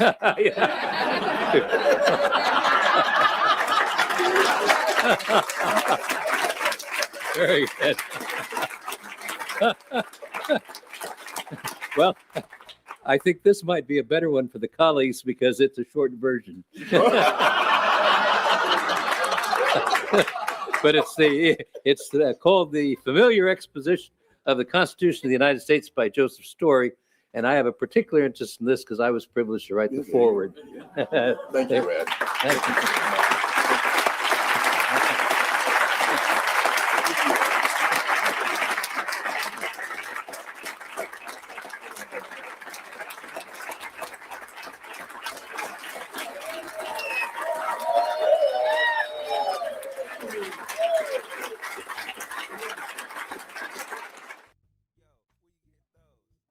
Slowly lesson. What I'd like to do is to get a complete and thorough. This has been something I've been trying to watch and just haven't been able to make it through for one reason or another. This is from 1968. It's called Still a Brother, the Negro Middle Class. And I'll just watch it for a little bit because it's 4:26. I'll go another half an hour or so and call it a day because it is time to figure out what I'm going to eat for dinner. A review of this to make sure that we have everything in there. At the same time, Bobby Jones, whose father was a post office worker in Boston, supervises a staff of 50, mostly whites.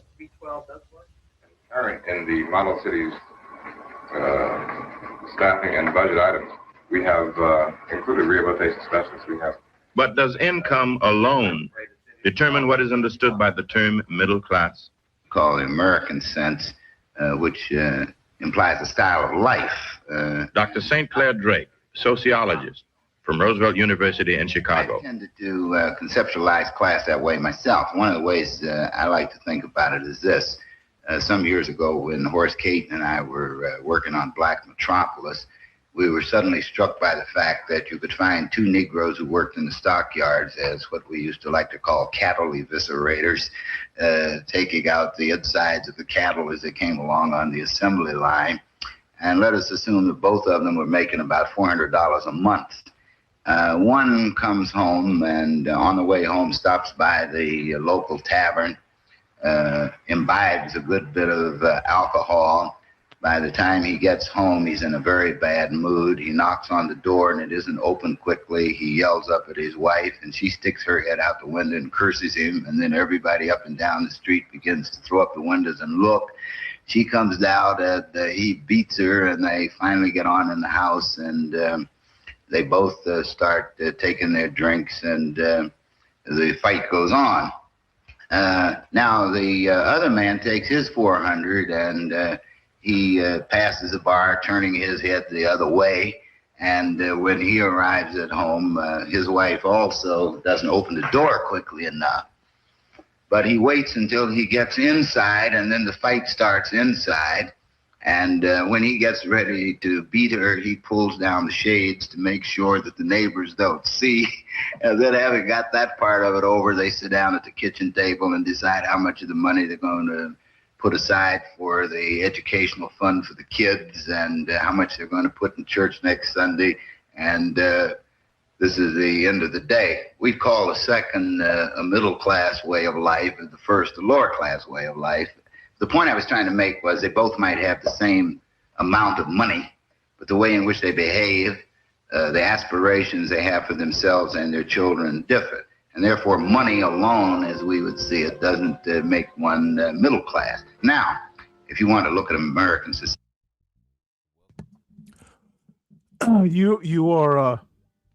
You're welcome, Mela. CKJ3, the problem is I can't show it. It's PBS. I've gotten a copyright strike from it was actually NPR that did it, but I can't imagine PBS would be any less. So unfortunately, I won't be able to share it with the masses. Society in three levels, say an upper, middle, and a lower class. You might peg it this way. An upper class puts the emphasis on refinement, the middle class on respectability, and Oh, and by the way, someone actually shared this link, and I can't remember who it was. It might have been Nagone. So I don't think I found this on my own. I knew of the documentary, but I'm pretty sure someone shared this with me. I just can't remember. lower class on survival.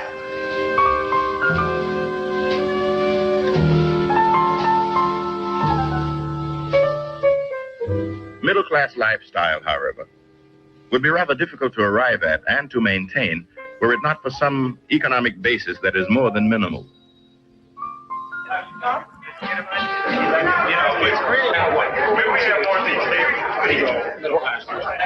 I've never really thought myself as middle class. I said I'm not trying to be facetious, but there are the differences, and I don't think that that I can overlook these or gloss over these by saying they don't exist. What are they?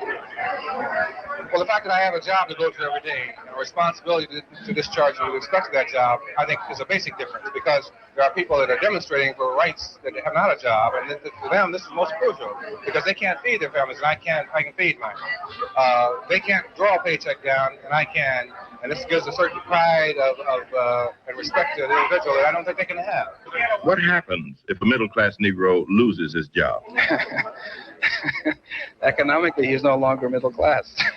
He's unemployed, and that's an interesting fact. This Negro middle class that we're talking about is a very, very precarious thing. Someone who came out of teaching, who can get a job perhaps with the Job Corps or with some other teaching-oriented kind of occupation, can go from $7,000 a year 1 year to $15,000 or $18,000 a year with some of the anti-poverty programs the next year.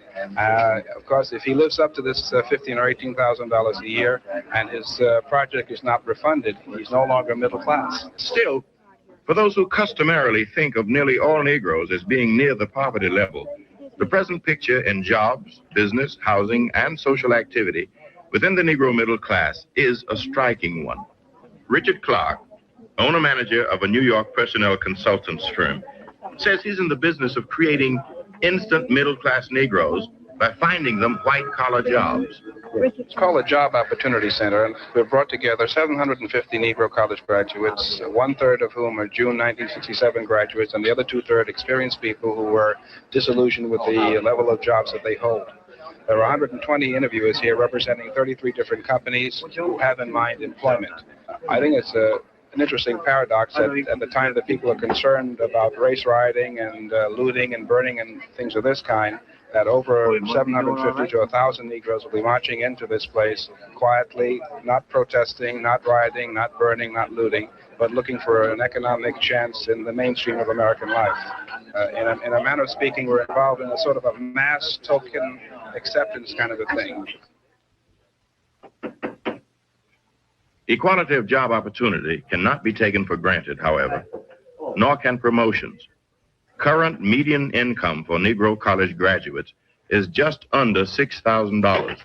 The white graduate earns over $9,000. But what of Negro-owned and operated businesses? Are they, as some observers charge, threatened with decline? I know there are some people who have said that there are less or fewer Negro businesses today than there were 20 years ago. I think if we think in terms of large numbers of people in business, perhaps this may be true. But I think Negroes are engaged in bigger businesses. They are doing larger volumes of business. I think they are in more diversified businesses. I think all you have to do is read Ebony Magazine and see all the kinds of businesses that Negroes are in. Governor Kerner, I'd like to know who the temple. Yes, I will be there. I remembered that I was supposed to go, so I will be there. Yeah. Okay, you can call them and tell them that I'll be there. Dear Jeff, this is just a little note to tell you how sorry we are that you will be leaving the Home Office to take up your duties as Vice President. The Johnson Publishing Company of Chicago is one of the country's most successful Negro business firms, with gross advertising revenues running into the millions. Its 250 employees, including a few whites, engage in a coast-to-coast operation. I also want to say that he plays an excellent game of poker, and I just told Louis Robinson, who called me, that Jeff would be out there and to get the boys ready for it.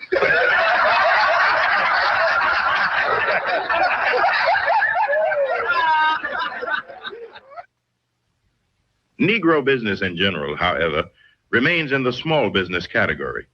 Discrimination by lenders, suppliers, and insurance companies often makes their success a precarious one, especially now that many larger white firms have recently discovered the $32 billion Negro market under their very noses.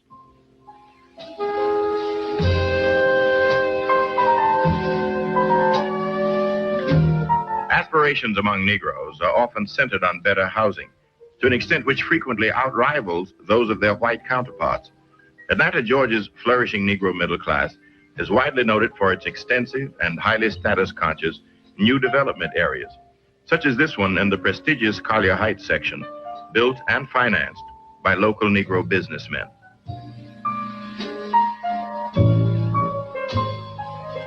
In the past, white banks traditionally turned down Negro loan applications.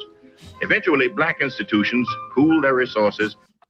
Hey, Deacon Dave, thanks for this. I guess I'll watch it at some point. Funny though. Stacy Patton wrote something that's actually worth reading. So maybe I'll pair it up with the link that you dropped. What? Well, Brian, Jet Magazine, if I recall, was published by Johnson Publications as well. Let's see. Stanley, I'm mad we are not called Negroes. Well, I'm mad that you didn't spell Negroes correctly, Bobby. If you want to be called a Negro, at least spell the plural correctly, and I'll consider it. And moved into the vacuum. Today, Atlanta white firms are belatedly trying to outbid black banks and black contractors for a share of one of the fastest growing markets in town. But whether they seek private houses or high-rise apartments, such as in these Chicago cooperatives, most Negro home seekers still find themselves barred from all but largely segregated areas. Even those who could afford better are often trapped in substandard, overcrowded units, while such better housing as does become available is swamped with frustrated applicants who also seek quality education for their children.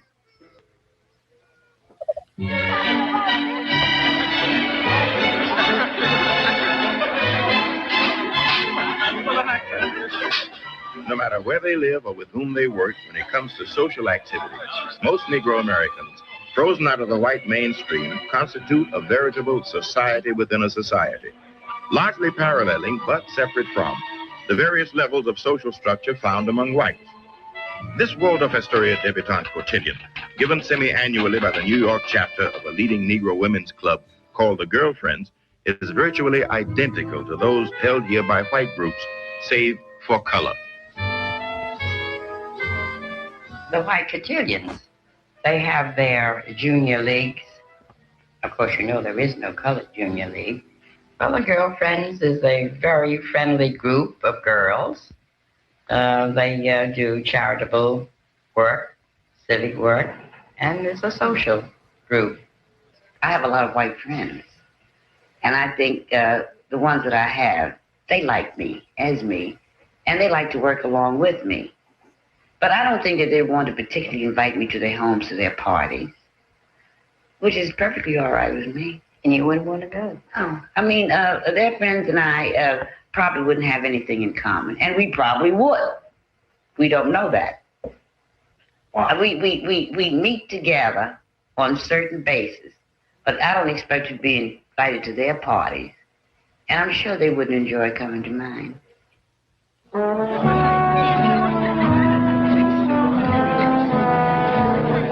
In recent years, however, there has been some increase in integrated social affairs, such as at the annual Evening of Elegance held last summer at Mrs. Sidney Poitier's Westchester estate.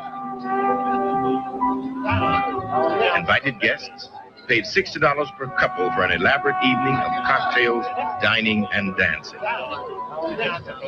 I think that many people in this country who are white, they come in contact with Negroes through advisory boards and benefit committees, and this in itself brings about a certain amount of communication. People can sit down over a cocktail and talk about the world's problems. This in itself is a form of dovetailing into society, into the mainstream.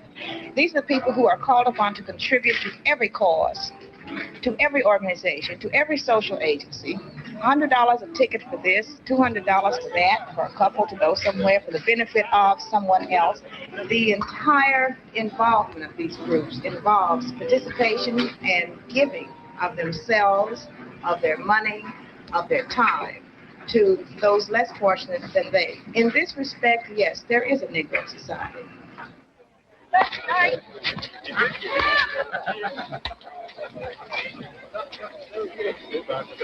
Man, when I take my family on a vacation, we want to relax. We don't want any problems with prejudiced white folks. So we go where we know we won't be bothered. That may be down home to visit the family, up to Canada or Cape Cod, or even abroad to Europe or Africa. One popular vacation spot among Negroes is the resort town of Oak Bluff, Massachusetts, situated on Martha's Vineyard, an island just off Cape Cod. For fun and relaxation, thousands journey here each summer from all over the country, forming a sizable Negro colony which gets along with, but keeps somewhat aloof from, local and vacationing whites. Doctors, teachers, and other professionals are prominent, and many have bought and maintained summer homes for their wives and children.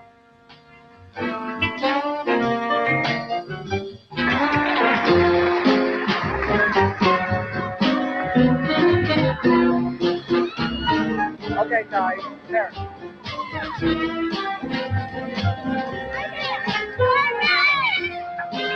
Weekend parties at places such as Sag Harbor on New York's Long Island are a specialty of Eastern club and fraternal groups. Still barred from membership at most country clubs and disgusted with attitudes at resort hotels in the Catskills, Miami Beach, and other holiday spots, some club members fly into such private parties from other cities to claim their place in the sun. Not all Negroes are pleased with the Negro middle class, however. In my mind, there is no black middle class. It's impossible for it to exist in this country. We have those who aspire to be middle class. And to that group, I would say that they have been almost totally, 99% negligent in their response to the struggles of the masses of black people in this country, and that they have, in many instances, in fact, hindered that struggle by moderating the genuine and legitimate radicalism of the masses. White-collar Negroes today sometimes find themselves under attack from within their own ranks. Last summer's Evening of Elegance was harshly criticized in some quarters, particularly since it took place only 2 nights after the New York riots. Observers sensed an uneasiness on the part of some guests. Basil Thomas, organizer of the affair, gives his own assessment. This is completely socialism. It's not a part of any civil rights organization. We don't propose to. We don't have speeches politically, civil rights, or any other type of controversies. And yet, in your way, you do make a contribution in that. Completely in sympathy with it. Completely in sympathy with it. But I certainly would not like it to disrupt the beauty of the evening of elegance. We have so many charming and responsible ladies and gentlemen here tonight, and I thought certainly that I could not expect the public to come to an affair and pay unless it were done for one or another worthy cause. And I might say that I'm delighted that the Urban League of Greater New York has permitted. This is actually interesting. If this is out on Martha's Vineyard, I guess we've seen a modern version of this in that Polo Ralph Lauren advertisement. Did you come up to comment? I sure did. Oh, okay. I believe the women of that time wore dresses and exercised great restraint, and men crave that. That's what I they were don't saying. know. Some do. There are men that are complaining, if that is a word appropriate to use, that women are in these current times are no longer feminine. What I'm witnessing with this black and white footage is examples of women who are feminine. Would you agree? Yeah, but I All think the right. whole premise of I'm gonna say the people that I see, the old YNs that I see on YouTube, they would never meet the standard that these women would expect. Okay, on one hand, they talk about women not being feminine, but on the other hand, they want the women to accept, well, YNs. Okay, if you want a woman that is demure and dressing like, the 60s, she's going to have standards. You're not going to be able to wear saggy pants in a fucking Kangol. she's she's going to expect you to dress like the men in the video. Yeah, And that's I don't, you cannot have your cake and eat it too when it comes to these sorts of things. And I really don't understand why these people don't understand that. yeah. The flip floppers are not aware that they're flip floppers. That's exactly my point. They have no clue what they're talking about, but it sounds good. And the thing is that you get a bunch of people like that together and they just kind of reaffirm or self-affirm the ignorance. Okay, no one is teaching them, and we're talking people in their 30s, 40s, and some of them in their 50s. Um, Even up in their 50s, they are clueless. That one woman who's like what was she, like an associate editor or some sort of editor for the New Amsterdam, what was it, New Amsterdam Times? It was a black newspaper up in New York City. She's not gonna be wanting some saggy pants YN who isn't what would the word be? It would be elegant. Frustrate. It would frustrate her to. Well, no, I don't think frustration. It might frustrate her once or twice, but at some point she's going to be moving on. Yes, absolutely. So they can want all the femininity and all that sort of stuff all they want. It's not going to happen for them. If you're on a YouTube panel and you are single, wondering where all the women's at, why aren't they feminine? Well, they are out getting better quality men, I guess.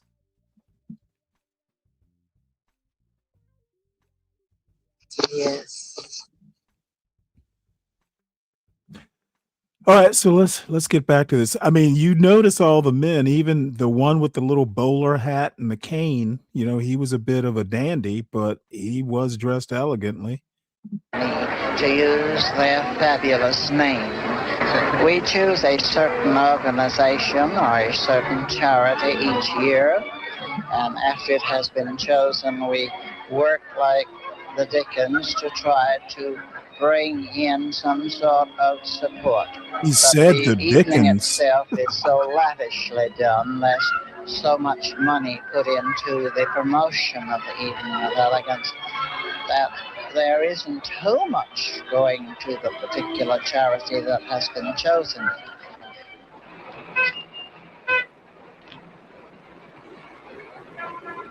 Though other ethnic groups also have their class structures, sensitive Negroes find themselves caught in an awkward dilemma between desires to exercise usual middle-class behavior on the one hand and ever-present reminders of their less fortunate brothers on the other. The soul-searching goes on. I guess it's clear to see now that the Negro who is truly struggling looks askance at us. They are the upper middle class or the middle class. They don't understand our problems. We don't need them. They're of a dying era. The Roy Wilkins and the Whitney Youngs and the Philip Randolph, possibly. We don't understand, and they don't understand. Now, I want to point out, I don't know where it's going, that he's talking similarly to these Gen X old YNs who are complaining about boomers.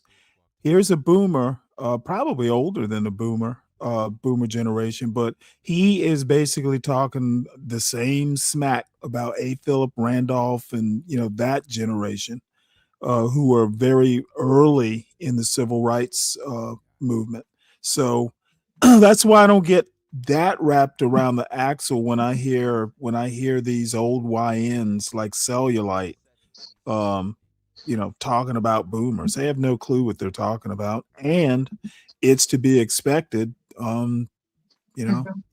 Kids always rebel or always think their elders don't know what they're talking about or they're not with it.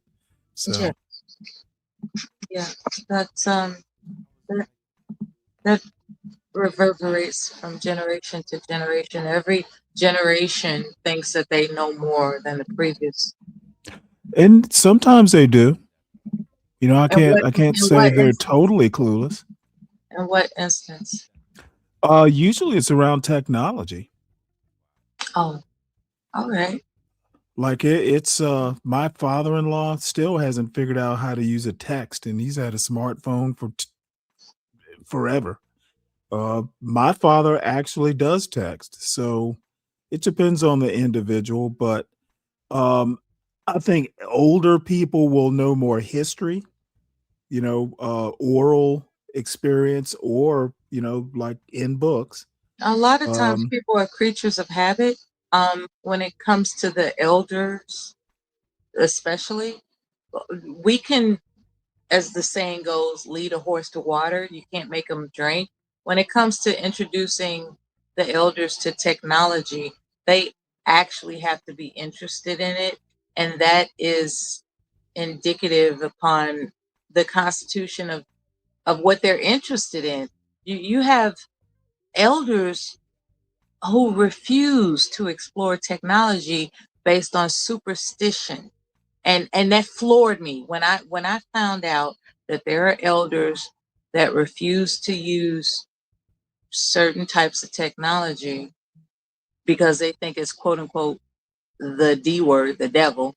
I was like, wait a minute, like you're not accelerating knowledge because you're caught up in superstition.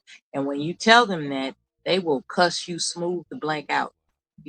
Don't you tell me about what I believe. This technology is the devil. That's what they say, Stanley. That's what they I say. Well, maybe it's a Chicago thing. I've never heard it. I mean, I've heard of Luddites. I've never heard Have anybody you compare it to asked the your devil. father-in-law why he's not interested in learning how his device operates? Have you actually ask him that? I don't care. Well, see, I care, and I asked the elders Well, I mean, that I care when he for. needs help, he can always call my son or me. Yeah, I shoot. Well, let me put it to you this way: he built a bench for some friend of his. He can do woodwork, and I can't. So that's a technology that I'm not familiar with. yeah, they So have their gifts. They do. right, They have their and gifts. I don't have a problem with people being creatures of habit if the habits are new, or I'm sorry, if the habits are good. Some, some habits are actually Boomers have their positive. gifts. Absolutely. They have mind. And They have problem-solving skills that our generation and the generation ahead of us can't conceive because we are not accustomed to well, how they had my the same thing is, problem. I will hold the older generation accountable for not teaching it. But then I don't like looking at whole generations and making these broad generalizations because it's lazy thinking for starters. You've got to be more granular.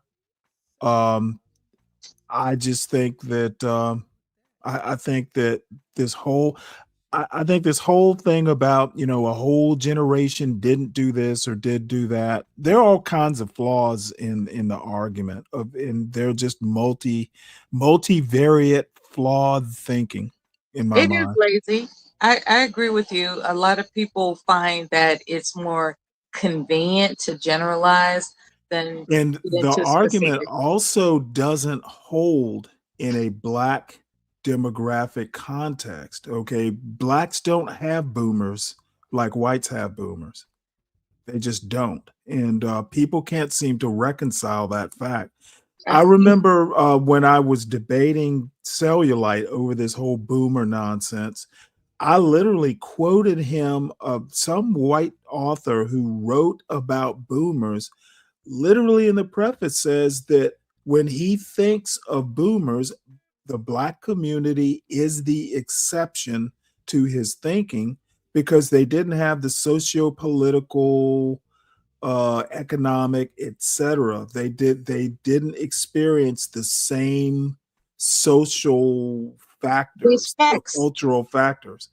And so when I hear some YN talking about the boomers not handing down money, I know that they haven't cracked open a history book or thought seriously about it. What Yeah, money if if the black community overall statistically has 10 times less generational wealth than the white community does, what money are you talking about? yeah, critical thinking is not a popular exercise. A lot of people gravitate toward what's lazy um, in terms of resorting to generalize.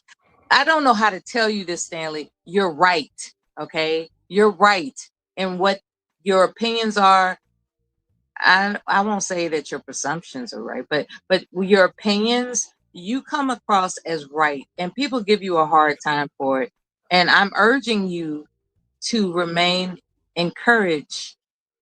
I don't know what kind of hard times you've Well, had on panels. No, I heard the beginning of your live stream about, oh, did you?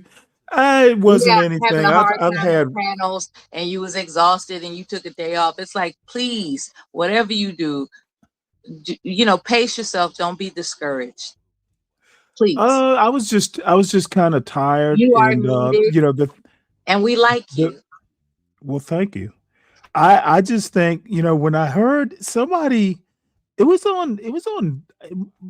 um it was on Nightish's panel, but not the same panel that I was on his panel twice. And Aunt T insists that Napoleon, for instance, would be as great today in a modern military as he was back in the 19th century or That's 18th a century. provocative statement. Well, it's one that he can't support and one I don't agree with. And he wanted to just get all pissed off. And you know what I did? I actually just remained calm and just told him, I just don't agree with you. I don't even need to explain why I don't.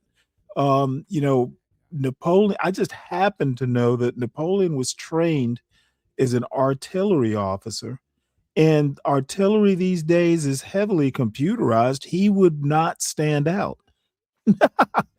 You know, and I gave him the example of celestial navigation.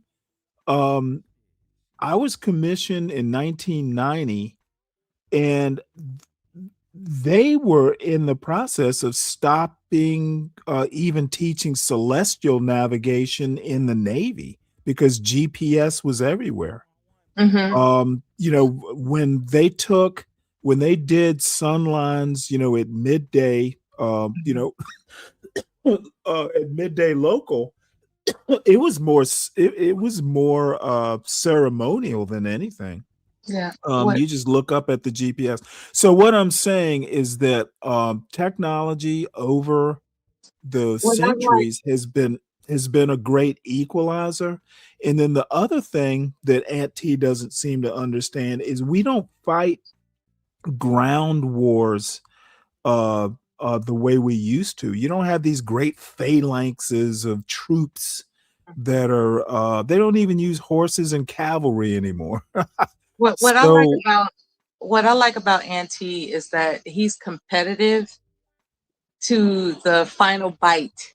That's his well, nature. he's That's what he competitive. does. Look, being competitive in a stupid point, Well, you call it's it just stupid, no, it was literally dumb. but he's And still going to I charge forward. I refrained from calling him dumb, but I was thinking it. He is competitive. That's what he does. I don't care. I'm not his competition. You know, as the great John Henrik Clarke said, I only debate my equals, all others I teach. He is not my equal. So there's no reason for him to be competing with me. No, he competes with everybody. That's his nature. Well, that's an Aunt T problem.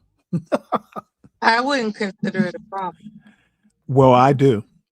You see, I'm going to disagree with you like I disagreed with him. I think it's a huge problem.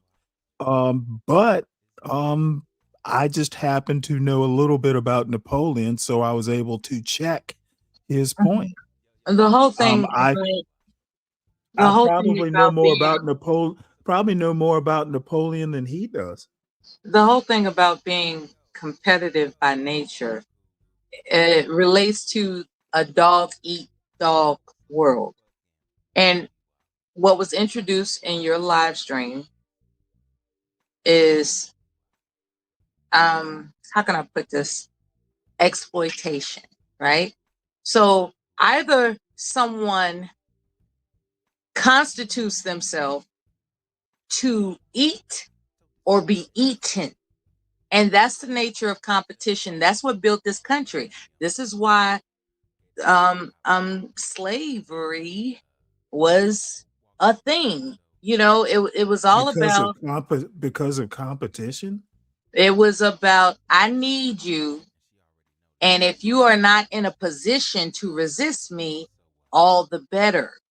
You No, know, it could because that's not quite it's not quite how it got started in the United States. If there was a competition, it was economics. Okay, the thing people don't understand about American slavery in particular Mhm. is that um, economics came first. Okay, basically, the reason Africans were chosen in the United States, well, what became the United States as slaves, is that they stood out phenotypically. Okay, the indentured whites could escape and kind of blend in, and the Indians, when they tried to enslave Indians, and they did, um, once they escaped, they were gone. You were not going to find your quote property. It just so happens that a load of Africans came in, and the idea, kind of the seed kind of got planted that hey, if we enslave these people, they're ours. They're not going anywhere. But the economics, basically the moral part of it, the dog eat dog, the philosophy, all that stuff came to justify the cruelty of the enterprise. It started off as, hey, we need slaves. We can't make the whites do it. We can't make the Indians do it. Here's a group of people that where are they going to go? Once they get here, they stand out.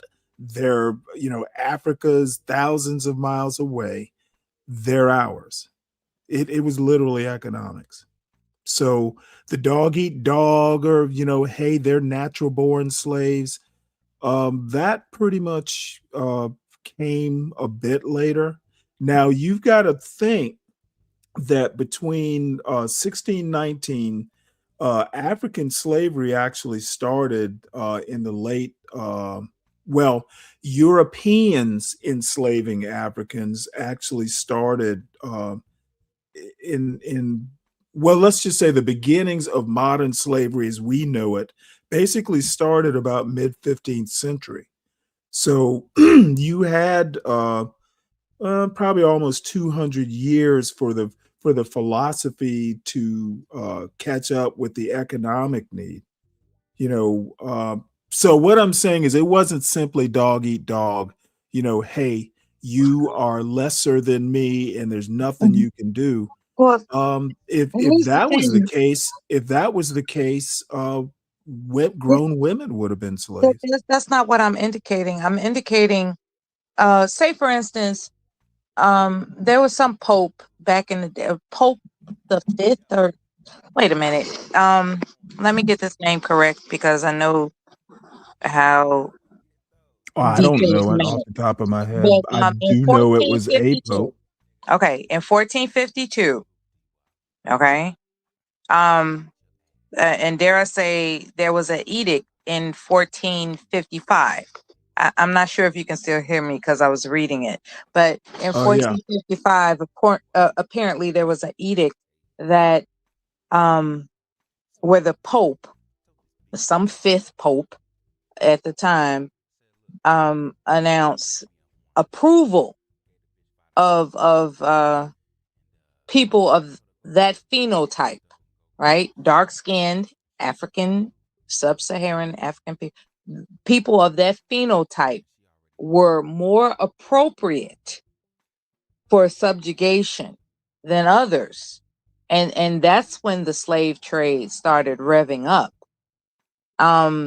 Well, it was a little bit more complicated than that. And it is complicated. The triangle slave trade didn't start in the 15th century. It started after that. I'd have to look it up to get it right. I've been reading The Empire of Cotton, and I don't have the years down. But the other thing you need to know about that edict was if the slaves converted to Christianity, they were manumitted. They were freed. So it hinged. But that did not matter in America, right? Okay, well, America has nothing to do with that edict. That's like 150 years after that. It was an influence, is what I'm saying. It was an influence. No, it actually wasn't that much of an influence. It was more an influence on Portugal and Spain. Remember, Spain introduced slavery into the New World way before the English. It was before the edict. The edict. It was 150 years after the edict.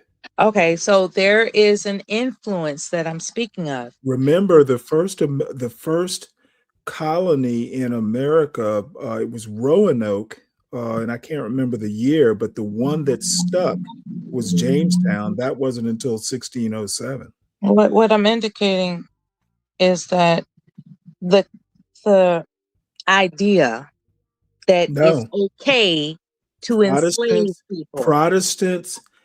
No. As a matter of fact, if you really want to talk about the idea of slavery, the Muslims were doing it way before. The Muslims were doing it. Europeans were. As a matter of fact, I'm glad you mentioned that because Muslims have influence the Constitution, and people are not aware of that. I'm going to put a video in the back. How so? Well, it was explained in this video. I can't recite it verbatim, but it's for your future review, and I'm going to retrieve it and put it in the back chat to give it to you. I thought it was You might want fascinating. to email it to me. I already emailed you something. You didn't respond, so I'm gonna put it in the I back chat. haven't checked my email. For some Exactly. So reason, I'm gonna put it in the I back just chat. okay. And then the other thing I wanted to say last on that is the Protestants, basically the Protestant idea of slavery is what influenced America way more so than the Catholics. There weren't many Catholics to influence. Catholics would allow you a slave to go free if that slave was converted to Christianity. And you also have to understand is there were actually African heritaged or African born conquistadors who were free, who actually participated in slavery as well. So Absolutely, they did. the Catholic way of doing slavery was a bit different than the way the Protestants did. Protestants, they were a lot more strict about it. And I can't remember the exact reason, but there was no converting to Christianity in your manument. They were a lot more economic about it. I mean, Absolutely. it was the Protestants who created the slave trade, like the triangle trade. It wasn't the Catholics. Yeah, the chattel. So when did chattel slavery come into play? It's probably always been around, but it became Like basically breeding slaves to have more slaves. it became basically industrialized in the United States in like 1661 or 62. Absolutely. It wasn't basically it was dubbed chattel, but what it actually was you are a slave for life. That's what was actually different about what the Protestants did. If you, in America in particular, if your mother was a slave, you were a slave, and you were going to be a slave for life. It just was, and your kids and their kids, et cetera, et cetera. That's the It wasn't chapter. really like it wasn't necessarily like that. It was a lot more. Well, it was a lot less severe in the Catholic countries, though. France, there are always exceptions to that rule. France was particularly cruel in Haiti. Okay. But funny enough, France and England wouldn't allow it on their soil. They kept it at arm's length. Yeah, because chattel slavery is a different conception. It's very, very, very different. Right. Well, essentially, chattel is And what Americans cattle and chattel pretty much have the same etymology. And that's the problem. And with evil. The problem with evil is disillusionment.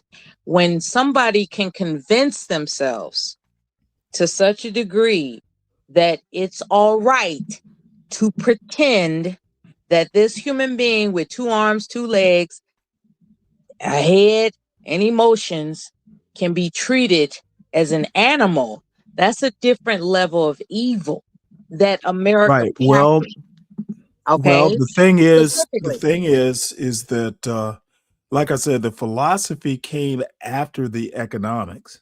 They had to justify the cruelty. What I'm concerned about, Stanley, if I may say, is that eventually and I don't predict the future, but it appears to me that what may be the goal is to erase the evils of chattel slavery. Like it's a rumor. It's a rumor. Yeah, that's And this, I don't think they'll be able to erase the knowledge You of don't it, think that? but they will be able to mitigate it. They've been trying to do that for a over 100 years, That's the 100 whole, plus years. but that's the whole concern. That Right. Well, I mean, technically, at least post Reconstruction, it's look. It was always inconsistent with the Declaration of Independence in particular. Mm-hmm. So I put in the back chat the video I was referring to, and since you had mentioned you wanted to get a bite to eat and you might end the live stream, should I put it in the chat room or just leave it for you to review? Okay. Look at what Bobby wrote. You can't erase slavery. Us blacks won't stop talking about it. And we shouldn't stop talking about it, Bobby Perkins. Why ignore something that still affects Black life in 2026? What if I told you that there will come a time where we are censored? We are censored. When I Oh, I say think it's we, happening now. exactly. This Oh, there's okay. a Yeah, progression of I, censorship, and it's the first step to erasing a history to confront the evils of this country. okay. I know what you're talking about here. There's a book called Thomas Jefferson's Koran. I actually own the book, believe it or not. Oh, I, excellent. I know what you're talking about. I read it, and it really, I mean, they knew. It's To be superficial. honest, to Yeah. be honest, the only, I mean, a lot of the slaves were Muslim. Um, but that's it. I think the concept is overblown. I've never been, convinced to the degree that some people are. Well, to each his own. I think it's significant when the current administration is announcing that Muslims are our enemy. And ironically, Muslims were an intricate part in constructing the Constitution. That's not true. All right. Not even close. You know better than I do.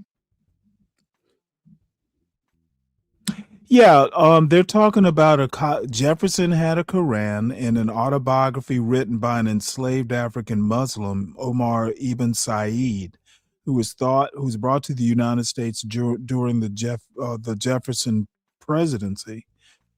So I mean, you could say Jews and Catholics had influence too. That's not the nature of the video I was suggesting. Right. Well, I've read the book and I'm unconvinced. There's Well a book stated. called, and I can't remember what her name is. It was a woman who wrote it. Hold on one sec. I'll bring it up. I think it's called Thomas Jefferson's Koran or Jefferson's Koran. Mm-hmm. Because I remember when it came out, it was such an interesting Title. yeah. So of course I had to buy it. That is a very interesting title. He did own it. But I own a Book of Mormon. I am familiar with Mormons. Here it is right here. This is what it looks like. Islam and the Founders. And then they also talked about the Barbary pirates. Jefferson basically had to deal with Barbary pirates in North Africa who were all Islamic. So, there were Americans. As a matter of fact, there's another book, and I cannot think of the name of it. It tells the story of some whites who shipwrecked or something, and they were taken slave by Muslims, and one or two of them were American. So after years and years, the American actually winds up coming back to the United States, I think. But it was kind of a I think they might have even made a movie. It's a great book. It's a harrowing tale. But I think that happened during Jefferson's presidency also. Denise Spellberg is her name. So anyway, yep, I just happened to have read this. Let's see. That's because you don't have to talk about slavery. You get everything served to you as long as you act like a good girl. What? Yeah, you should never hop into the middle of a chat. So, all right, folks. Well, I am at 5 hours and 19 I minutes. found her. I found Denise Spellberg. Thank you for the Okay. recommendation. It's a long book, but I mean, they're I'm really looking forward what to it. she's talking about is a lot of just like indirect influences, but everything influences everything. And especially someone like Thomas Jefferson, who's a reader.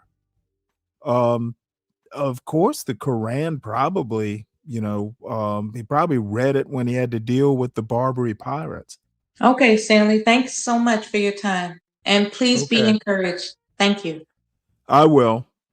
All right, folks, I am out of here. Everybody, please make sure you hit the like button and also subscribe to the channel if you're new. Check us out.